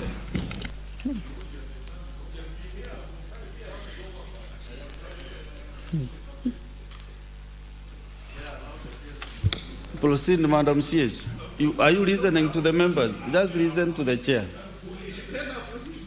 On the senators. So the e-waste collection centers are in Kisumu, also in Mombasa, and additional 2 counties. Both have been established and are running. So we continue with the support in e-waste collection. And the question on non-compliance is for the people who have been prosecuted, ODPP are the ones, we channel that to ODPP. There was a question with regards to water pollution and air pollution within the coastal region. Sorry, I was scribbling very fast. Recently, the ministry had launched the COSEM for continuous monitoring, water quality monitoring, air quality monitoring across the country, whereby we have also instructed the companies, the manufacturing industries to ensure that the machinery is there and we are assessing the quality so that if it is above a certain threshold and that Kenyans are really being exposed to this kind of waste, then the ministry and NEMA is able to take action. So the process is ongoing. We had the acts, the regulations are there. Now we have moved to implementation. And I can really tell you that the work is ongoing and monitoring and evaluation is taking place. It was just 1 month ago when I was in NEMA, I was able to see the dashboard. We were able to identify the notorious companies and we are able to address the issues exhaustively. So the support is really for all the manufacturing companies, the industries to be able to install and then for NEMA, we are able to do that on our part, but also we are encouraging the industries and manufacturing companies to install. That way we can be able to exhaustively monitor whenever there are increased emissions within our environment. So I can assure you that is ongoing, air quality as well as water quality monitoring. Even recently, I think it was 3 months ago, where we were able to close one of the facilities where we had untreated effluent discharge into our Athi River and were able to close very quickly. And the measures that took place are also water quality monitoring to be able to assess and see what kind of effluent is being discharged. Is it treated or untreated?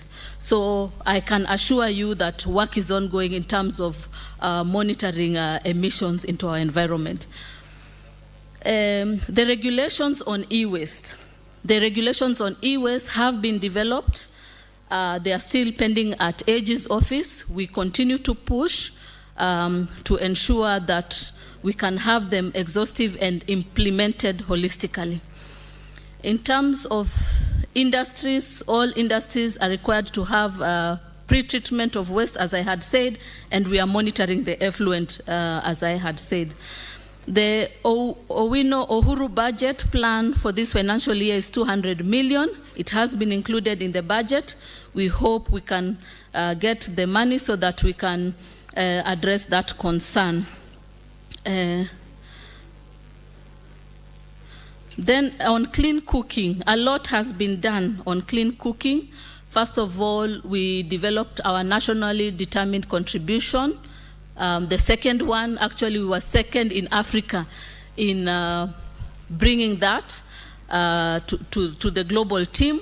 We have developed our national climate change action plan, and one of the areas we are looking at is green transition and clean cooking. So we work with the Ministry of Energy to support them in developing the climate action plan that is transitioning to clean cooking. we've been able to reach out to multiple partners who support us in financing, including GCF, GEF, IUCN, among others. GCF was able to support us, and the resources will be used to transition most of our schools into clean cooking. But far beyond that, we have our carbon markets. We have our designated national authority when it comes to the carbon space. A lot of these projects are in clean cooking, and we are also encouraging the project developers in matters clean cooking, even as we look to the hard to abate projects as a country. So many of them have registered, so we can really confidently say that Kenya is moving into clean cooking. Additionally, IUCN has had technologies in Kajiado, demonstration centers, to support even homesteads in matters of clean cooking, institutions, and technology.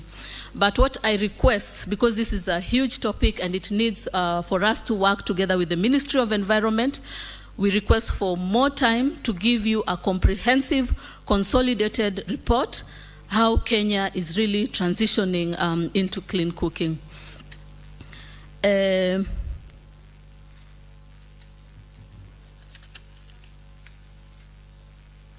So thank you. The last question was on avocado, processing and organic waste. Kenya waste is predominantly organic waste, and we take this seriously as the ministry and as NEMA.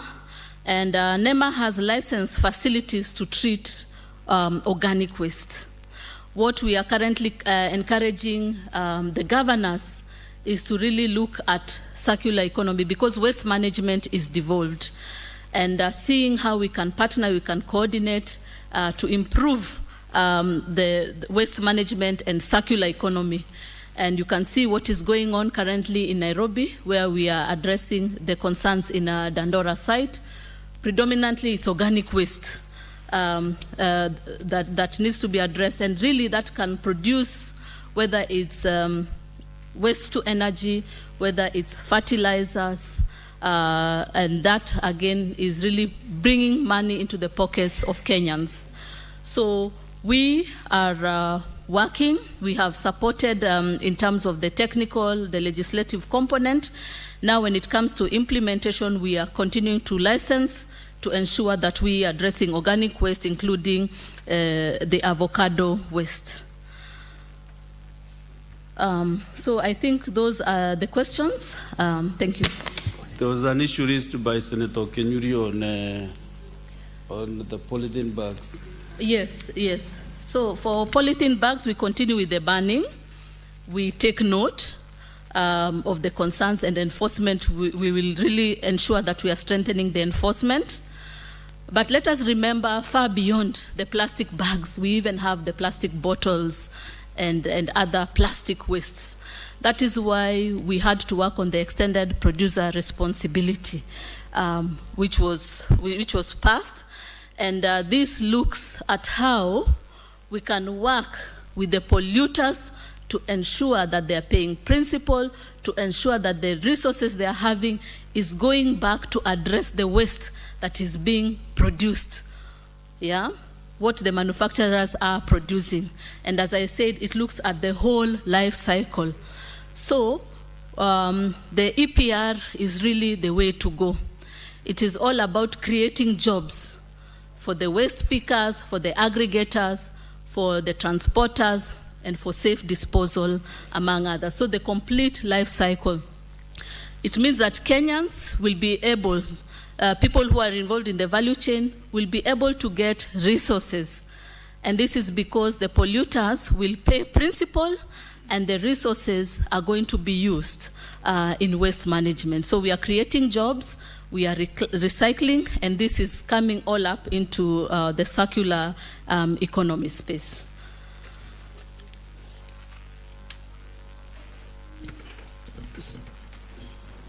Are you not satisfied with the response?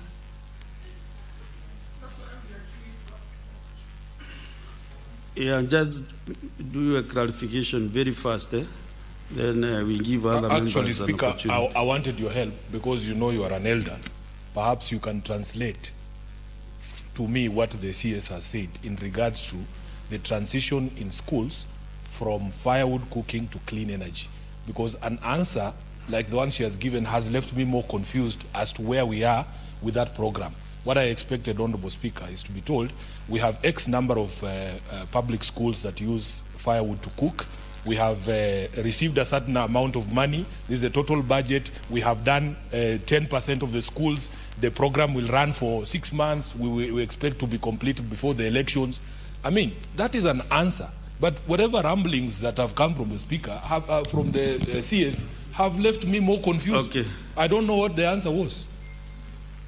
Okay, so Madam CS, that issue on the cooking stoves, I heard you say comment about the policy that you want to implement, and you requested for more time to submit that to this House, isn't it?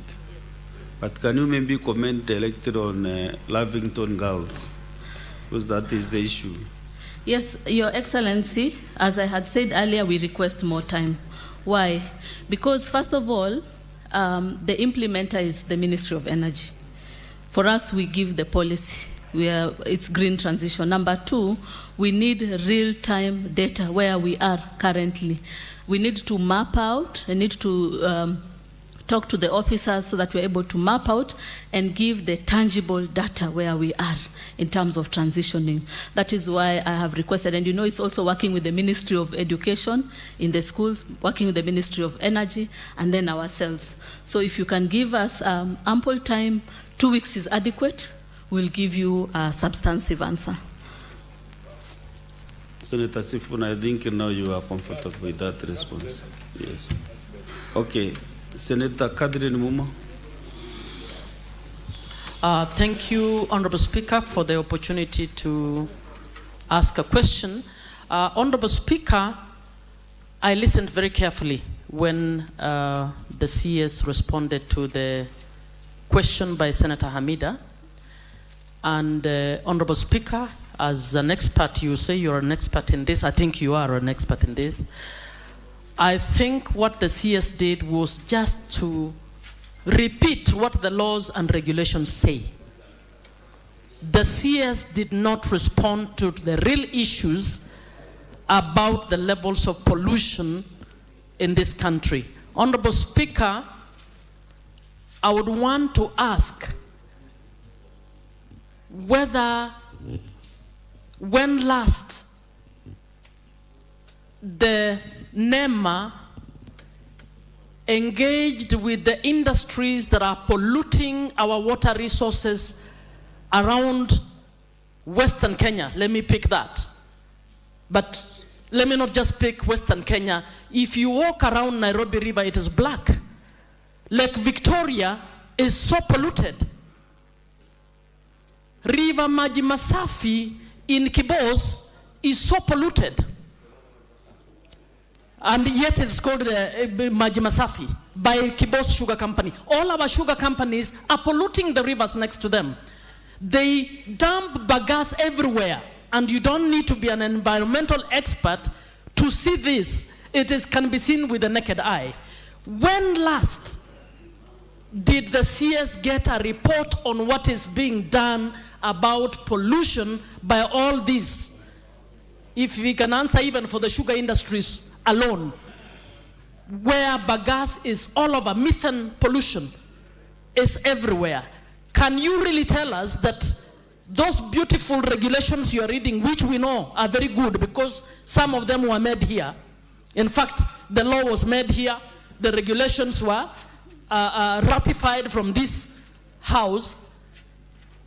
Our question is how you are implementing them. Don't tell us how good they are.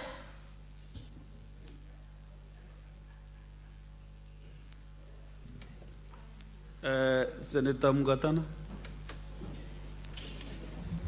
Mr. Speaker, I want to thank the Minister for the very elaborate answer that he has given this morning. Mr. Speaker, my question is on enforcement. The Minister has told us in financial year 2024-2025, 5 people were arrested and prosecuted for violations in regard to illegal release into effluent into our rivers. She has also said that 2 facilities were issued with closure orders. Mr. Speaker, this is what Kenyans want to hear. What action are you taking as a minister? Mr. Speaker, the people of Tana River today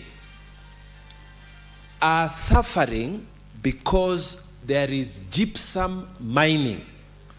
And Mr. Speaker, when the gypsum is mined in open pit, it is left like that. There is serious environmental degradation. When did she last send inspectors to go and arrest and prosecute the violators of environmental degradation? Mr. Speaker, Kenyans know police officers because if you mess, they will pick you up. Kenyans know the Pharmacy and Poisons Board. If you mess, you are setting up your illegal pharmacy, they will pick you up. But who are these MCA enforcement officers? Who are the Environmental Management Coordination Act enforcement officers?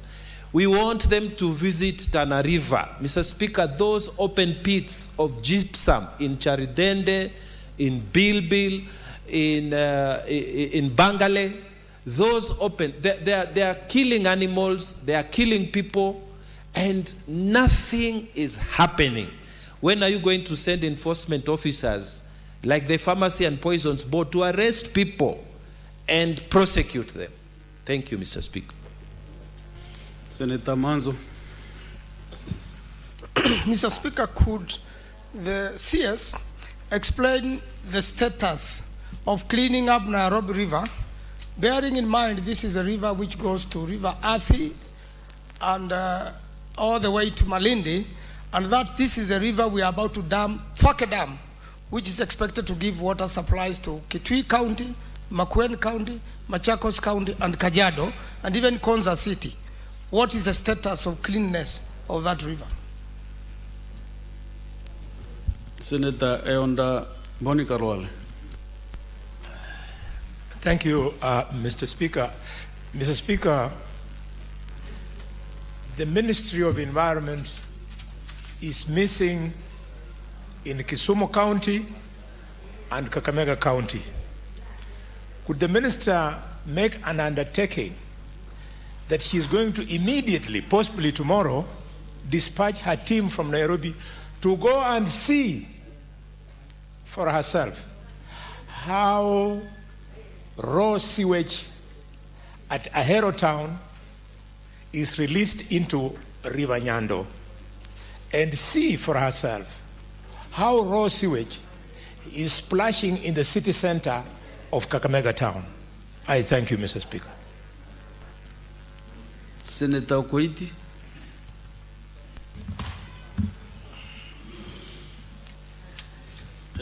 Thank you, Mr. Speaker, sir. And thank you, CS, for your response. I would like to comment on the report that's at number I of the report, the environmental and social impact assessment process. The CS has referred to section 58 of the MCA, which requires that the ESIA process take precedence over any other regulatory process and be completed before any project commences as part of this process and so forth. Now, Mr. Speaker, I would request the attention of the Minister because she's discussing and I'm talking. So my question is the Cabinet Secretary in preparing this place, because I have quashed very many ESIA reports in court because they have been found to be fictitious, the latest being the one for the affordable housing project in Langata.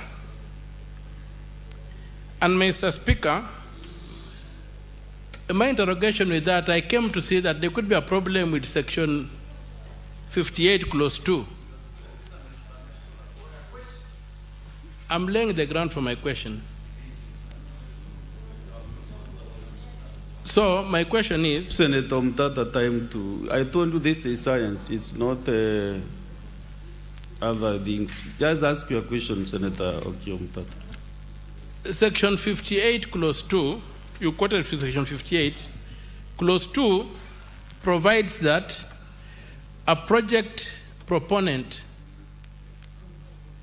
will hire a NEMA-approved consultant, expert to do an environmental assessment and then make a report.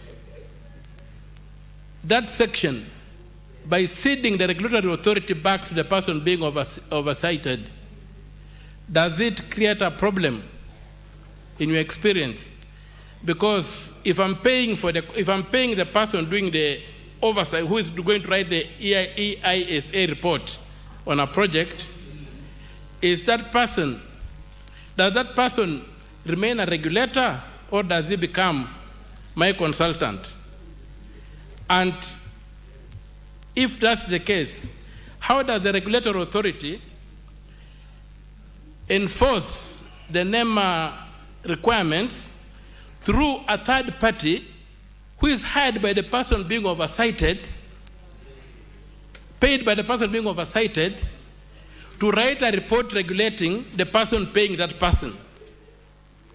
I want to understand that because there's a major problem with the NEMA, and as it was observed earlier by Senator Wambua, that the NEMA is a problem. Have you asked your question? So that is enough, because you're asking who should do the report. Yes, I've asked, have you looked at section 58, clause 2?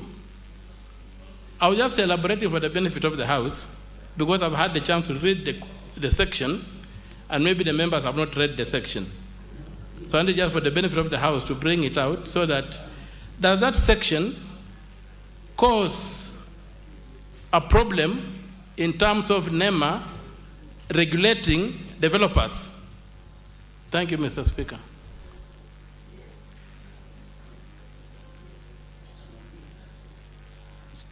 Senator Mandago. Thank you very much, Honorable Speaker. And members, kindly just go straight to the question, because I have still several senators queuing here, and also time is not with us. We have done almost 1.5 hours with the CS. Yes, thank you very much, Honorable Speaker. Honorable Speaker, my question to the Cabinet Secretary is, what are you doing to enforce the release of raw sewer into Nairobi Dam? All the estates around Nairobi Dam, when it rains, that is the time to release raw waste into that Nairobi Dam. What are you doing to enforce the stoppage of release of raw sewer to Nairobi Dam? Actually, these questions are almost related, so maybe let's get another one, Senator Mudama. Thank you, Speaker, for this opportunity. Mine is just to inquire from the CS about Athi River, which runs to Mwala and Athi River. It is so polluted. All the factories in Mavoko, they direct every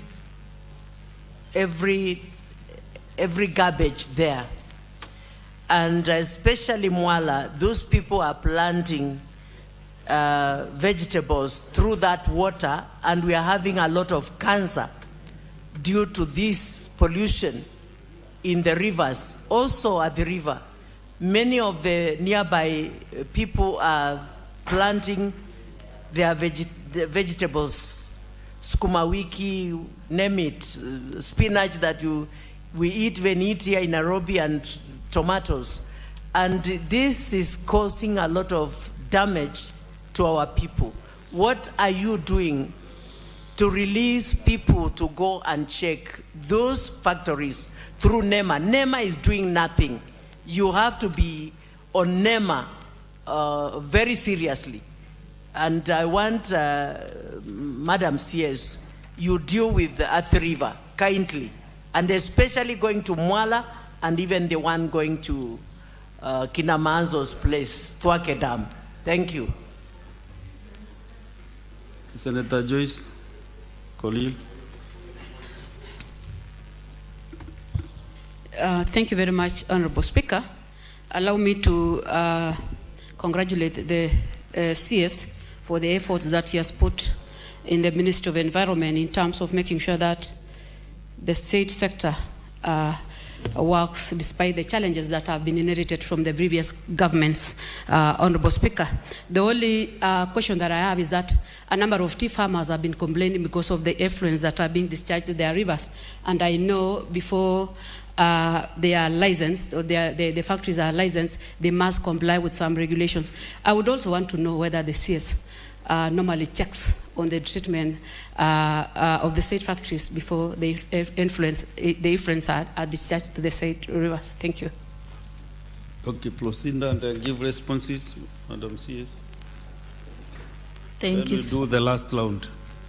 Yes, thank you, Speaker. Thank you, honorable members. Let me first say that indeed I take this with a lot of passion, coming from the background and the impact it has in public health. Secondly, is that when I came into office, I ensured that we have quarterly meetings with NEMA. Last, I think it was 2 months ago, we conducted assessment along the Athi River. We were able to map out. They did their first assessment and they talked to the companies, and I joined them the second time round. This is really because we really need to address this issue. And you can see that in this last quarter, what was done by the previous administration in 1 year, we've been able to do that or double that in 1 quarter. In terms of assessing, in terms of reports, we had 405 illegal discharges that were stopped and identified and stopped, and 197 during this quarter. That is because we take it seriously. But even as we take it seriously, there are 2 things we are looking at. Industrialization, even as we protect our environment. So, as I had said earlier, restoration comes before closure and before prosecution. So we are giving improvement orders. We are giving timelines that after so and so, depending on what we have found. Like I can give an example where we went to one of the sites. What we instructed them is to do water quality monitoring in 3 months' time and see if they still discharge within the effluent or the effluent has been treated. So we have tangible evidence if there is discharge. And then secondly, we are monitoring, even from my office, to ensure that enforcement is going on, improvement orders are being executed by the various companies and industries, and restoration order so that they go into the pre-pollution state. If that doesn't work, then now we come to closure, because we are encouraging Kenyans that we build on the industries. We also ensure that Kenyans are having something in their pockets, but we protect our environment and restore. So for Athi River, we are doing that, and I will continuously monitor with them around the country, even as they share the reports.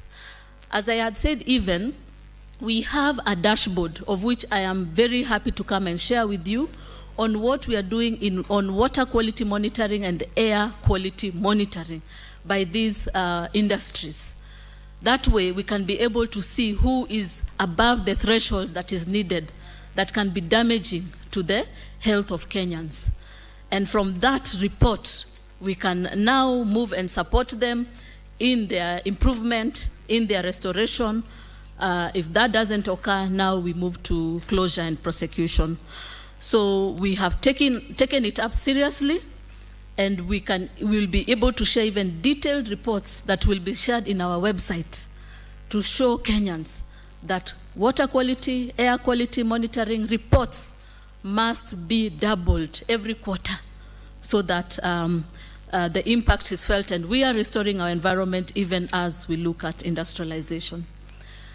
The question with regards to, from Senator Mkatana about NEMA, yes, we are collaborating with the county commissioners to establish the multi-agency team to enforce on gypsum. And we definitely will be visiting your county and the coastal county to assess the impact within that region. It's long overdue. We're supposed to go there, but because of some conflicting issues, but we can assure you we will go and assess and give a comprehensive report on that. For enforcement, as I said, we are not much on closure and prosecution. We want to help restore.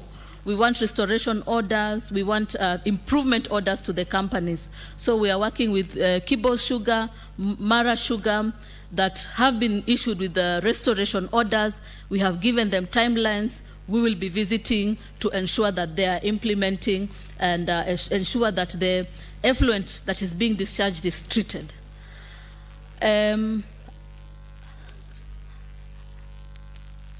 I take note also about the concern raised with regards to the conflict of interest, NEMA as a regulator, and then again issuing the ESIA through consultancy. We have experts in the environment. They are the ones who write the NEMA, the reviews and make decisions. So the EIA process is open, it's transparent, it's evidence-based, and it's followed up by technical experts. So we believe that they are well capacitated to address and look at and conduct their EIA in a free and fair manner. The question on Senator Mandago, yes, we take note on the sewer networks. They are being expanded. It cannot be done overnight. You can see the time that Nairobi restoration it has taken.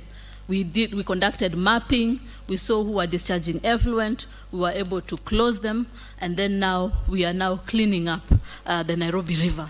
And you can see how many years and how much it has taken. So we will continue working extensively to ensure that we are restoring, again, see where resources allow how we can restore, and also support us, maybe through the National Infrastructure Fund.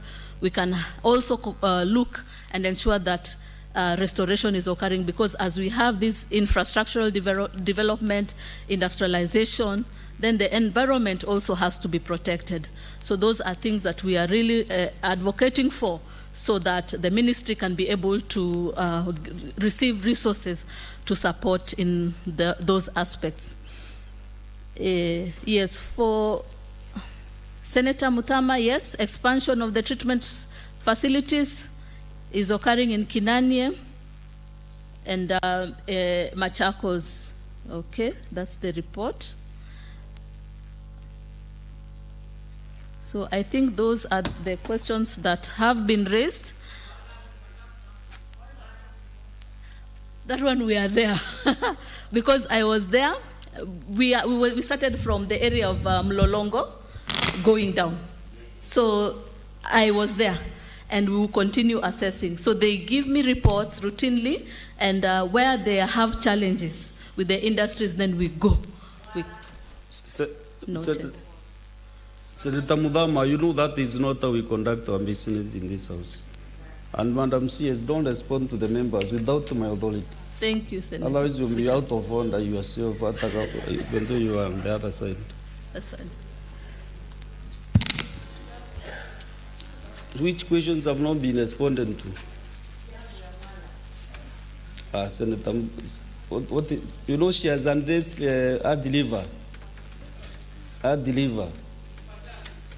Because that your question and the question, Madama, is the same about our deliver pollution. She has addressed that. The issue is the sugar factories, the effluent being discharged to the rivers by the sugar factories, and the tea factories in Bomet and Kericho. Yours has been answered too. You didn't reason about the experts. She has addressed that matter.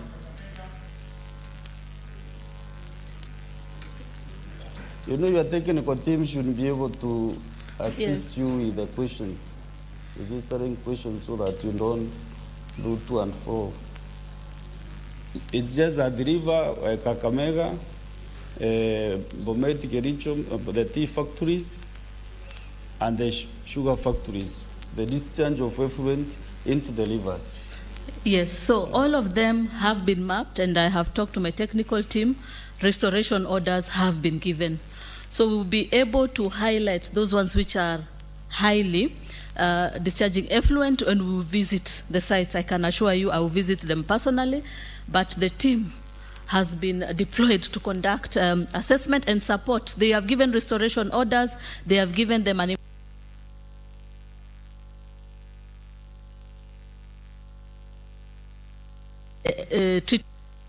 effluent is what is being discharged. If there are challenges, then now we will move to closure. So we have mapped out, and we will be able to share that even in our dashboard on what we are doing in terms of monitoring, where we have visited. Yes, thank you.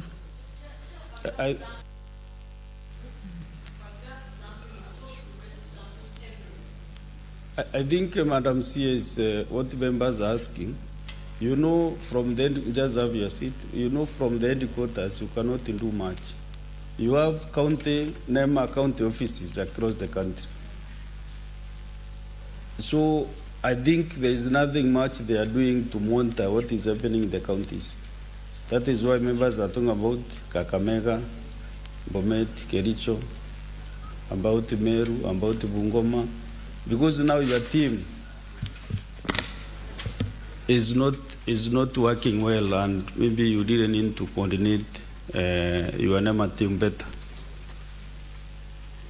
Senator Onyonka. Mr. Speaker, I've never seen parliamentary procedure where I would, as I'm making my contribution, give the CS information on a matter that is very sensitive to me and Madam Muma, and then ask my question, if you can allow me to do that. The information I wanted to give her is that if she was to go to the Kenya Sugar Board and look at the reports which have been written for the last 40 years on what was supposed to happen to Bagasse, Mr. Speaker, her Minister for Industry would be very happy, because Bagasse was meant from the sugar factories so that it can be consolidated and made into block boards. But when the sugar factory started, all the economic activities collapsed. So I would like to suggest to the Minister that she can actually check with our Ministry of Industry and look at the Kenya Sugar Board. They will tell her what Bagasse was meant to do. That's why we have so much of it polluting, and yet it can be converted into block boards. It can be used for construction. My question, Mr. Speaker, is to ask the Minister that on several occasions as Senator of Kisii County, I have raised issues about trees being felled and being cut in Kisii, Homa Bay, South Nyanza, Uasin Gishu, and many other counties in this republic. I would like, Mr. Speaker, to ask her whether she's aware that there was an environmental assessment study which was done, and whether there was this information that was gathered that would make sure, because previously, Mr. Speaker, when trees were cut anywhere, whether you look at Kinungi, you go to Elgon, the trees were always cut, but there was always transplanting. But you see what has happened, Mr. Speaker, is that all these areas, if you go to a place called Ringa, there's a place in Kisi called Muata, the trees have been cut and there is no replanting of these trees. I don't know whether the minister is aware what the implication of this would be. Thank you, Mr. Speaker. Senator Okwabubi. Thank you, Mr. Speaker, for the opportunity. I'd like to appreciate the CS for the introspective responses. However, I would like to pose a question to the CS and her technical team. If she has got any strategies of visiting Bungoma County and other counties to look into their CIDPs and climate action plans. Asking this with reference to Bungoma County to look at the River Nzoia pollution that has got very heavy pollution, industrial discharge, that makes its environs like Webuye being inhabitable, and even the water not good enough to be used for domestic purposes. Then the CS should also look into Bungoma town CBD sewage system, which to me is has a total rot, because when it has rained and there are floods, we tend to have some overflowing water with a lot of litter all over. There is a lot of stench, and also to visit and check on the dump sites and other municipal sites. For instance, we have a dump site in Bumula called the Lumoru dump site. So you need to look at that and look at the waste leaching into our rivers. Finally, I want you to look at the massive deforestation in Mount Elgon that has left a lot of springs, dams, rivers. Senator Okwabubi, you will ask only one question.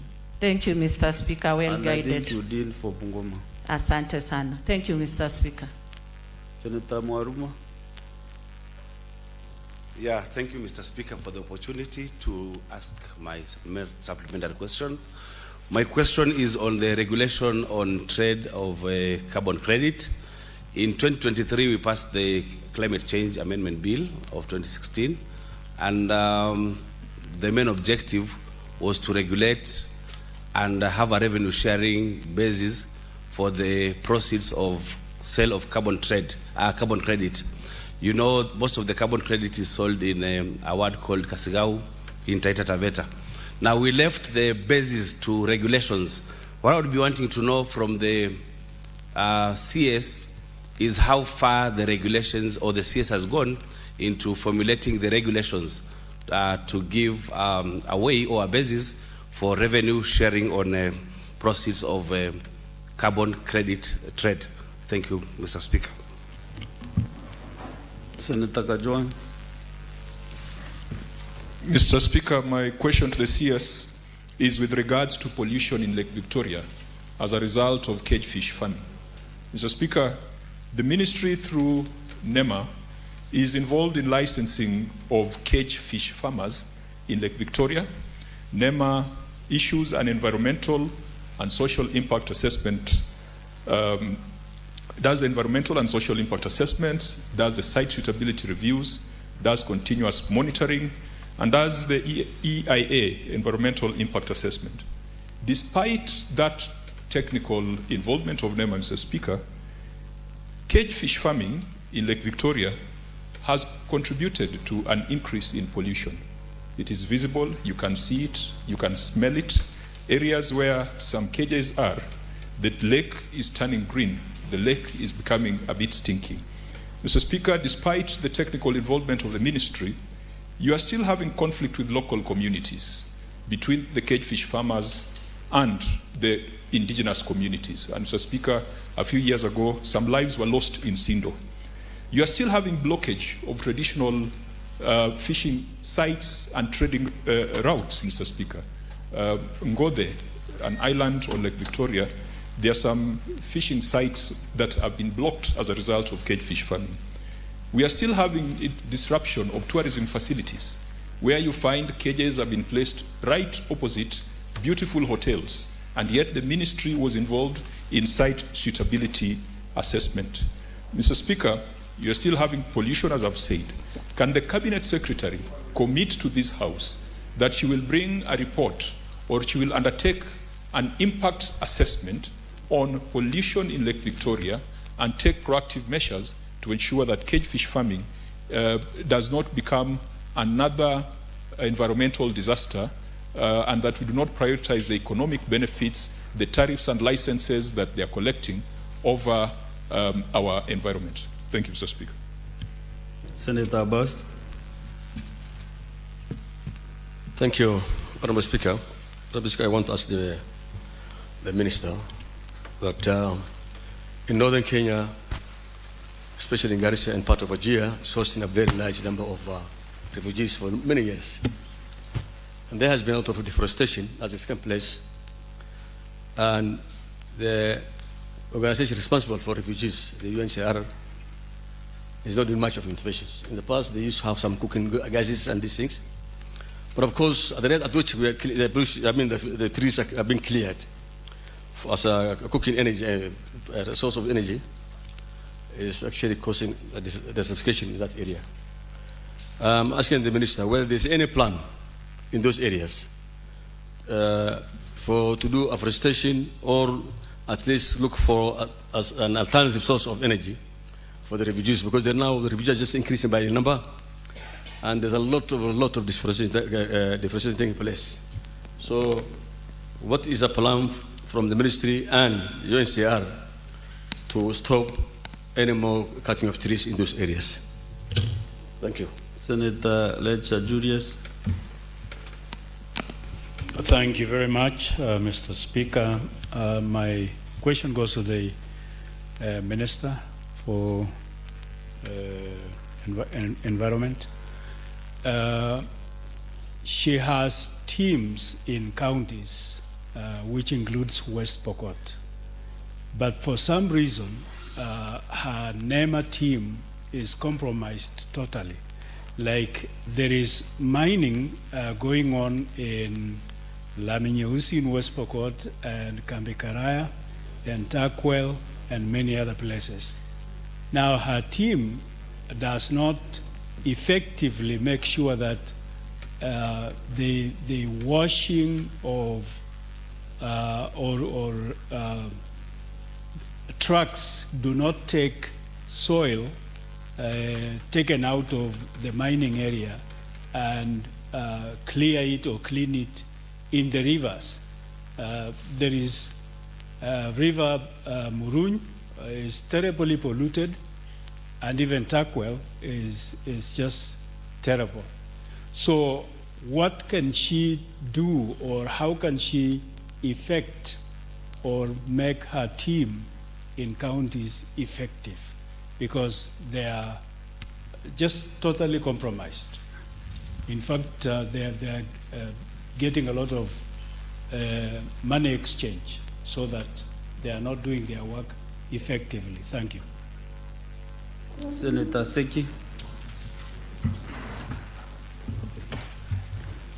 Thank you very much, Honorable Speaker. My question also goes to the CS and request to know the mechanism the ministry is putting to mitigate the pollution of industrial pollution in Kajiado, where a number of industries have polluted the environment through the Namanga, the Kajiado, Nairobi Namanga route.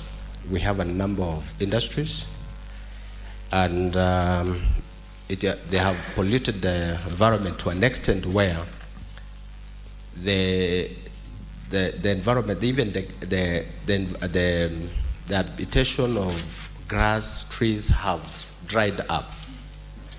This matter we have mentioned, I've written to the ministry, and there is no outcomes on that area. And we have quite a number of problems within the area, the community is really they're having a big problem on that matter. There is a lot of problem. People are getting sick every other day. We have been having issues of cattle taking water through on water that has been contaminated by flower farms in Isinya River, where there is a small river that is seasonal within that area. We've been having cattle dying over that, and the community have made a lot of problems and even requests and recommendations that this industry must be taken into consideration. So I want to know what is the measures the ministry has taken, yet we have done a number of follow-ups, personally myself as a senator, and we have there is no outcomes coming in. So we need to have an answer, and people of Kajiado need to have an answer towards that. Senator Shakira. Thank you, Mr. Speaker. Mr. Speaker, my question to the minister is, one of her responsibilities as a ministry is public awareness. As we are all aware, there is a big project of refinery coming to Lamu. What measures has the ministry put in place to educate the public on the issues of environment, and also to work with the county on the environmental impact and create awareness on the coming project, so that people will support that project and learn about the project and get to know more about it? Because we don't want to be caught unaware, and we don't want the people to go against the project because they were not educated on it. Thank you, Mr. Speaker. Last but not the least, the chair handling the environment docket in the Senate, Senator Munyihaji Mohammed Faki. Thank you, Mr. Speaker, sir. First of all, I wanted to commend the CS for her attendance and the responses she has given. However, as members have suggested, there's still a lot to be done, Madam CS. And some of the issues that have been raised are quite substantive. I wanted to comment, Mr. Speaker, so I wanted to comment on the issue of conversion of the school kitchens to eco-friendly or energy, green energy kitchens. Mr. Speaker, sir, last week we had an engagement in a dialogue in Kisumu, and we were able to visit a school called Nyawara Girls High School in Game constituency of Siaya County. And they already converted their kitchen, although partly, and they are using green energy, that is electricity. Although they are yet to maybe install solar so that it becomes fully green. One of our resolutions, which we are pursuing with our colleagues in the climate forum, is that already there are some facilities which have been created. For instance, KCB has a facility charging an interest of 9%, I think, 9.8% for the schools that want to buy solar equipment to be able to solarize their kitchens. And again, we as the Climate Change Forum is also negotiating together with the Climate Fund, where we are going to get funding so that the school kitchens will be converted to energy, clean energy kitchens, so that all our schools in the country are able to do that. I think it will be done in collaboration with the NGCDF, together with the Kenya Rural Electrification and the donor funding. But this maybe will be going to the constituencies and will be done by the members of parliament, because they are more or less in control of the schools. However, our counties also need to tap in on this Nobel project, so that we are able to do this throughout the country. Number two, on my question, Honorable Speaker, the issue of now we have seen upscaling of EVs, electric vehicles, which use lithium batteries. From electric vehicles, we also have tuk-tuks, which are using electricity. We also have motorbikes that are also using electricity. The issue is the disposal of the lithium batteries. We know these are much more lethal than the lead batteries that have also caused a lot of damage. And I appreciate Senator Esi inquiring about the compensation of the people of Owino-Uhuru in Mombasa County who are affected by the pollution of lead batteries in their vicinity. So, Mr. Speaker, maybe the CS could tell us what efforts are being made to ensure that the disposal of these lithium batteries will not be harmful to the environment. Thank you. Okay. And you can give response to those questions, and then we conclude your submissions. Thank you. Thank you, Honorable Speaker. Yes, I think Senator Onyonka said clearly about the biogas is a resource for energy, indeed, and factories are sustainably using biogas for making briquettes, but also what we talked about, the blocks, block boards, etc., as well as organic fertilizers. So I wanted to highlight about the 15 billion tree growing, and we are happy to even share more as a ministry on what we are doing. You'll take note about our key achievements in the 15 billion. Kenya is going green. Kenya is going green. And this is not just by counting the number of trees, because we know people can cook that. Just look at your satellite images. When you look at other countries, our neighbors, Africa, Kenya is indeed going green, and we are one of the top countries when it comes to restoration. So a lot is ongoing in terms of tree growing, and that is first because of your support. We had the Forest Conservation Management Act, which is now law, and one of the concerns that was addressed is cutting, ensuring that when you cut a tree, then replanting takes place. But far beyond that, we are having interventions to ensure that we are meeting our 15 billion target, or 1.5 billion in a year. This shows that in the previous administration, what the previous administration was able to do in 5 years, we have surpassed and done that 3 times. We have done that 3 times in the last 3 years, you see? So every year, we are doing what the last administration had done in 5 years. So we continue with restoration, and we continue working together with the Kenya Forest Service to ensure that we are restoring, but also a whole of government approach. The next question was regarding Bungoma and the climate action plans, as well as the issues of waste management.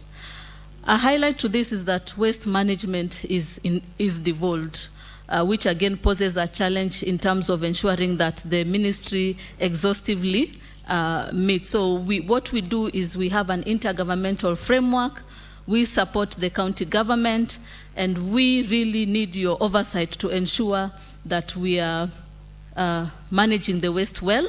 But as has been said clearly, we have the regulations in place to support us in those aspects, and we have taken note of that, and we will be sending a team to go and conduct assessment and see how to enforce in Bungoma. So for Mount Elgon, yes, we take note of the deforestation that has occurred, and definitely we are working on that. We'll be launching one of the plans on restoration of Mount Elgon, because it is not only a transboundary ecosystem, It's rich in biodiversity, the monkeys, like the colobus monkey, the elephants. It is a water tower. It is a transboundary, and it has a peace-building initiative attached to it. And far beyond that, we need to restore it. So those discussions are ongoing within the ministry. We've been able to identify one of the patrons who comes from that community in the public office, and they will be supporting us to ensure that we are restoring. And that is one of the sites that we will be restoring during the Mazingira Day. Key activities being aerial seeding, manual planting with the community, and also seeing the issue of fencing, but accessibility of the community into once in a while into the forest, so that they can also have beekeeping among other activities, and they can also now improve their livelihoods. So we take note, and it is indeed in our radar to ensure that we are restoring. So the issue on carbon credits, we are happy to report that a lot of regulations have been passed, the recent one being the carbon markets regulation.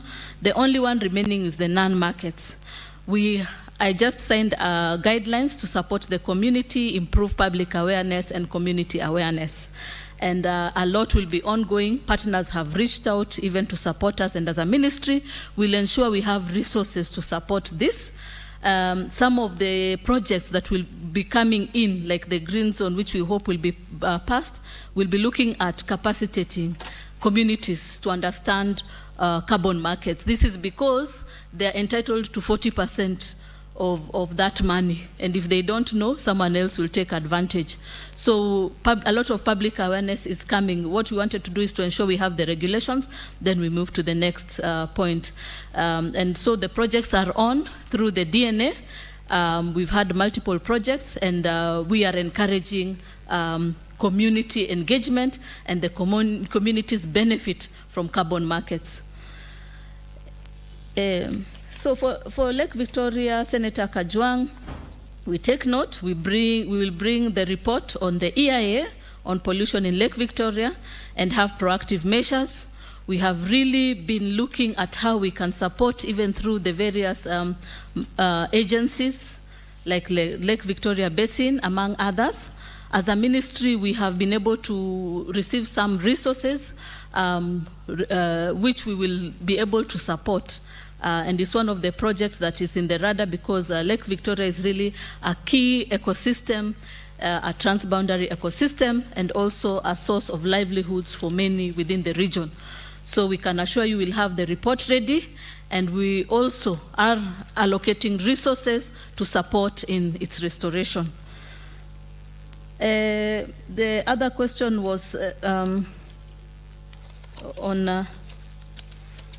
yes, this was a wonderful question, Senator Abbas, on what we are doing in the ASAL region. I'm happy to report that we have been able to receive some resources from World Bank. It's called the KWASIP project.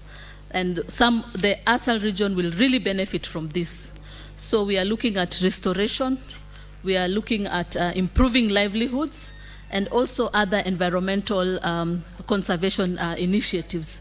So you will see us a lot, and I hope you'll be there also present to support us, even as we restore the ASAL regions in Kenya.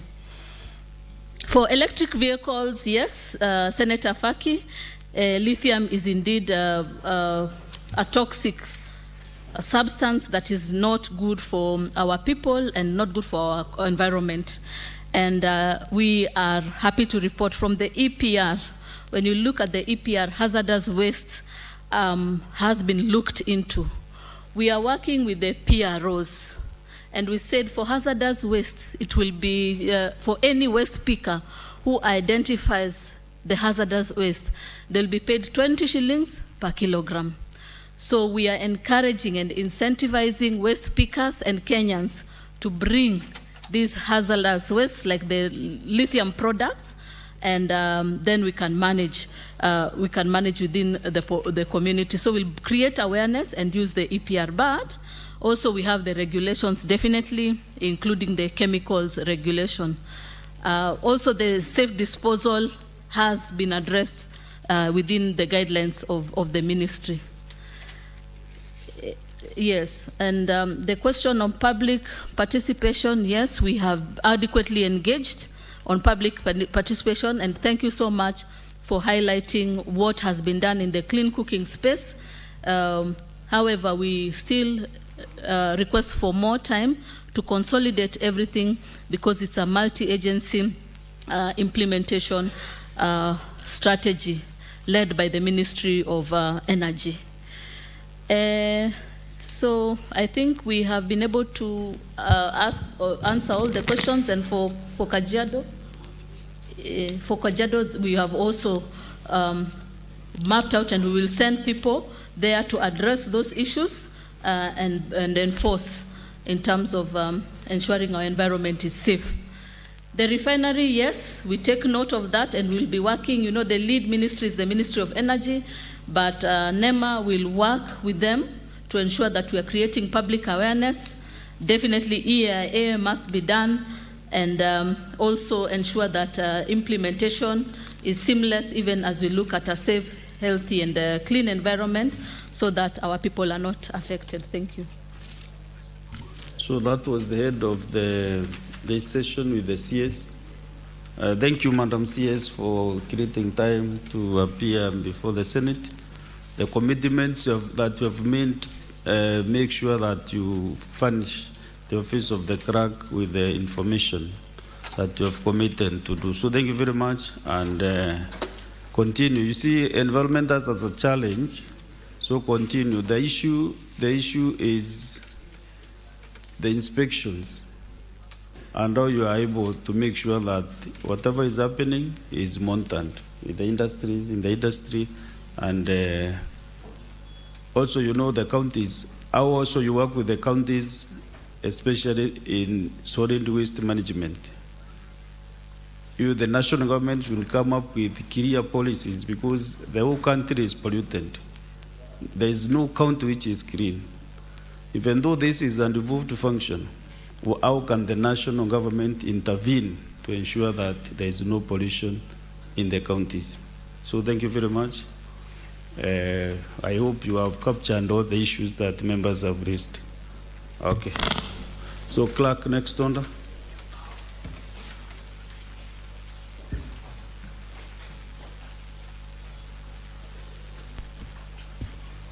Order number 8, motion, mainstreaming of a framework for clean cooking in Kenya. Senator Minda Kibwana has requested that this business be rescheduled to another day. Next order. Order number 9, motion, provision of the IFMIS reports for county governments to the Senate. Senator Andrew Mtata Okoiti, are you ready to move your motion? Please go ahead.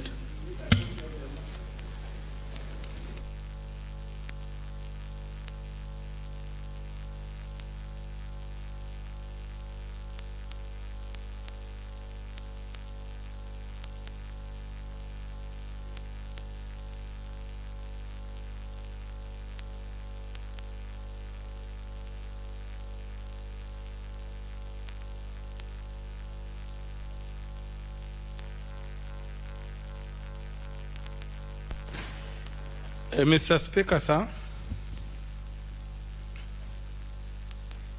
I rise to move a motion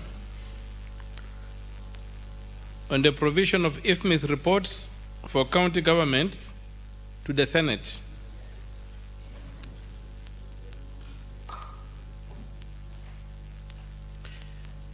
That, aware that Article 96 of the Constitution provides that the Senate represents the counties and serves to protect their interests, determines the allocation of national revenue among counties as provided in Article 217, and exercises oversight over national revenue allocated to the county governments. Further, aware that in the case of Senate versus Council of Governors and 6 others, that is petition number 24 and 27 of 2019 consolidated, 2022 brackets KESC 57 KLR, the Supreme Court affirmed that the Senate's oversight authority extends to both nationally allocated and locally generated revenue. Concerned that senators are constrained by lack of access to real-time data from the IFMI system for the respective counties they represent, thus affecting effective oversight of county governments. Further concerned that, in some instances, data and information presented to the Senate by the Auditor General and the Control of Budget are received and considered late as a result of the backlog, resulting into too much information not getting properly reviewed by the senators, noting that as a result of unchecked financial information and systems, county governments have continued to accumulate pending bills resulting from unplanned expenditures, unaccounted for and inflated costs of projects. Now, therefore, the Senate resolves that the Cabinet Secretary in charge of the National Treasury shall on a monthly basis forward to the Clerk of the Senate all IFMI's transactions and reports for each county government for onward transmission to the respective senator for information on accountability and transparency in order to strengthen their constitutional oversight and promote good governance in the management of public finances. Mr. Speaker, sir, this motion is intended to cure a very, very important problem on the ground, whereby you have a budget that is passed by the county assembly, signed into law by the governor, and then implemented by the governor. And then at that point, everybody goes blind. Only the governor and these people know what is happening. Payments are effected, contracts are done, payments are made, but you don't know what has been paid for. Nobody knows what has been paid for. If you go to the control of budget, the control of budget tells you they do not even have read-only access to the IFMI's payments. The IFMI's payments have become extremely opaque, and a lot of mischief then takes place, Mr. Speaker. You have got the questions of procurements being voided, and procurements which have not been approved through the system being carried out and paid for, and the genuine procurements remain unpaid, and they graduate what we are being called pending bills. Ideally, Mr. Speaker, a senator of a county, representing a county, should be able to look at the financial transactions of that county in almost real time to know which projects are being paid for.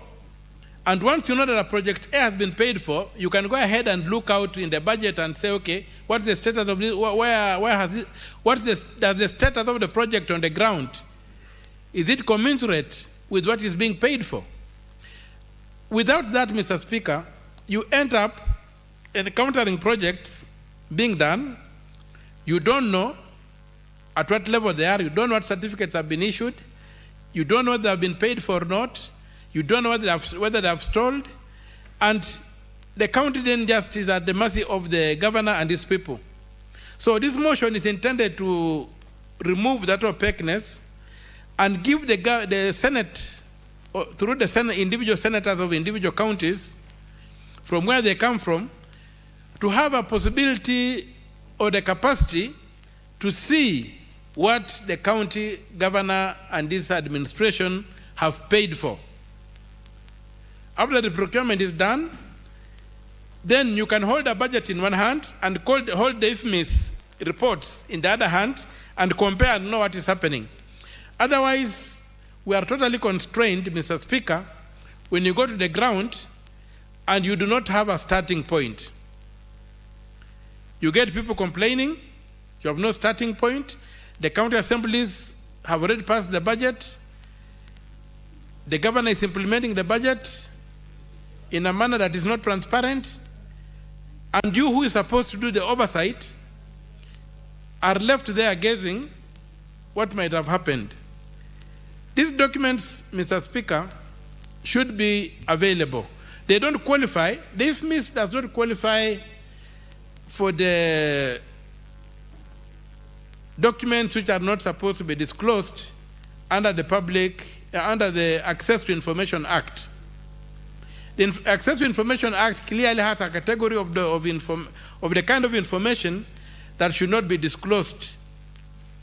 It does not go to the point whereby the IFMIS payments which have been paid out are kept secret. And yet we live in a world whereby when you go to the Public Finance Management Act, it requires that all contracts be published. So the contract, you are doing a contract in a village, you are building a road, let us know at what stage the road is that has been paid for this road. Let us know what is being paid for. And that way, Mr. Speaker, we'll be able to understand the extent to which the budget is being implemented, and we'll also be able to question these things called pending bills. Mr. Speaker, if we don't do that, we are going to end up in a situation whereby we fight here, we send money to the counties, and then we don't know how the money is being utilized. We have a responsibility to follow that money, to look at how it is being used, and not to do it in a manner that you are depending on hearsay, that somebody is telling you, do you know this has happened, do you know that has happened? Then you end up sometimes not being able to perform effectively, but we shall be able to do a scientific oversight of the governors. We'll be able to say, this item has been paid for. Where on the ground is it? This item was budgeted for so much. How come it has been split and paid several times? This procurement was approved. Why was it voided in the system? And if it was voided, where is the money? If senators can have that capacity to have these reports in the manner requested in the motion, we'll be able to check the utilization of funds in the counties. Otherwise, we are left running around not knowing what has happened. Even if you go to a project, Mr. Speaker, on the ground, and you find that the project has not been completed, you have got no capacity what the problem is. But if we had access to the IFMIS records, the vote books and what have you, it will be very easy for us to get there and say that this particular item has been paid for, but has not been delivered. So the importance of having access to the payments that have been made by the county government to third parties is extremely important. It cannot be overstated. It speaks for itself, and especially for us who have got the obligation at the end of the day to tell the electorate, those who elected us, what the governor is doing in the county. This one is a motion that we should make sure is passed, and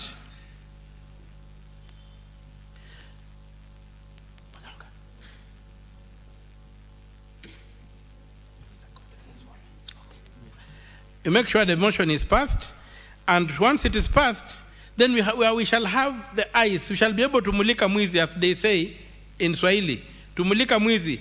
That mulika mwizi solution is the only thing that is going to save our counties from expenditure that is not explained, from theft of public funds, from procurement, from financing projects that have not been approved in the budget, and that will help us arrest the waste and abuse of public resources.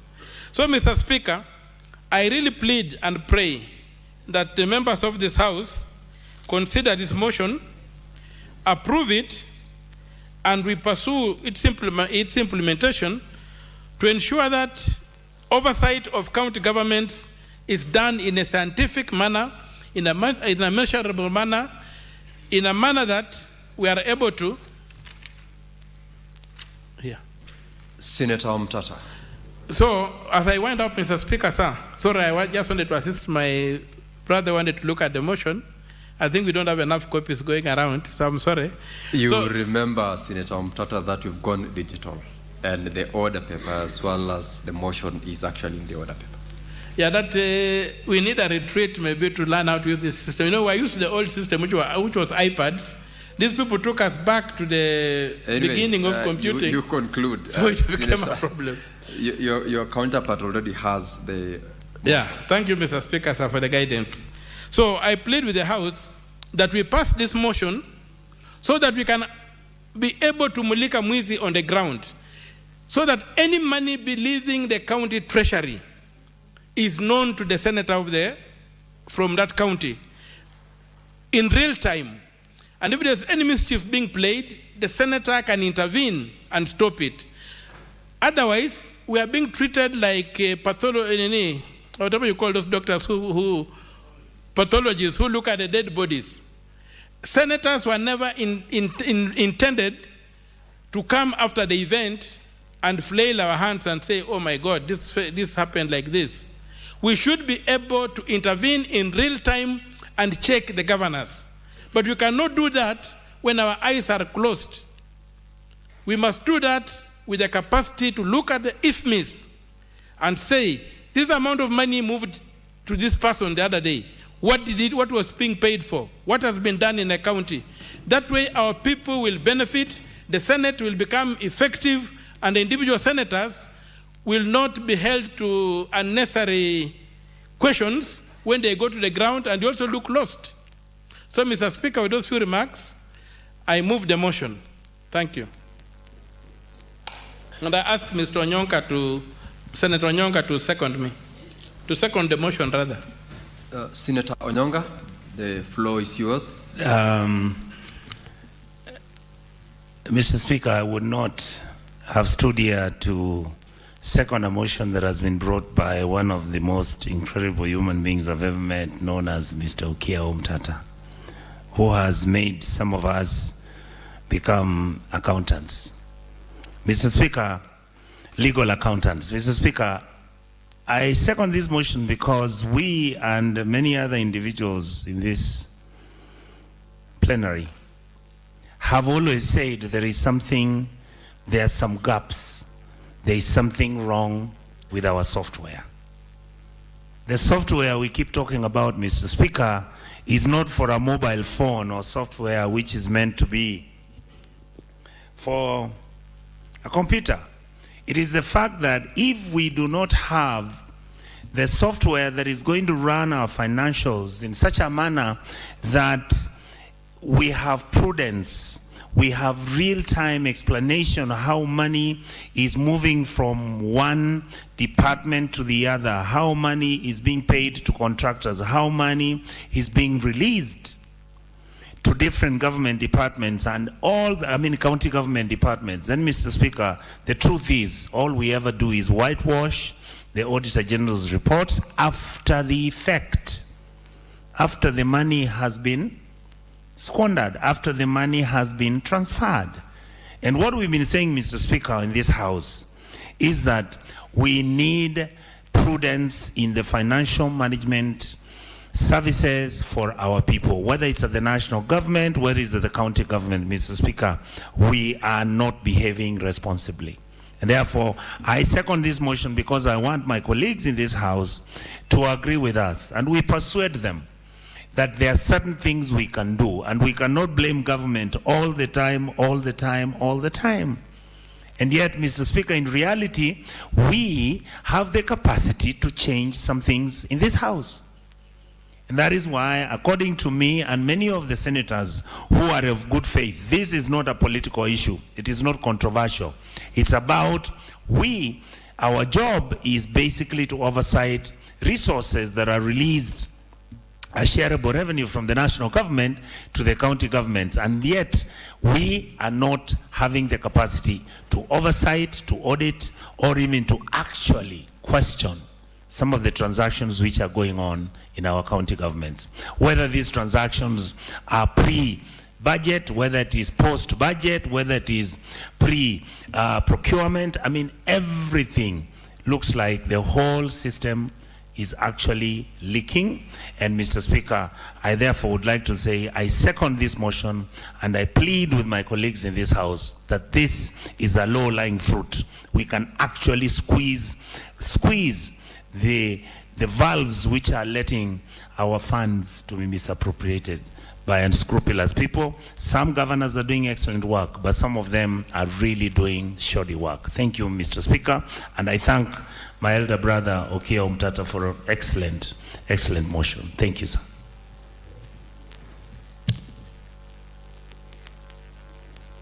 Now, honorable senators, I proceed to propose the question that, aware that Article 96 of the Constitution provides that the Senate represents the counties and serves to protect their interests, determines the allocation of national revenue among counties as provided in Article 217, and exercises oversight over national revenue allocated to county governments.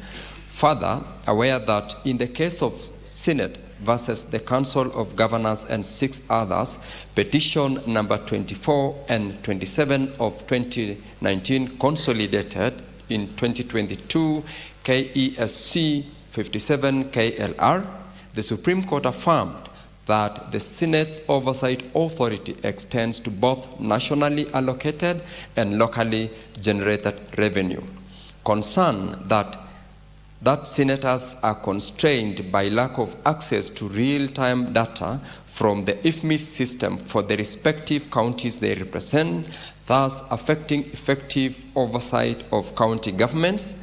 Further, concerned that in some instances, data and information presented to the Senate by the Auditor General and the Controller of Budget are received and considered late as a result of the backlog, resulting into much information not getting properly reviewed by senators. Noting that as a result of unchecked financial information and systems, county governments have continued to accumulate pending bills resulting from unplanned expenditures, unaccounted for, and inflated cost of projects.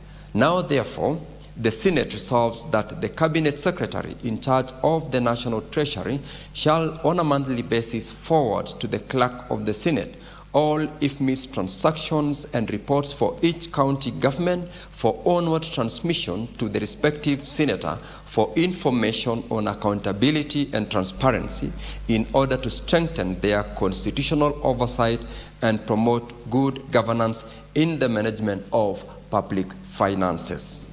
Honorable Senators, the motion is now available for your contributions, and I will invite Senator Montete is not in the House, Senator Manzo to proceed.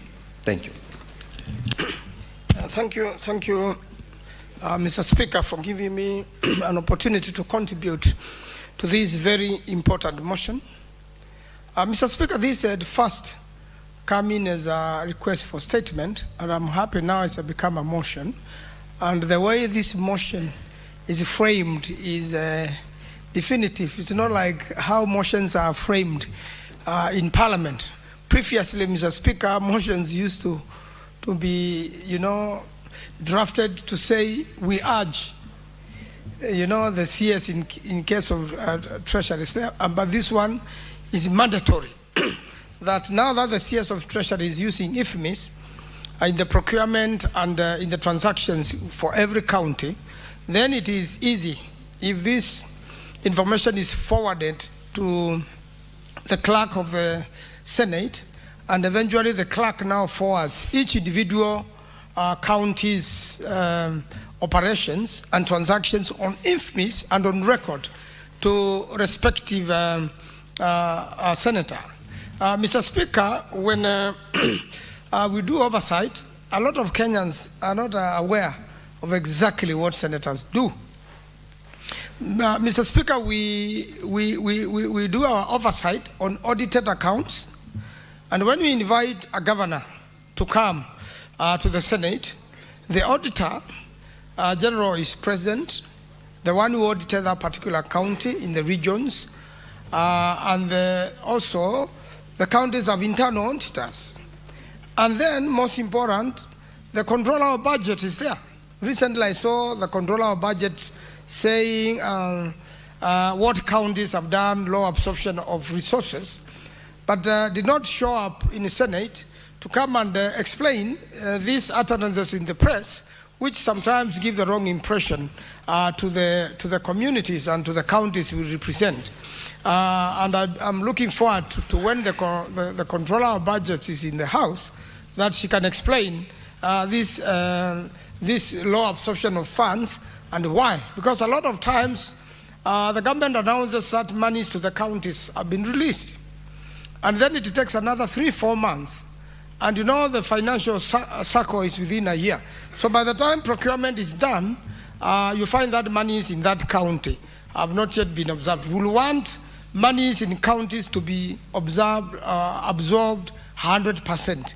We don't want any coin to remain with the central bank or to remain unused, because the counties need roads. The roads are in pathetic situations. Counties need water supply. Counties need environmental management. Counties need medication in the hospitals. Counties need medical equipments like scanners, operational, because every other time you have a phone call from a resident of the county say that we have gone to the level 5 hospital, the scanners are not working, and have been sent to a private enterprise whereby I need 20,000 for treatment. And you see, as an individual senator, you are forced to assist this particular person. While these machines, which most of them are managed by the national government, and I like the way this motion is drafted, that we oversight the national government and the county government funds, and more important, one national government is doing a county function, Mr. Speaker. We know that the national government has refused, with a lot of health functions at the national level, the procurement of those equipments, which should be monies devolved. We are aware that the monies for agriculture are not fully devolved. There are so many other activities hanging at the national level, which should have gone to the counties, and we will be oversighting from there and making sure the counties are working. We are aware that the sector of environment, of which the minister has just left this place, a lot has to be done at the county levels that it has not done. Similarly with water, even markets, they are being done. The work for the markets belongs to the counties. But individual members of National Assembly are the one running with this project in the counties and abandoning the governor. I remember an incident in Kiambu when one of these markets was being launched and there was a fight and a young man was killed, because the argument was who should be doing the markets. The markets should be done by the counties. They are the ones who manage them. Similarly with many other projects. And therefore, it is important for every single transaction which takes place at the county level that the same information within that month be relayed to the respective senator to oversight and to check what has been done. And when we go on ground, to be able to counter-check that the same projects have been done. Otherwise, we don't want to fall into a trap whereby for those governors, and quite a number of governors have trouble accounting for what has been sent to them. And quite a number of other governors have appeared before the Senate and have accounted for every coin. And they have answered questions that have been sent back, and they have come back to come and account, and to the satisfaction of everyone. And while we sit in that committee, Mr. Speaker, I said the controller of budget is there, the auditor general is there, and more important, EACC. So that if EACC picks a certain thing going wrong in a certain county, they can be able to investigate and go forward. But I don't think that is sufficient. Even when those three sit there with us to help us oversight, there is a lot of compromising and compromises going on. You find an investigation is never concluded, like the one of Kathwana, the headquarters of the Tharaka Nithi County, has been delayed by investigations from ESCC, which never complete. And therefore, the moment we've got the IFMIS transactions with us, then it is easier now, even to follow up with ESCC, to follow up with the governor, to follow up with the county, and make sure that there is effective oversight to the county. A lot of citizens have misunderstood us to mean that, Mr. Speaker, that we go and do the primary oversight, which is the work of a county assembly member. It is wrong, really. Oversight is not going and abusing the governor in a public rally. I cannot go to vet a CEC in the county, and I should not be expected to do that. That's the work of the local assembly, and the county assembly should be able to do that, and many other things they should be able to ask and question the county government. They have powers to summon the CECs, and we have handled several impeachment motions here.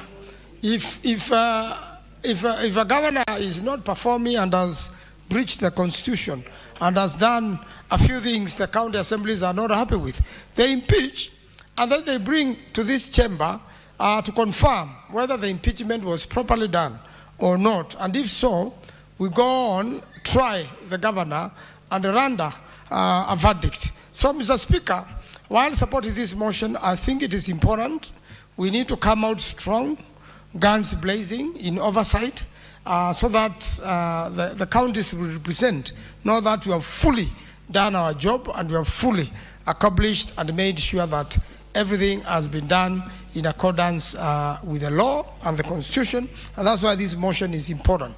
So that, Mr. Speaker, for every month, I should be able to go to the clerk, or the clerk should be able to forward to my office, and I can monitor and assess every single transaction the county government has conducted and what it was for and whether that particular job was properly done. I thank you, Mr. Speaker. I support.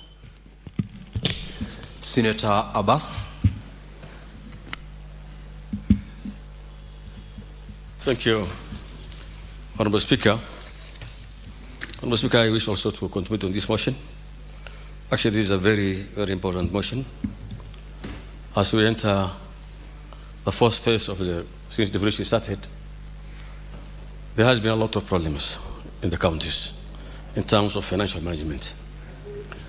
And as the House that has honors to oversight the counties, we were unable to track county financial management and county use of resources as a result of, opaqueness in the whole process.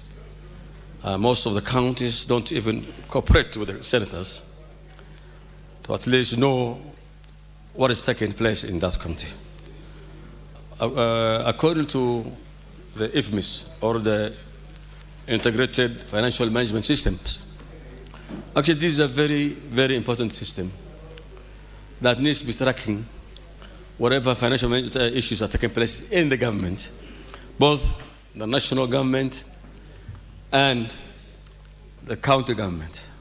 Honorable Speaker, we have something called in the counties, if you look at the article, I think the 201 of the 2012, the project management, the BVM, the project, public finance management.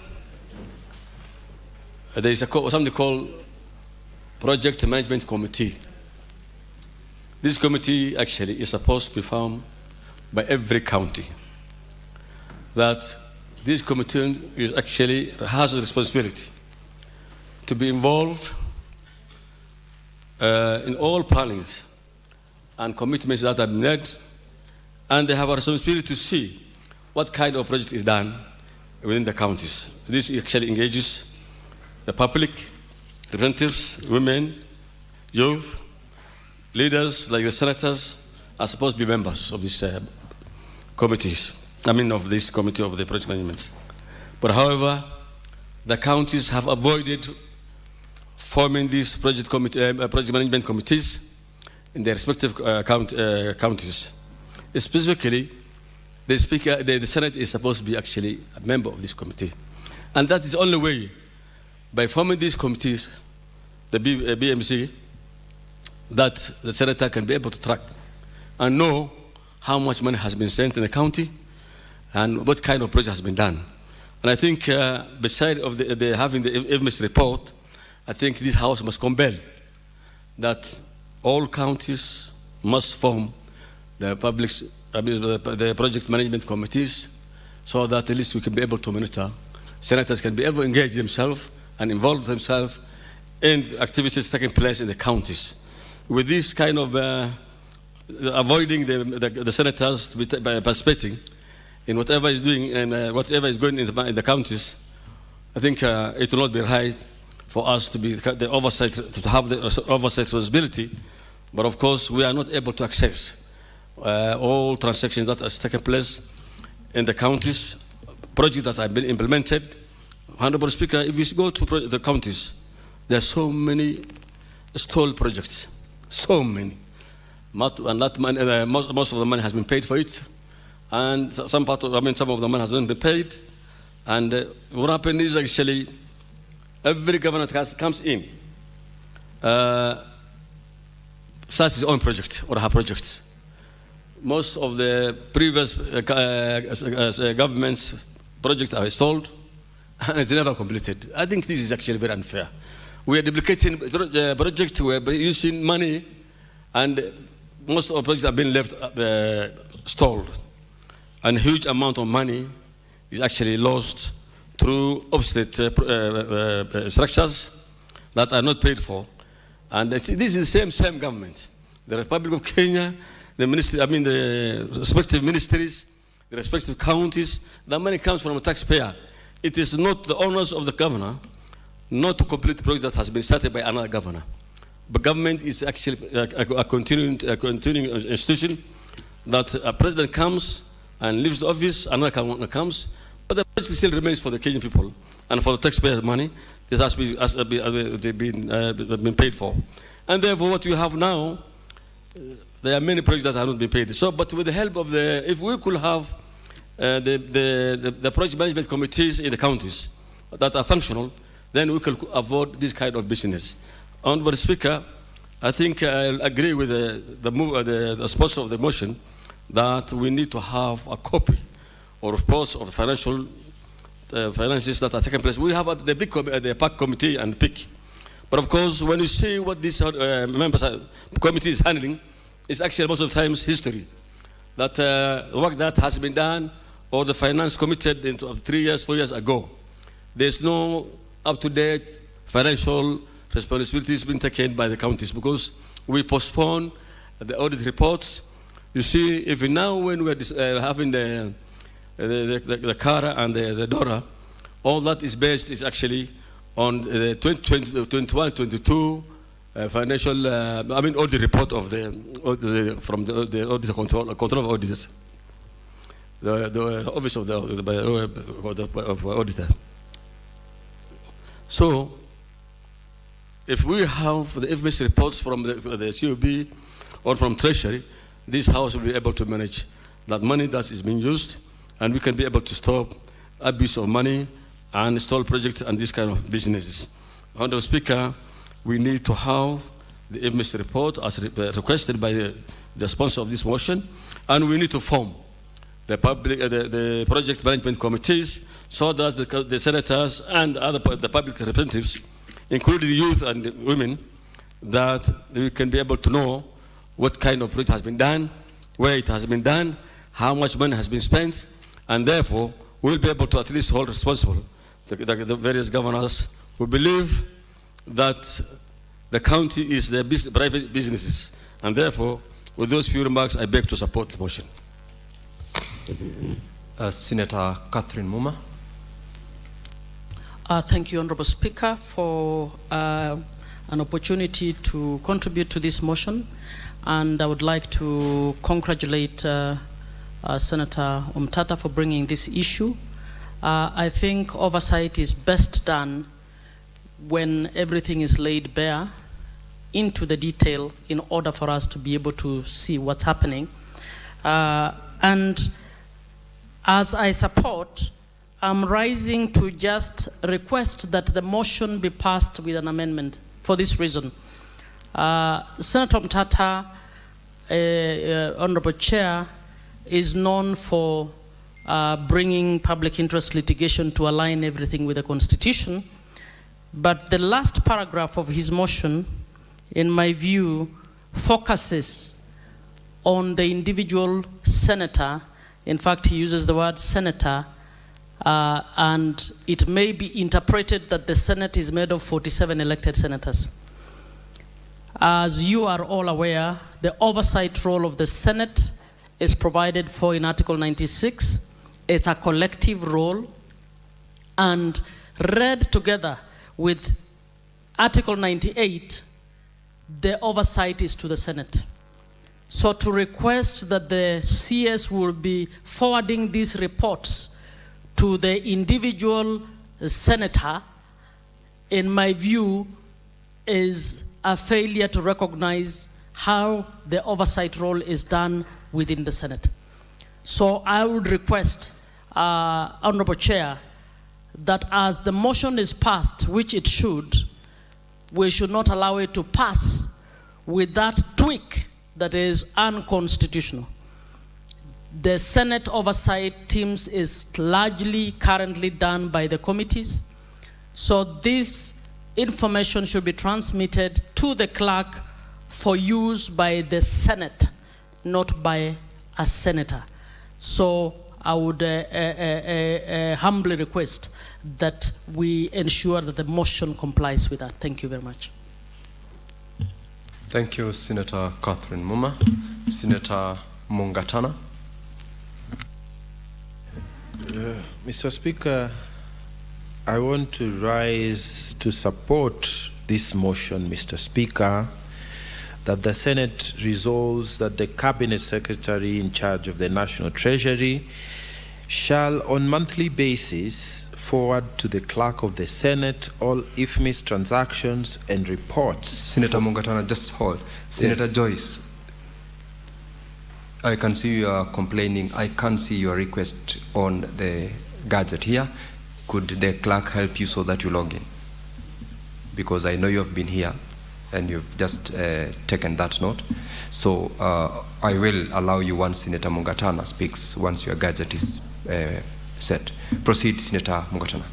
Thank you, Mr. Speaker. So I was saying I support that the IFMIS transactions and reports for each county should be made available to the senator for purposes of enhancing the oversight roles. Mr. Speaker, this is not a very difficult request that the Treasury is being called upon to do for the Senate.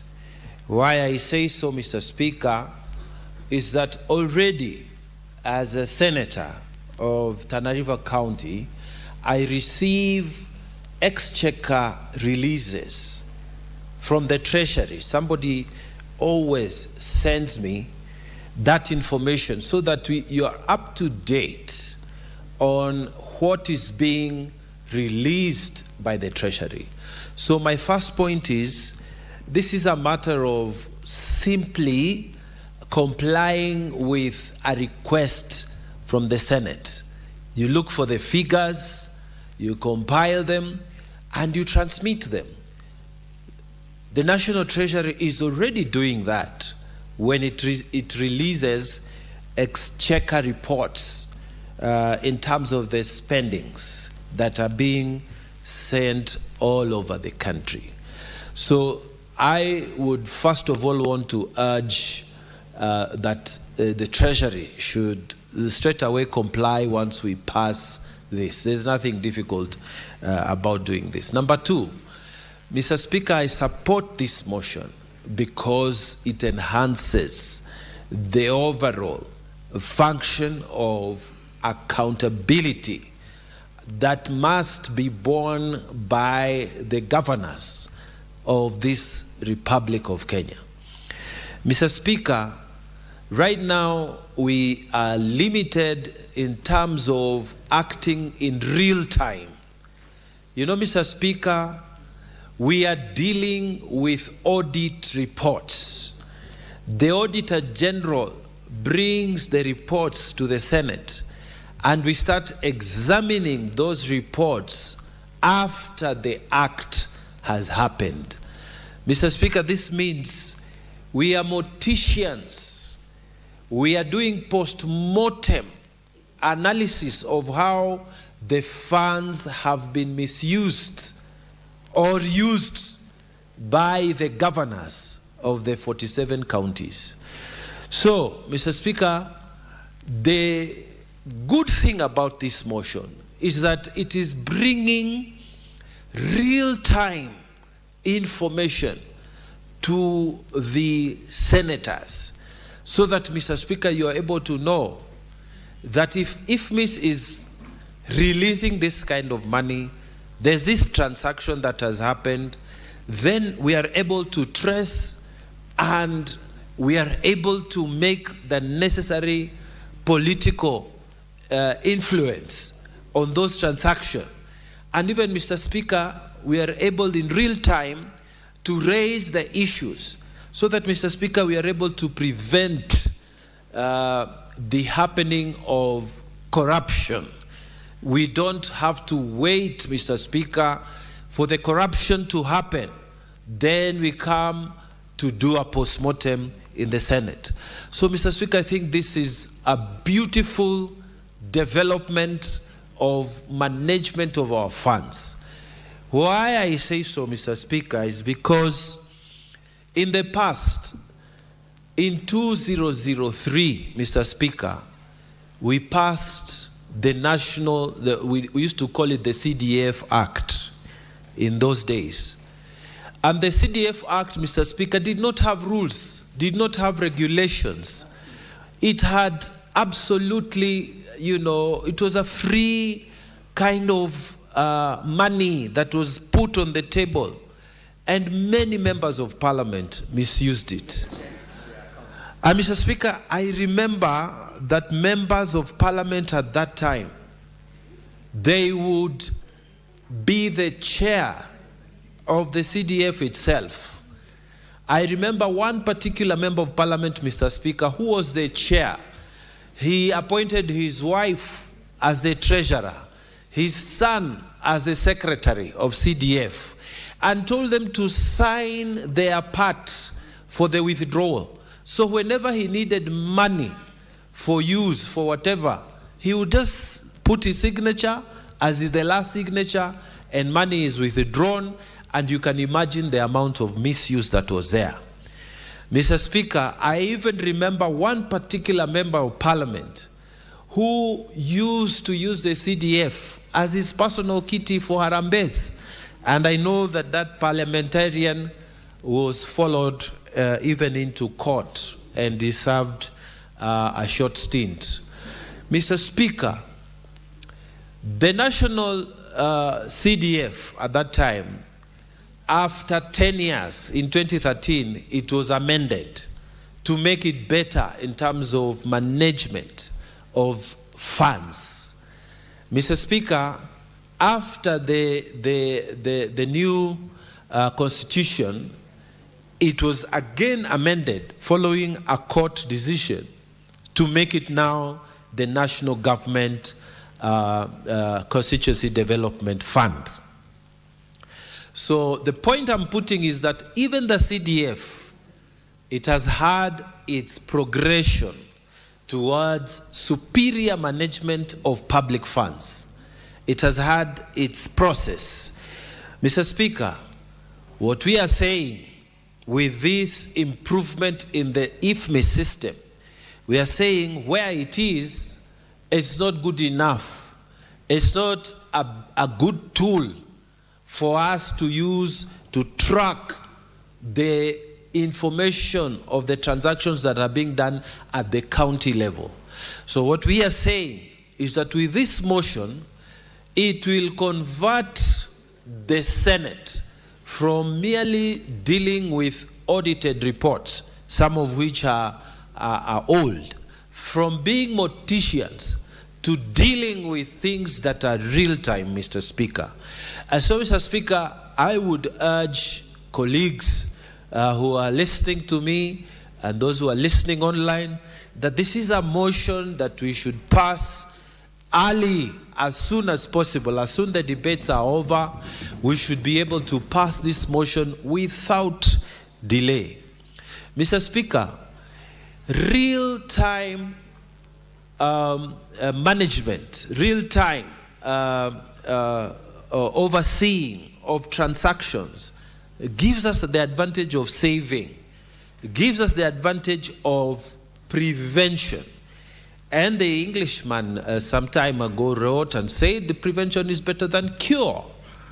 And Mr. Speaker, I remember in particular in Tana River County, there was a planned trip to go to Canada, Mr. Speaker, by the governor and some fellows in the county to go and learn about governance, Mr. Speaker.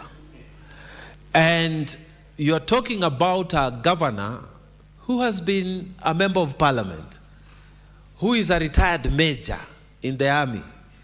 So there's nothing that they were going to learn. And Mr. Speaker, where were they going? They were going to some small county in Canada, to learn about governance for 2 weeks. When you cost that together with the people who are going to accompany, the county was going to spend about 12 million shillings in one trip, Mr. Speaker. And so, because of the communications that were there, the office of the senator took it up. And Mr. Speaker, we pushed with Canadian embassy, we even wrote to that county there and told them this is wastage, that the county has been misusing funds and there is nothing they were going to learn. And finally, Mr. Speaker, that trip never happened. Why? Because there was real-time checking on what the monies of the people of Tana River was going to be utilized for. So, Mr. Speaker, if the IFMIS reports, the IFMIS transactions are going to be real-time, every month we are going to see what is happening, then if there is fraud that is ongoing, especially ongoing fraud, we will be able to take the necessary steps to stop and be able to do prevention, which is better than curing. So, Mr. Speaker, with those very many remarks, I want to urge that we support this motion, and I support. I thank you, Mr. Speaker. Thank you, Senator Mungatana. I will now allow Senator Joyce Korir to make her contributions.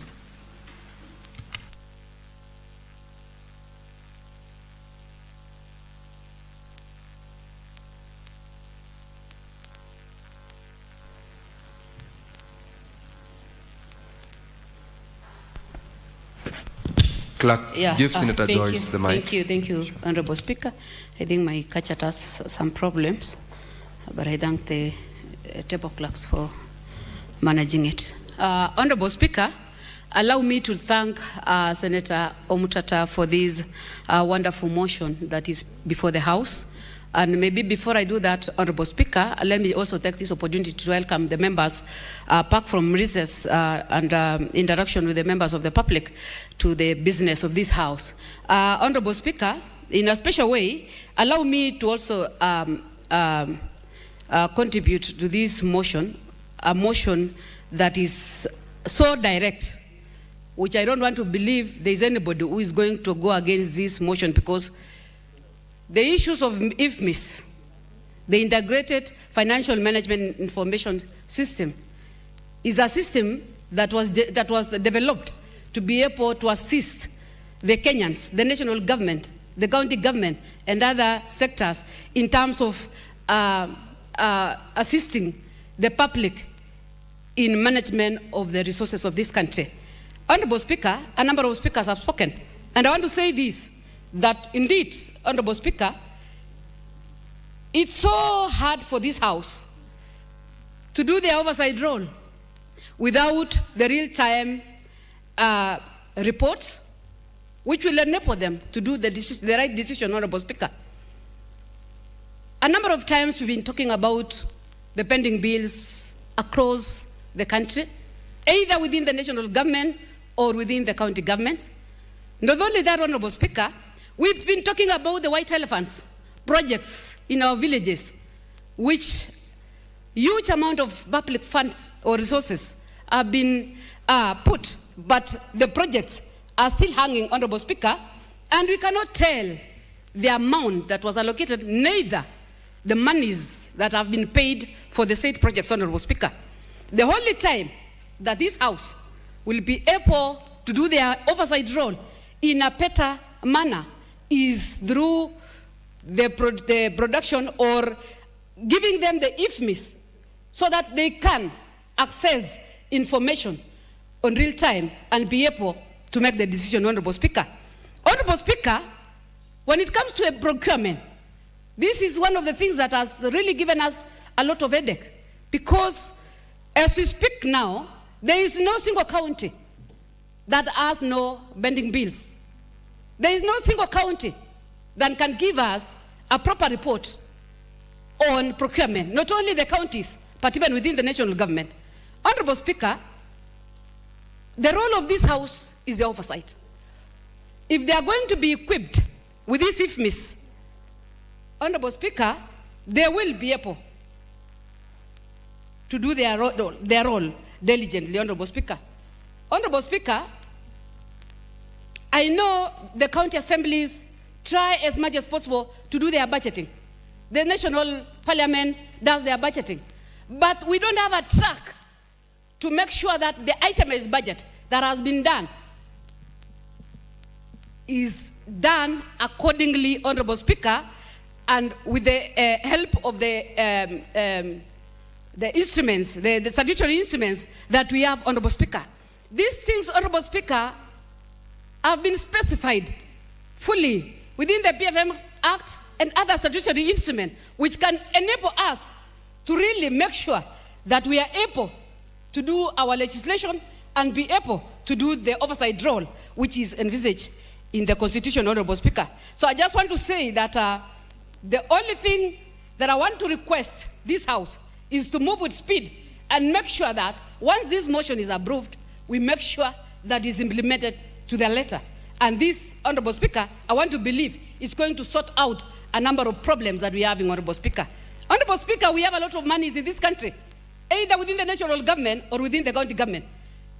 Honorable Speaker, a number of projects are being run, but I can speak authoritatively, Honorable Speaker, that a number of us doesn't have the facts of how much those projects are costing and whether they have been paid or not. There is a lot of fraud that is going on, Honorable Speaker, where at some point you find a lot of things that are happening within the county governments and even with the national government. You find a contractor has been paid, and because of technology, Honorable Speaker, they go to an extent of removing it from the system and re-entering it again, just to be used as a cash cow, Honorable Speaker.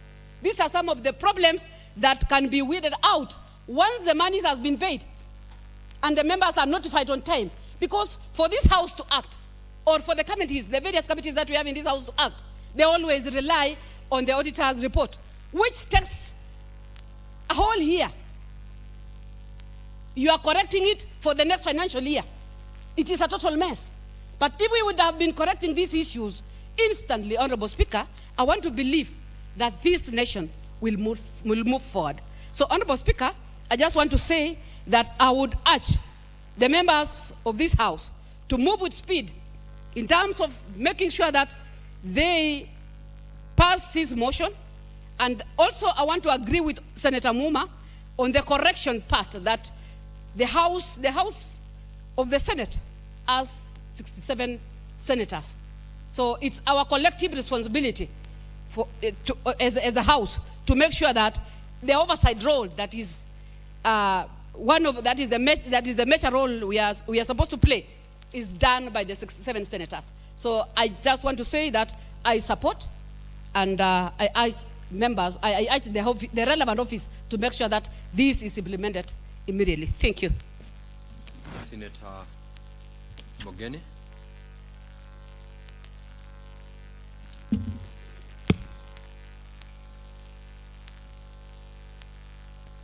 Yes, thank you, Mr. Speaker. Mr. Speaker, I want to first thank the Senator for Busia, Senator Okia Omtata, for bringing this very, very progressive motion, Mr. Speaker. A motion that will, in a very great way, assist the senators in undertaking their oversight responsibilities within our respective counties. And Mr. Speaker, you must acknowledge that the people of Busia did this senator a very big favor by electing Senator Umtata, a man who has created an excellent record in litigating in our courts public interest cases, including the case that he has cited in this motion, Senate versus Council of Governors, petition number 24 and 27 of 2019. Mr. Speaker, looking at this motion, the main intention is to ensure that we extend the ambit of transparency and accountability on the use of public resources so that our governors can operate a system that is accessible to Kenyans and one that they have no fear if a third party is also going through to ensure that they are acting in compliance, in compliance with the Constitution and all financial regulation and laws of this country. Mr. Speaker, I want to draw the attention of this House, the kind of collaboration that exists in the House of Commons between the House of Commons and the Office of Comptroller Auditor General in the House of Commons. The two, Mr. Speaker, work hand in hand. Because the intention, Mr. Speaker, is to ensure that public resources are used for their intended purposes. These two offices should work hand in hand. And now that these are now open, Mr. Speaker, remember that this Third Senate of the Republic of Kenya has now empowered senators with a fund, a small fund that helps senators undertake their oversight role. Mr. Speaker, the two should work hand in hand with the Office of the Auditor General. You have staff, Mr. Speaker, that work in your county office, Senator Vice Chair, Senator Joyce. We know that as the PSC we have supported the nominated senators with a few staff also. Mr. Speaker, these officers should work together with the Office of Auditor General and the Office of the Controller of Budget so that we are able to monitor how requisitions are made and payments are made by county governments, Mr. Speaker. In the UK, Mr. Speaker, they even do value for money reports because it's not about payments. We want to see that when you issue a tender and you're undertaking a project, there should be value for money, Mr. Speaker. I don't know what happens in other counties, but I've tried to follow. For example, budgetary allocations for water projects in my county of Nyamira. Mr. Speaker, every project I've visited, the only thing that the governor does is to drill a borehole. Once he has drilled the borehole, and he sets, for those ones who are lucky, he sets a kiosk, water kiosk, in that particular borehole. That is the end. If you were to talk about value for money, Mr. Speaker, once you drill a borehole, you should connect water to homes. Civilization demands, Mr. Speaker, that we supply water to our women. When I go to Nyamira, Mr. Speaker, I don't want to see my women going to collect water from a borehole that is 1.2 kilometers from their houses. Mr. Speaker, I want to see my women in Nyamira donning a hairstyle like Senator Joyce. I don't want to see them carrying water buckets on their heads, or like Senator Wakabubi here. We want our women to also make nice hairstyles, and they draw water from piped water from their homes, Mr. Speaker. That's when I'll truly say that devolution has reached our counties, Mr. Speaker. People who reside in the cities, they don't go looking for water from boreholes, wherever that is. They draw water from pipes in their homes. And that's my dream as a senator of Nyamira, that when we work so hard to send money to our counties, women should draw water, piped water from their homes. That's the only time, Mr. Speaker, we will say that truly now we are seeing fruits of devolution. Mr. Speaker, if you go through audit reports, year in, year out, you will see the auditor making disclosures that some counties are making expenditure that is unsupported. Okay? You will see many pages drawing the attention of this House to irregular procurements in our counties. You will see reports by counties that have overemployed above 35%. I don't know what is the percentage in Tana River. In Nyamira, we have hit 67% of the revenue that we send to counties goes to salaries. Mr. Speaker, we did a special audit in Nyamira, and you find somebody is employed in TSC, but still being paid salary by the county government of Nyamira, Mr. Speaker. Chief officers, if you read that audit report, cannot account for staff in their respective departments. Yet, money that goes to county is supposed to take services closer to the people. We want to see excellent ECD classrooms in our counties.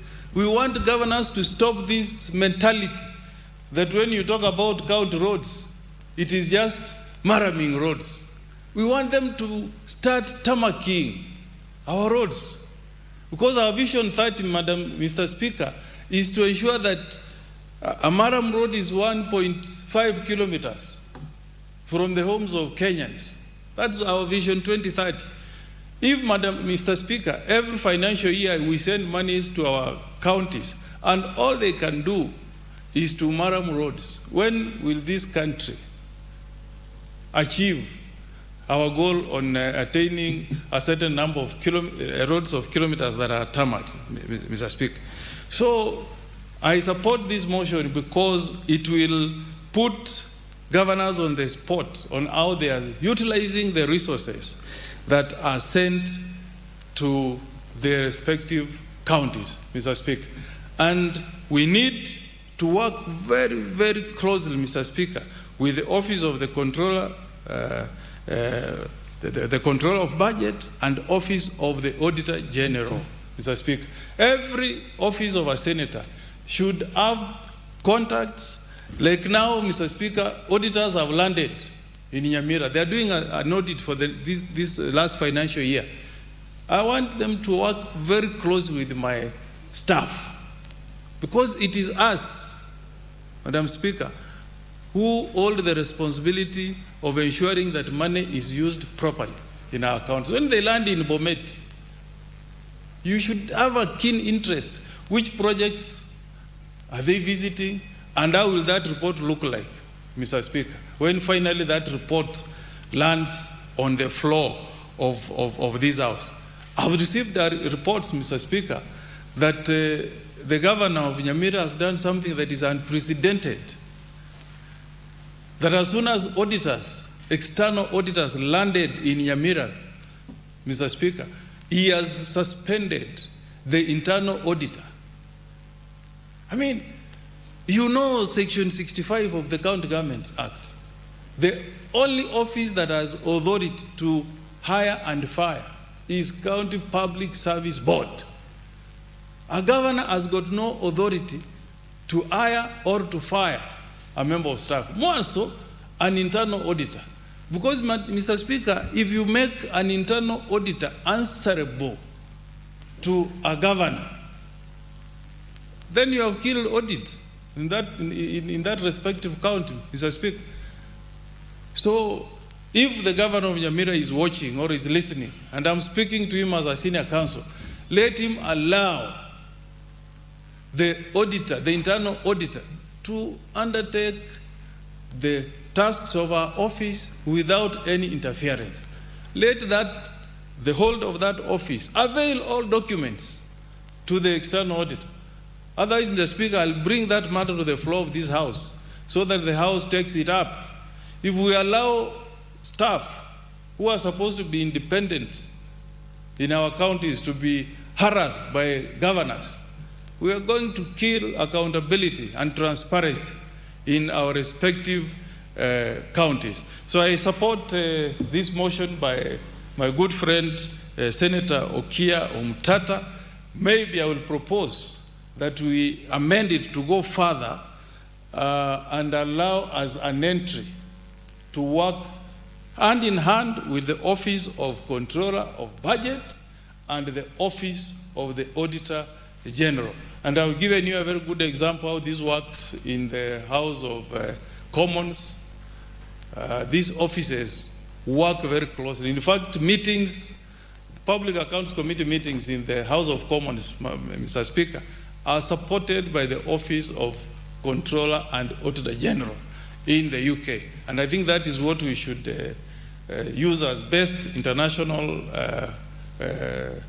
practice, incorporate it, so that we can work together with those offices to ensure that money that is sent to counties is used for the intended purposes to bring services closer to the people. With those many remarks, Mr. Speaker, I support.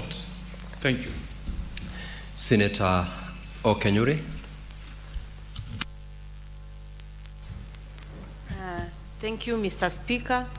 I also wish to support this motion by the good senator from Busia, that this is a very progressive motion, Mr. Speaker, and not just for the watchdog committees in the Senate, but even in building the ability for members of the public to follow what's going on in their respective counties, Mr. Speaker, as we put our heads together towards combating corruption in this country, Mr. Speaker.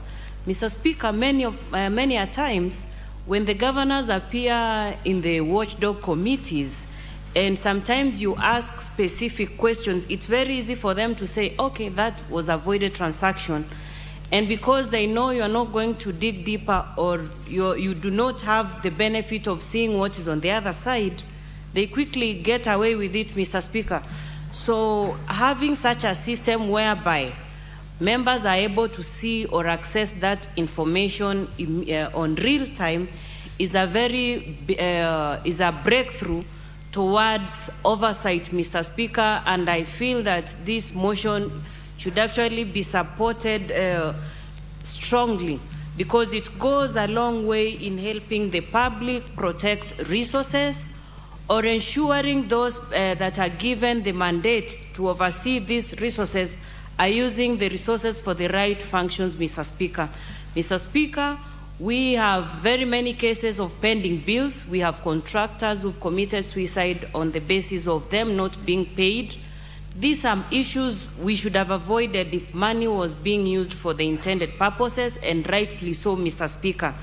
So I really want to support this motion, that it's one way we are actually going to put governors, not just governors on the spot, but also build the capacity for members of the public to be able to oversight the leaders they've elected, because it's a challenge for members of the public to actually oversight when on the other side they actually have no information on what specifically we are looking at, because for a long time this appears to be a responsibility of the Senate only.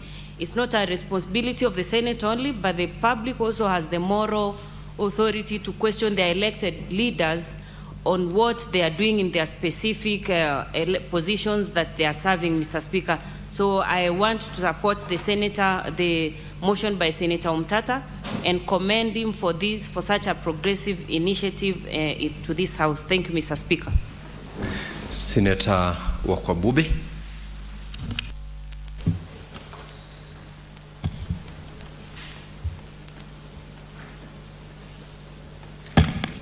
Thank you, Mr. Speaker, for the opportunity to contribute towards this motion. I begin by commending Senator Umtata for this insightful thought on the IFMIS. My concern is drawn at paragraph 5, noting that as a result of unchecked financial information and systems, county governments have continued to accumulate pending bills resulting from unplanned expenditures, unaccounted for and inflated cost of projects. This is due to numerous incidents of irregular or rather procedural funding, which I could refer in simple terms as virement, because we also realize that there is a lot of violations regarding financial transfers, maybe from recurrent to development plans or vice versa.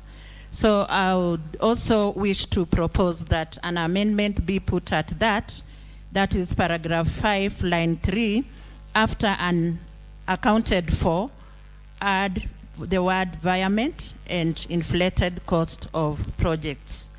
Mr. Speaker, sir, I beg to move that the motion be amended in the last paragraph by deleting.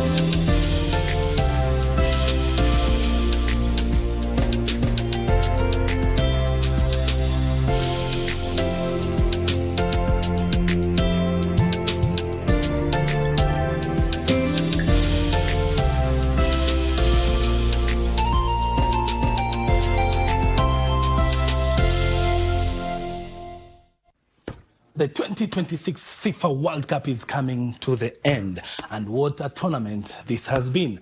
Giants have fallen. Brazil, Germany, and even the fairy tale of Cabo Verde has come to an end. Now only 4 teams remain, and as we start the kick-off to the semi-finals and the finals, BBC World Service and KBC English Service will bring you live the action of the remaining matches. Catch all of them on KBC English Service and BBC World Service.